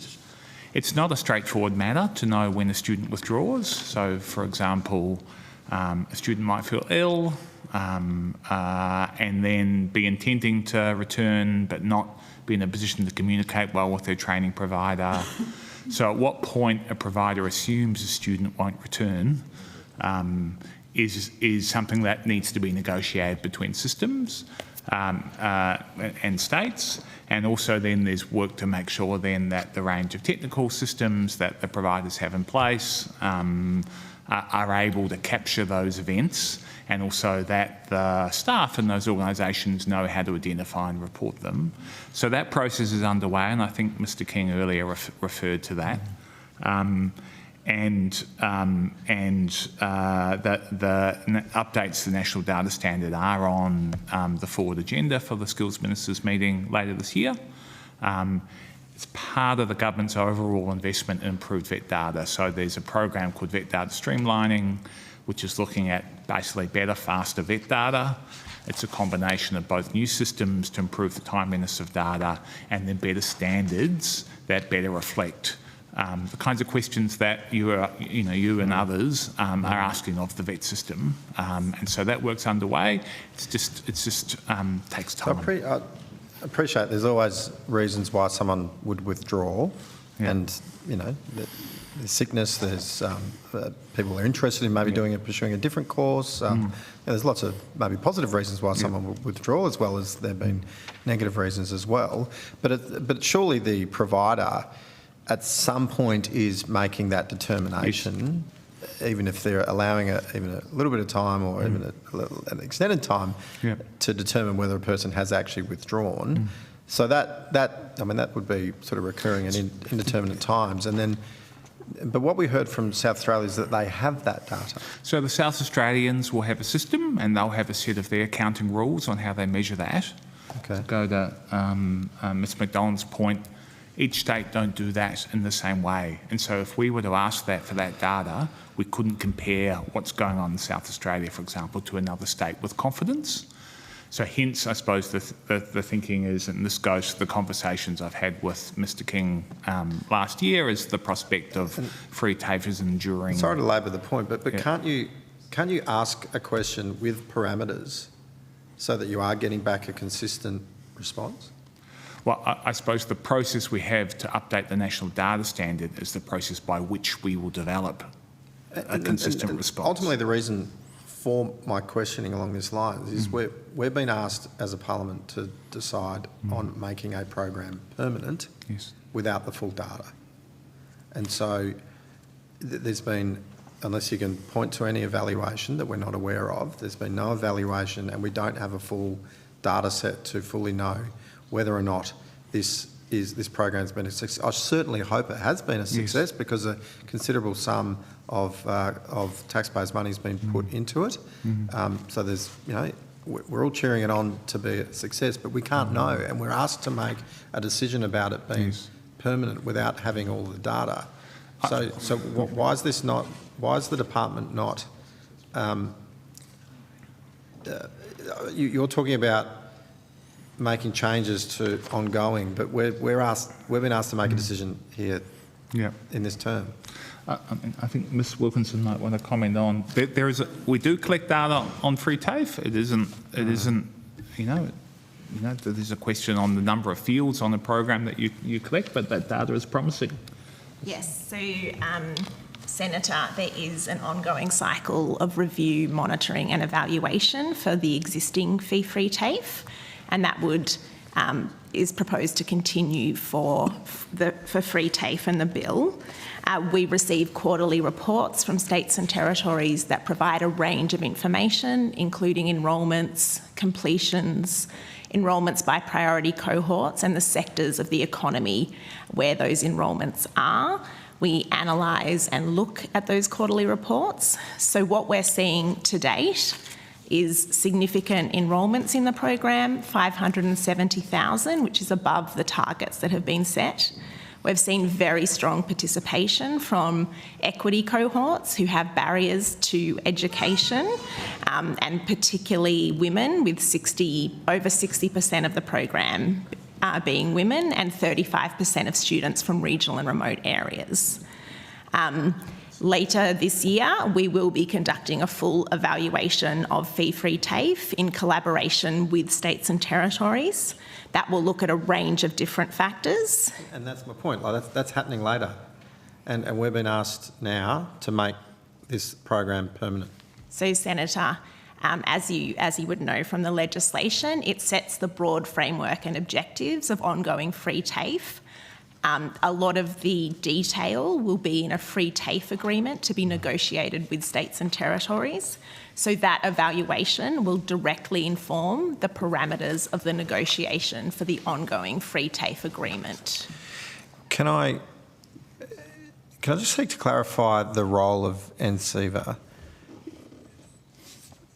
Previously, and I think it was in the last estimates, we were going around this, we were discussing this, and previously the Minister has also said that we have to wait for NCEVA's 4-year reporting cycle to know about the number of completions and withdrawals from fee-free TAFE. But as we've heard previously, from the previous witness, NCEVA are not tracking fee-free TAFE. So why have you told us that NCEVA's reporting cycle is material to the understanding of fee-free TAFE program? That's what you've said to us previously. Yes, I think there's a couple of factors here. So NCEVA as the national data custodian take a 4-year cycle look. So it's a stock and flow model of students coming in, students going out over a 4-year cycle. What we have said previously is, in order to understand the broader impact of fee-free TAFE in the context of the entire vet system, you will want to align with that 4-year process. We are actively in conversations with our state and territory officials in the context of this potentially becoming an enduring program. We are actively in conversation with state and territory officials around what it would take to flag fee-free TAFE within the data sets that flow from state and territory governments into NCEVA as the independent data custodian. That's in the context of the effort relative to it being an enduring feature of the vet system.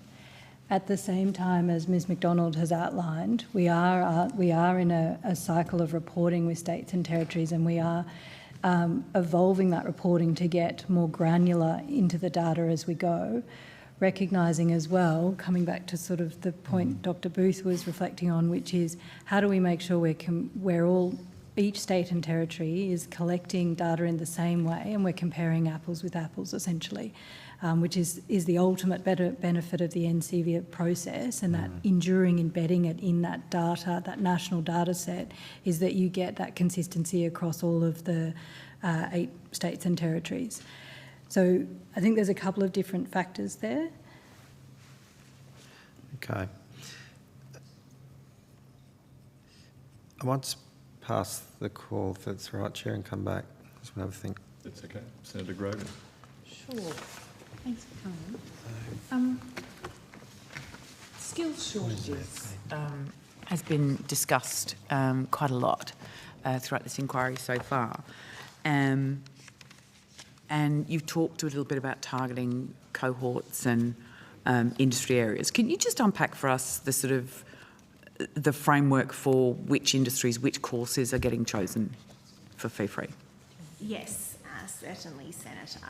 So under the fee-free TAFE skills agreement, it outlines a range of courses that are in national priority industries. If you just give me one moment. So this includes a range of areas, including agriculture, care, construction, early childhood education and care, technology and digital, and they're just some examples. I won't go through every single one.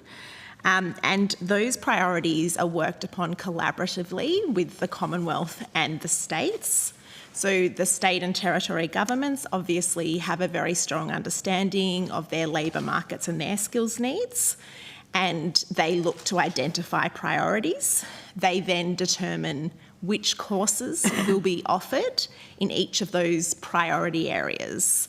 And there is also flexibility within fee-free TAFE and with the proposed ongoing free TAFE, so that states or local areas can put forward their own priorities. So it's not just one set national list, because that would not meet the diverse needs of the economy. With the ongoing free TAFE, we will work with states and territories, and we'll use and work with information from a range of sources. So we'll look at Jobs and Skills Australia, look at their occupation shortage list. We'll obviously work with Jobs and Skills Councils who understand the needs in their own industries, and that's how we'll come to a future priority list. So we had a witness earlier today who said that the construction elements weren't making any difference at all, and they weren't helping the construction industry. Would you say that's a fair comment? Well, Senator, what I can point to is some of the data around construction enrolment. Thank you. So up from 1st of January 2023 to the 30th of September last year, there have been almost 40,000 construction sector enrolments in fee-free TAFE. In addition, the government funded fee-free construction in the budget last year. So that's $86.6 million for states and territories to deliver 20,000 construction places over the next 2 years. That also includes 5,000 pre-apprenticeship places. And in some instances, these are new courses that have been developed, but to give people a taster of different industries and what an apprenticeship would involve. So that's being rolled out this year and next year.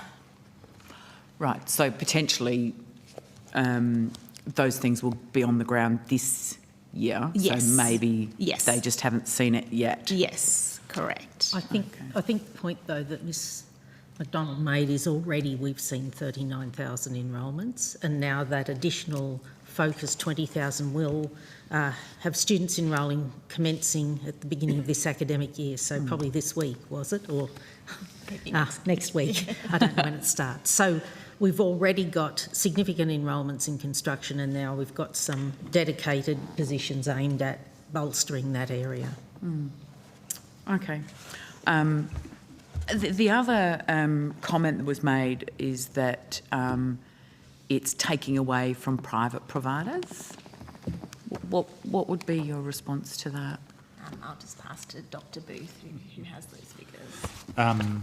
So we haven't seen fee-free TAFE, if we look at our 2023 data, have a negative impact on the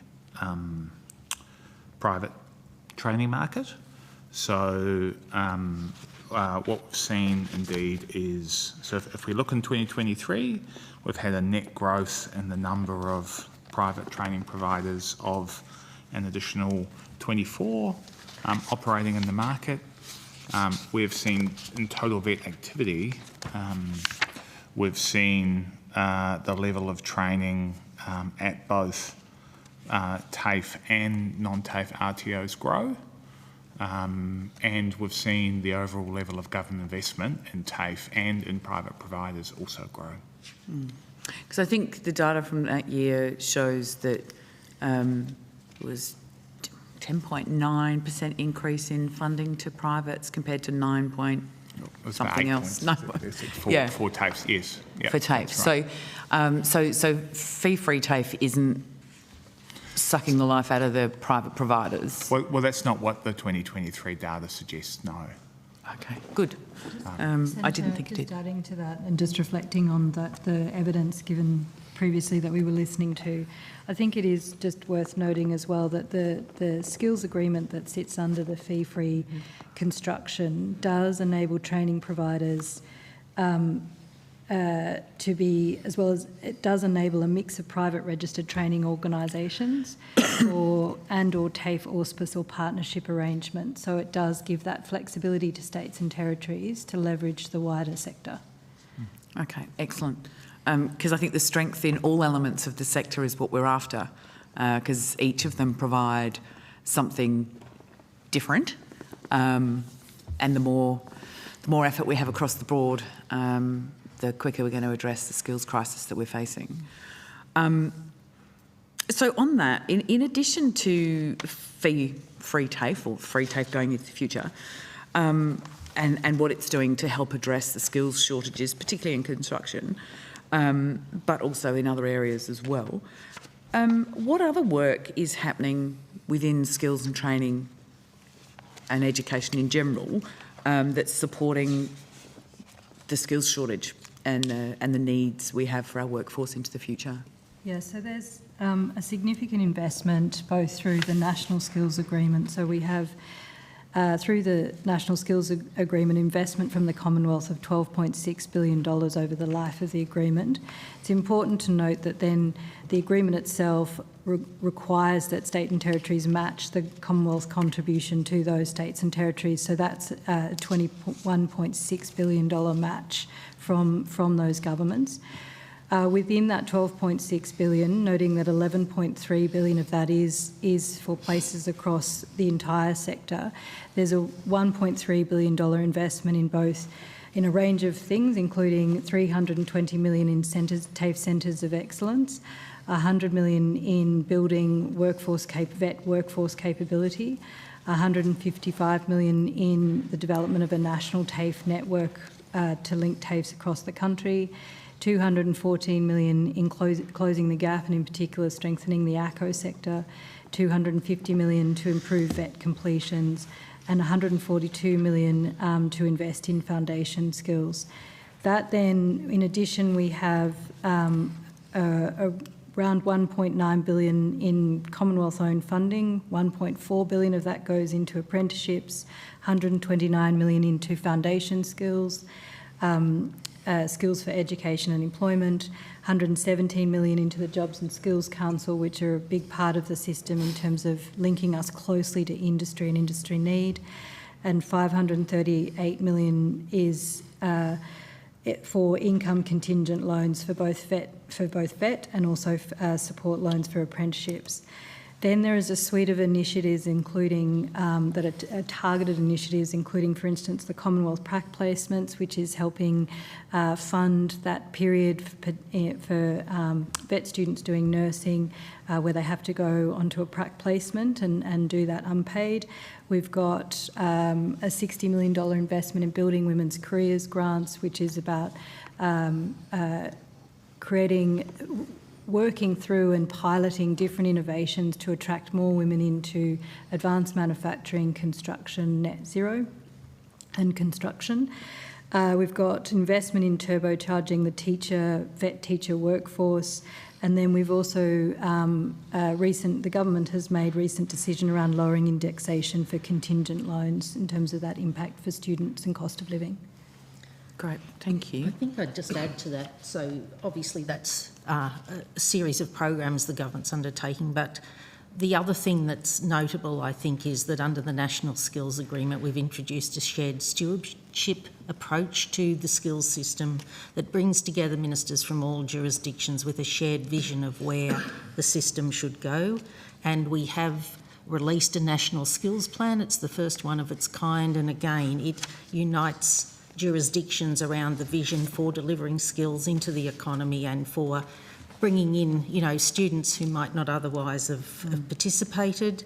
And we have recently, at the end of November, each jurisdiction has published a jurisdictional action plan that demonstrates how their jurisdiction will work towards achieving the vision of the National Skills Plan and delivering on the ground the training and outcomes that industry, individuals and the economy as a whole needs.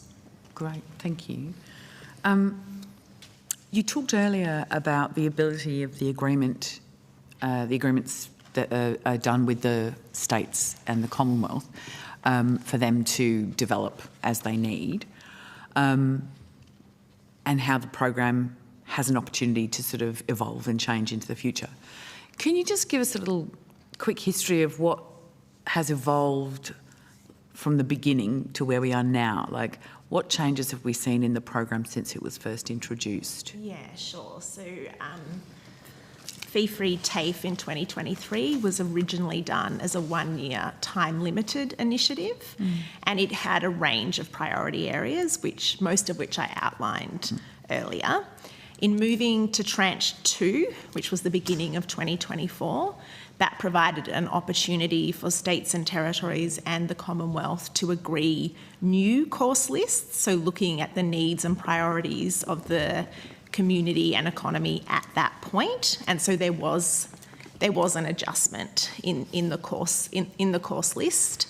The other adjustment that was made at that point is that there was a decision that vet workforce training and assessment should also be a priority of fee-free TAFE. So that was then embedded in all of the course lists across states and territories.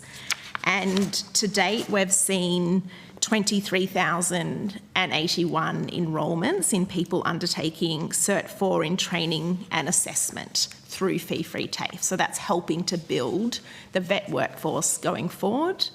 Another adjustment that the program has made, which I also touched on earlier, is fee-free construction. So that's the $86 million for states and territories to fund courses and places in those areas of high demand. Great, thank you. Thanks. I have to hand. You have to hand over? Okay. I'll cede to Senator O'Sullivan. Senator O'Sullivan.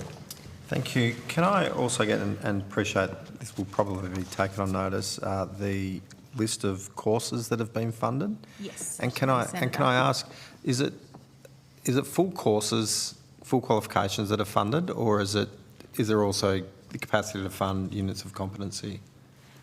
So we fund short courses, Senator. Yeah. So not just a unit, you'd have to do a full qualification. That's correct. Yes. Very happy to provide the Thank course you. list on notice. And just quickly, can you just explain to me the eligibility criteria? So we understand that it's targeted at people in certain cohorts. So what's the eligibility criteria for, at the time of enrolment for an individual student? So, Senator, states and territories each have different eligibility requirements in their own state and territory. It's focused on priority cohorts, which I outlined earlier, but very happy to talk you through those priority cohorts. But it is also open to other Australians. It's not just those cohorts. While I've been sitting, I've gone through a number of the jurisdictions, had a look at their websites and the enrolment details. I mean, none of those cohorts are captured in the actual or in the criteria. I mean, apart from just general, you've got to be an Australian, you've got to be resident of that jurisdiction, you've got to be over a certain age and not be in school, but nothing about Aboriginality or income or any of those targets. So how do we know that we're actually hitting? I mean, you've actually, I think it was in the opening statement, you talked about some of those cohorts being represented. So how are they being targeted then, if it's not by enrolment?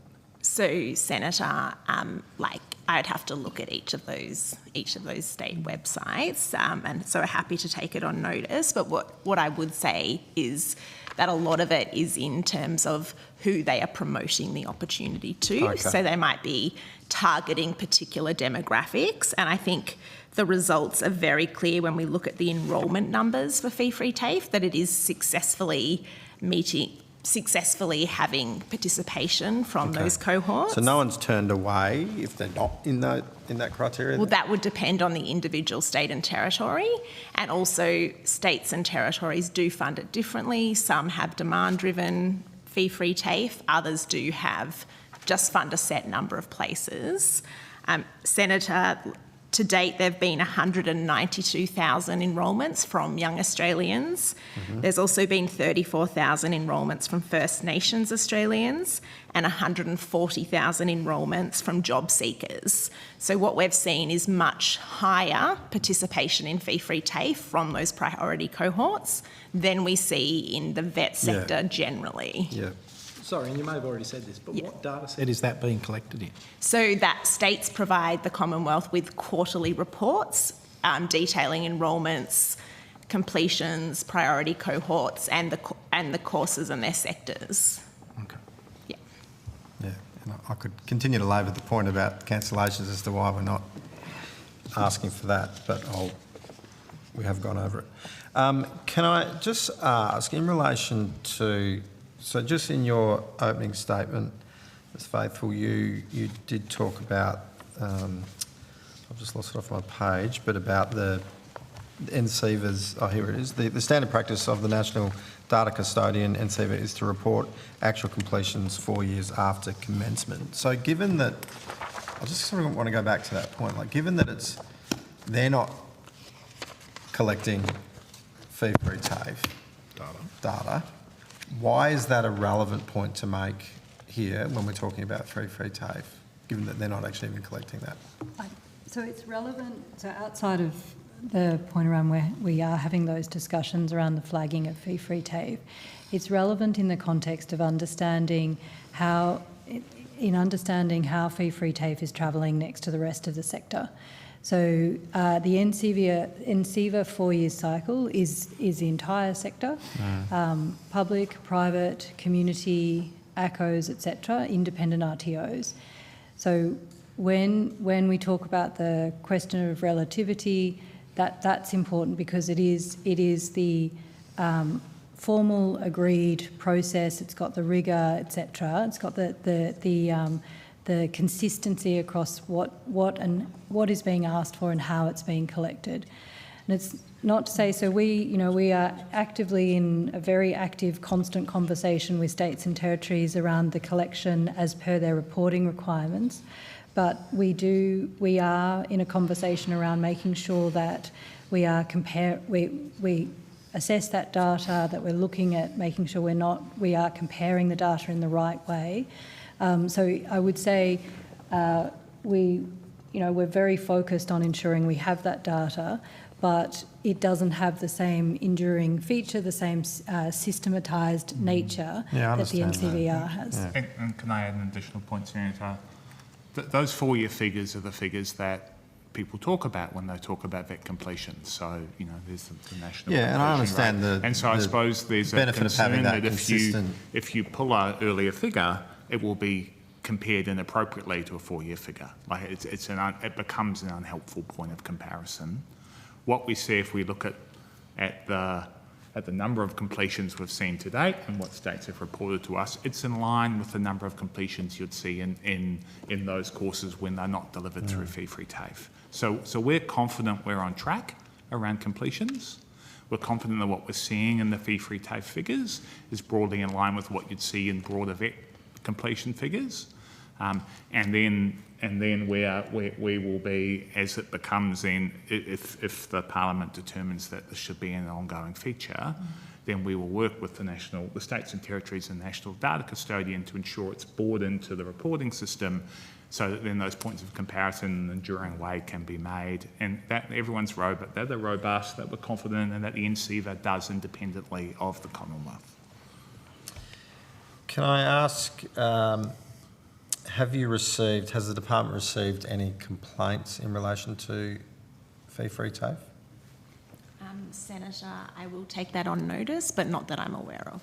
Not that you're aware of? Yep. Anyone else at the table aware? No, not that we're aware of. Okay. If you can come back to us. One of the complaints that I've had to me is that, I guess in the way that it's not really necessarily your issue, more in the way that politicians describe it. And so I've had people come to me and say, oh, TAFE isn't free. You know, I've gone to TAFE and it's not free, I've got to pay. And, you know, so is there an issue in terms of how it's been marketed, how it's been promoted? Have you had any... I'm just interested in understanding if there's been any feedback along those lines. We've got it, we've heard it. As far as the department hasn't. We haven't, and we can confirm that Okay, we'll check thank that you. we haven't had any complaints to our website. But Can I get from you, what's the level of growth in vet training that you can provide to us? Can I get Dr. Booth? what figures have you got there with us today? I'm happy for you to take a broader question on, or a detailed question on notice. Sorry, let me just flip to the right section. So, are you interested in government-funded vet or all vet? Government-funded, I guess, yeah.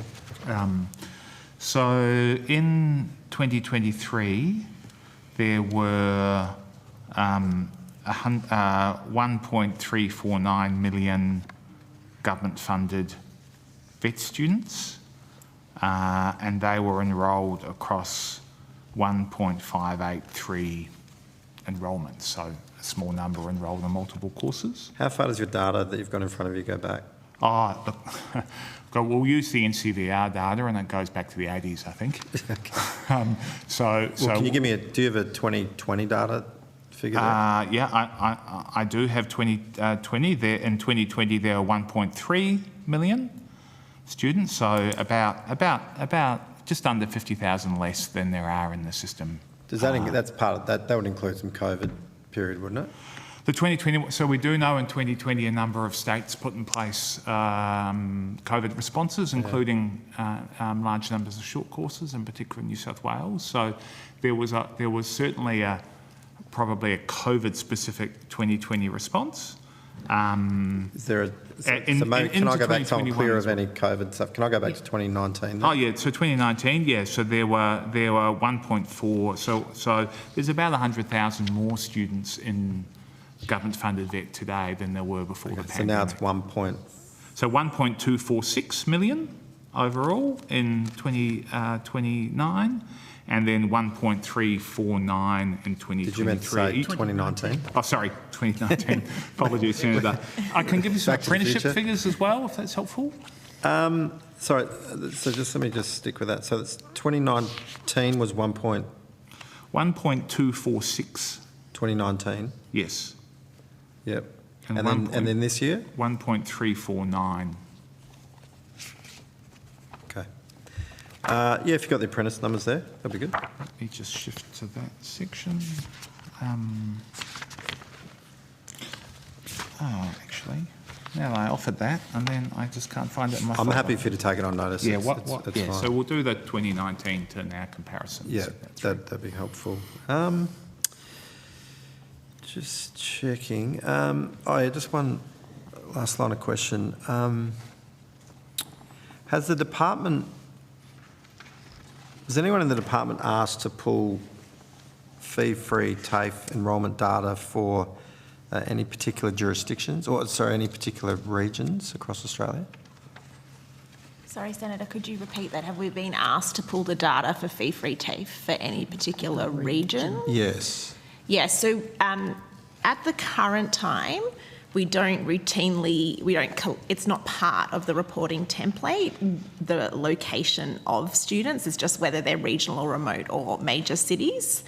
And we are working with states and territories to see if we can get greater data by locality to help inform our analysis and understanding of the program. Okay.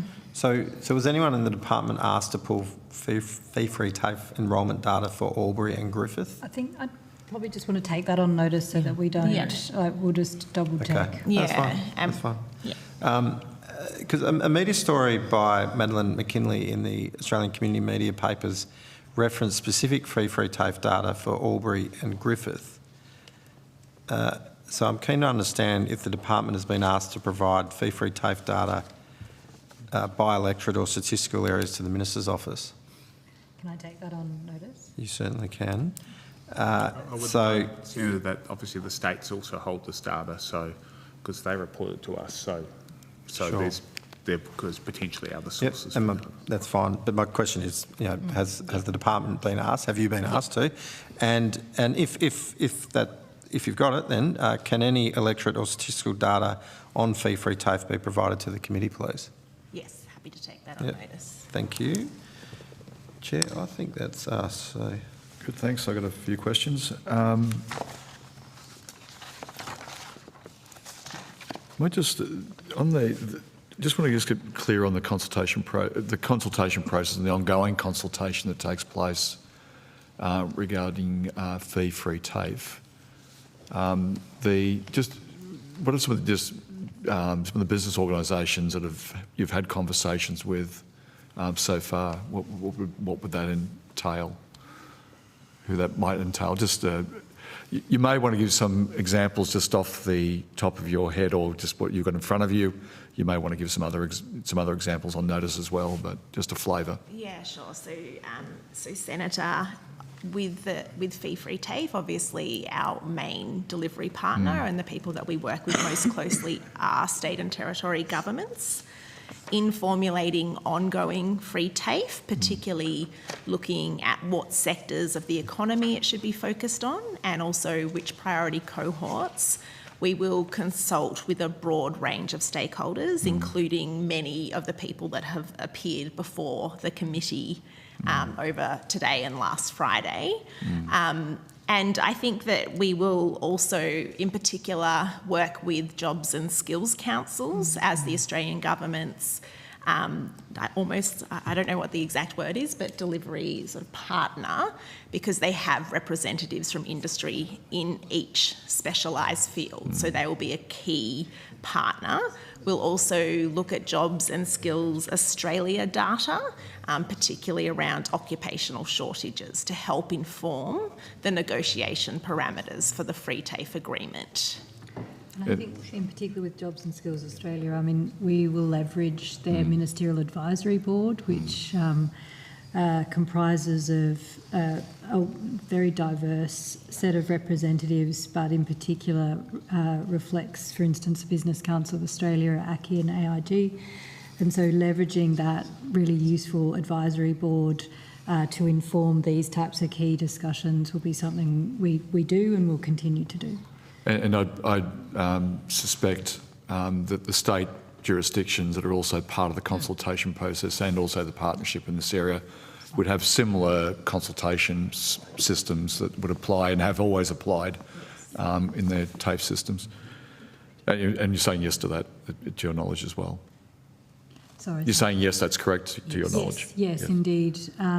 As my colleagues have referred to, a key part of this is also about states and territories determining, so while it's guided by the broader National Skills Agreement and the process that we want to undertake each time, it is also focused on their skills priorities and cohorts, and so that is in dialogue with their industry representatives, community representatives, etc.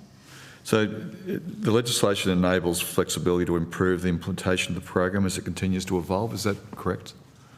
Yes. Yes, Senator. The legislation will be operationalised through free TAFE agreements with states and territories, and we'll put in place flexible mechanisms for those to be adjusted as the needs of local economy changes.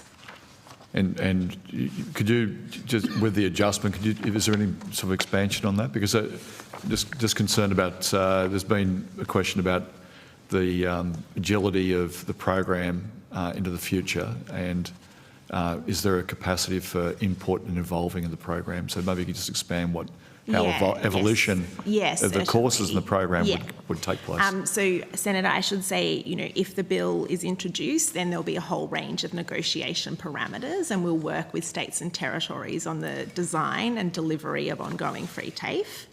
There exists currently under the fee-free TAFE program an ability to adjust and shift the course lists, and also to change priority areas if required. And so that process will continue with the new free TAFE agreement.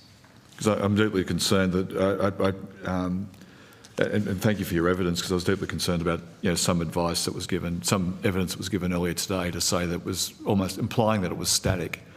Would that be what would you say if someone would, if there was a assertion that this is a static system? No, so I think Senator and I might put a bit more context too. Yeah. So 100,000, we lock in 100,000, we give certainty to the Australian public, certainty to our kids, certainty to those people that want to be retrained about opportunities at some point in the future when their personal career path might be going in a particular direction, or opportunities where they might want to change career path. Businesses making decisions into the future, particularly for small and medium-sized businesses, that forecasting forward is particularly important, but for all business. So if you might sort of describe how the 100,000 fee-free TAFE positions are evolving and improving and agile to what's happening in needs. And I think it's an important question and if we put fee-free TAFE in the context of the broader National Skills Agreement and the broader skills and training reforms that are occurring, as Ms Wilkinson referred to earlier, the National Skills Agreement has been designed to be adaptive and responsive. So it has a set of outcomes and a set of indicators that will help us measure how we're going to those outcomes. But it's absolutely premised on the idea that as data comes through the Jobs and Skills Australia and the establishment of that sort of macro whole of nation data collection, then they are informed by Jobs and Skills Councils, which are collecting that sector industry-based data. That is feeding into those ministerial discussions to inform where those different needs are, and the objective is to ensure that the system can better respond to where those labour force needs are. So, for instance, in 2024, Skills Ministers added housing construction as a national priority under the National Skills Agreement. We can imagine a scenario potentially where, given the uptake in, say, care and early childhood, you might have a scenario in a couple of years' time where you take those off the priority list if we're filling the gaps, and then you add something else in terms of where you want that focus for fee-free TAFE. So it is absolutely intended both through the architecture of the skills system, through the agreements that then embody that architecture, and then I think in the bill itself, part of what we've sought to do is ensure that flexibility is captured there, and you might want to talk about some of the... Thanks. Yes, as Ms Faithfull said, the bill is constructed in a way that there's flexibility, and obviously the underlying agreement that's negotiated is flexible. I think Ms McDonald already spoke to the fact that the teacher training course has come into the second tranche of fee-free TAFE in response to demand from states, and that sort of agreement will underpin this legislation and demonstrate the same flexibility that we've seen to date. I think also, when you review the objects of this legislation, there's terminology like at least 100,000 fee-free TAFE places. So 100,000 is not a limited number, it's at least, and those underlying agreements will allow the expansion beyond 100,000, and obviously will be supported by the financial funding of that.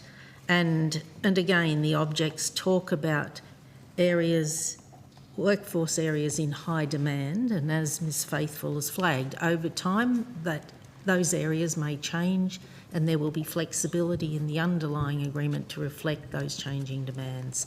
So I think this is premised on the fact that both the legislation and the underlying agreements will be nimble and agile and respond to the needs of the economy, of the priority cohorts, and obviously of employers. Thank you.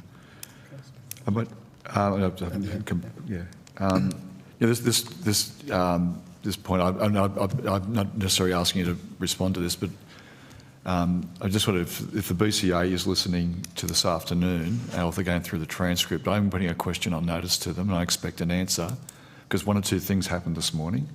Either it was a complete misrepresentation, or they don't know what they're talking about. And I'd hazard to guess it's a misrepresentation, because as you've just explained to us, there's at least 100,000 positions, not a finite amount. The flexible overarching architecture of the scheme means it is flexible, unlike was trying to be presented earlier today. It does go to the objects of high demand, and as they change, so will change to the flexibility for the scheme. And it does take into account both the responsibilities to the economy and respond to the economy, but also the priority cohorts that both employers and others wish to see. So I'm deeply concerned about the evidence they gave this morning, and I'll pursue that matter further. Senator O'Sullivan, you wanted to ask a question arising out of what I've raised. I've got some more questions to raise, so other matters. Just at the end. Yeah. Separate matters? Mine's not a follow-up from what you've just said. Oh, right, thanks. Now, I just want to go then to Job Trainer program, which is the previous program. And that was a program under the coalition government, previous government, now opposition. Now, I understand that the data collected under that program, could you just run me through how that data was collected, how that data worked, if you're able to? So, Senator, that data was collected in a similar way to the fee-free TAFE agreement. It was also data provided directly by states and territories to the Commonwealth. It also included similar reporting areas, including enrolments and completions. Right, so that goes then to the data was, is there more data collected under fee-free TAFE, or is it similar? So, Senator, I don't have the exact job trainer reporting template with me to compare to the fee-free TAFE. It is broadly similar, but there would be some differences reflecting the different designs of those two programs. All right, so if you maybe just take that on notice as well, sure. just about that detail, some of the more detail, but no problem. And just to clarify something, the question under the previous coalition, now the opposition under Job Trainer, was there agreement required for the states to report cancellations or withdrawals? No, Senator. Right. Thank you very much. So it's very, very much the same. I'll hand to you, but if we've got time, I will ask one question, but I doubt we're going to have time. I now have two questions, because I just want to follow up on that one. Are you aware of any legislation attempt by the previous Parliament, to legislate making the Job Trainer Fund permanent? Senator, I'm not aware of that, but I'd have to go and have a look at the history of Thank Job you. Trainer. Now, so my final question is, if this Parliament wasn't to pass this legislation, is there anything that would prevent a future government from enabling fee-free vocational training under the current legislation framework that we have? So, under the National Skills Agreement and under the Federal Financial Relations, there is capability there for a government to put in place a funding agreement that would allow for the transfer of funds in relation to, say, fees, free fees for students. I think the thing would be that would be bound by the time period of those agreements. So the National Skills Agreement is a 5-year agreement. so that would probably be the caveat I would say, is that you would be bound by those times. You'd be bound by the different requirements under the federal financial relations, including some of the reporting requirements. And, you know, we've had conversations about some of the challenges in terms of reporting within that frame.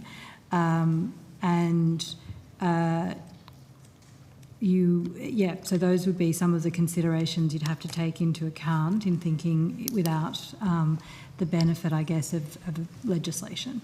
Okay, but a future government can continue to fund fee-free TAFE or fee-free vocational training, whatever it decides to do, even if this bill doesn't pass.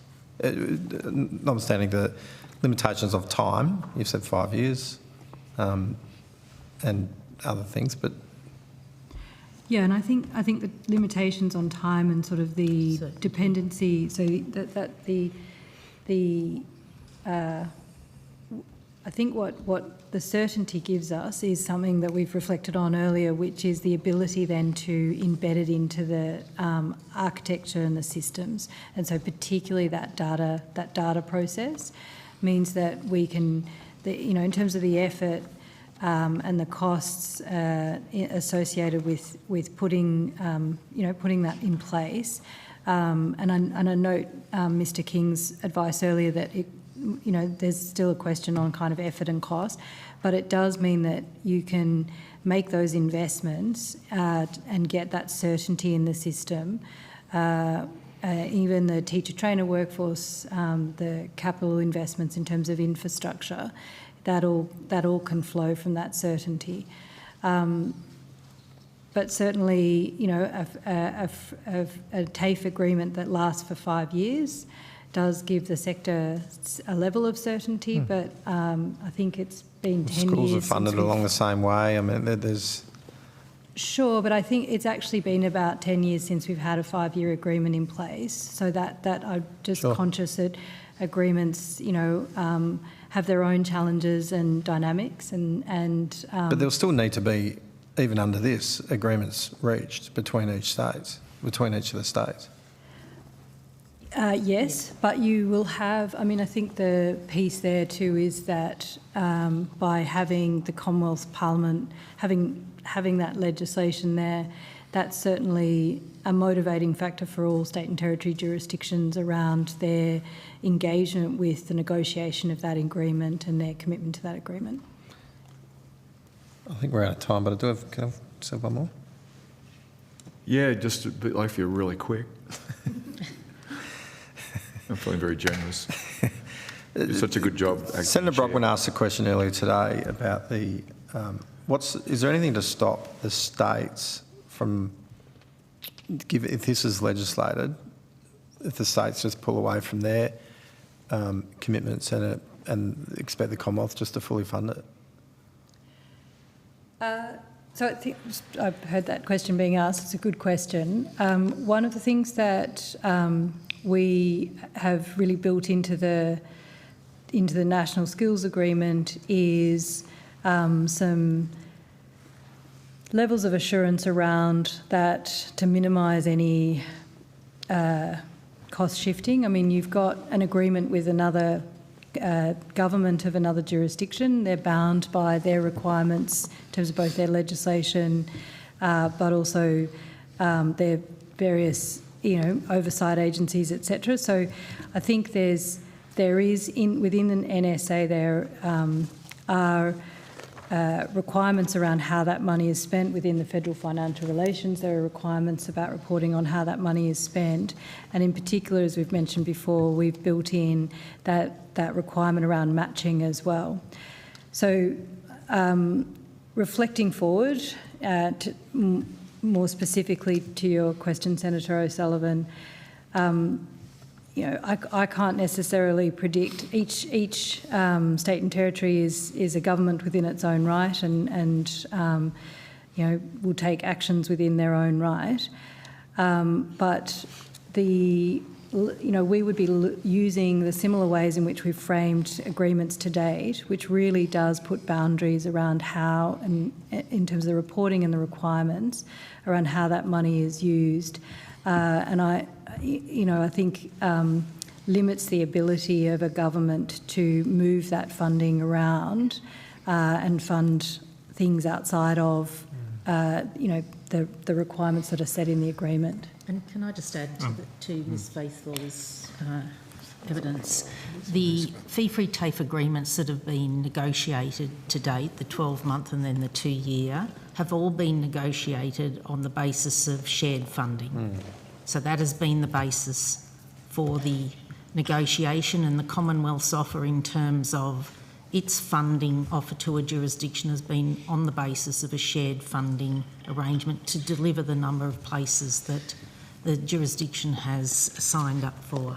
But isn't the Commonwealth's negotiating position weakened if the other party knows, well, you're on the hook?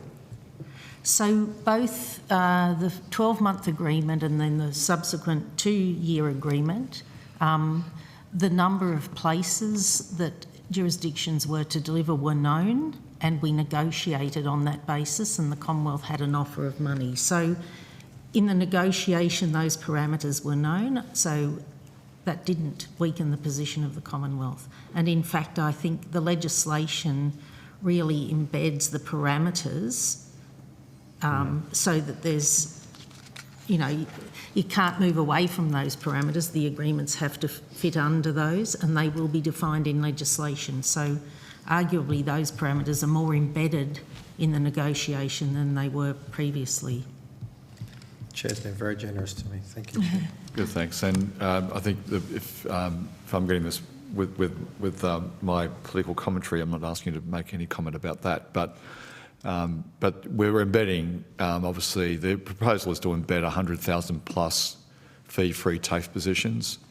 It means that an incoming government, that if it had the view that it was a waste of money having fee TAFE, that there is actually already an obligation. In regards to negotiations, on your point, Senator O'Sullivan, if there is an overarching pool of money, there's an overarching pool of money, but with criteria specifically stated through this legislation. So I know you'd like to get rid of it, but you're not going to get rid of it if the legislation's put through. So with that political statement, I'm not asking you to make a comment. I'll then say thank you very much for your time this afternoon, on Friday afternoon. You've taken any questions on notice. Could you please return the answers to the Secretary by Friday the 21st of February 2025. That concludes today's hearing, and thanks to all witnesses who appeared and to Hansard and Broadcasting, as always, and the Secretariat, who did a wonderful job today. The committee has agreed that responses to questions on notice should be provided by Friday the 21st of February 2025. The committee stands adjourned. Thank you.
is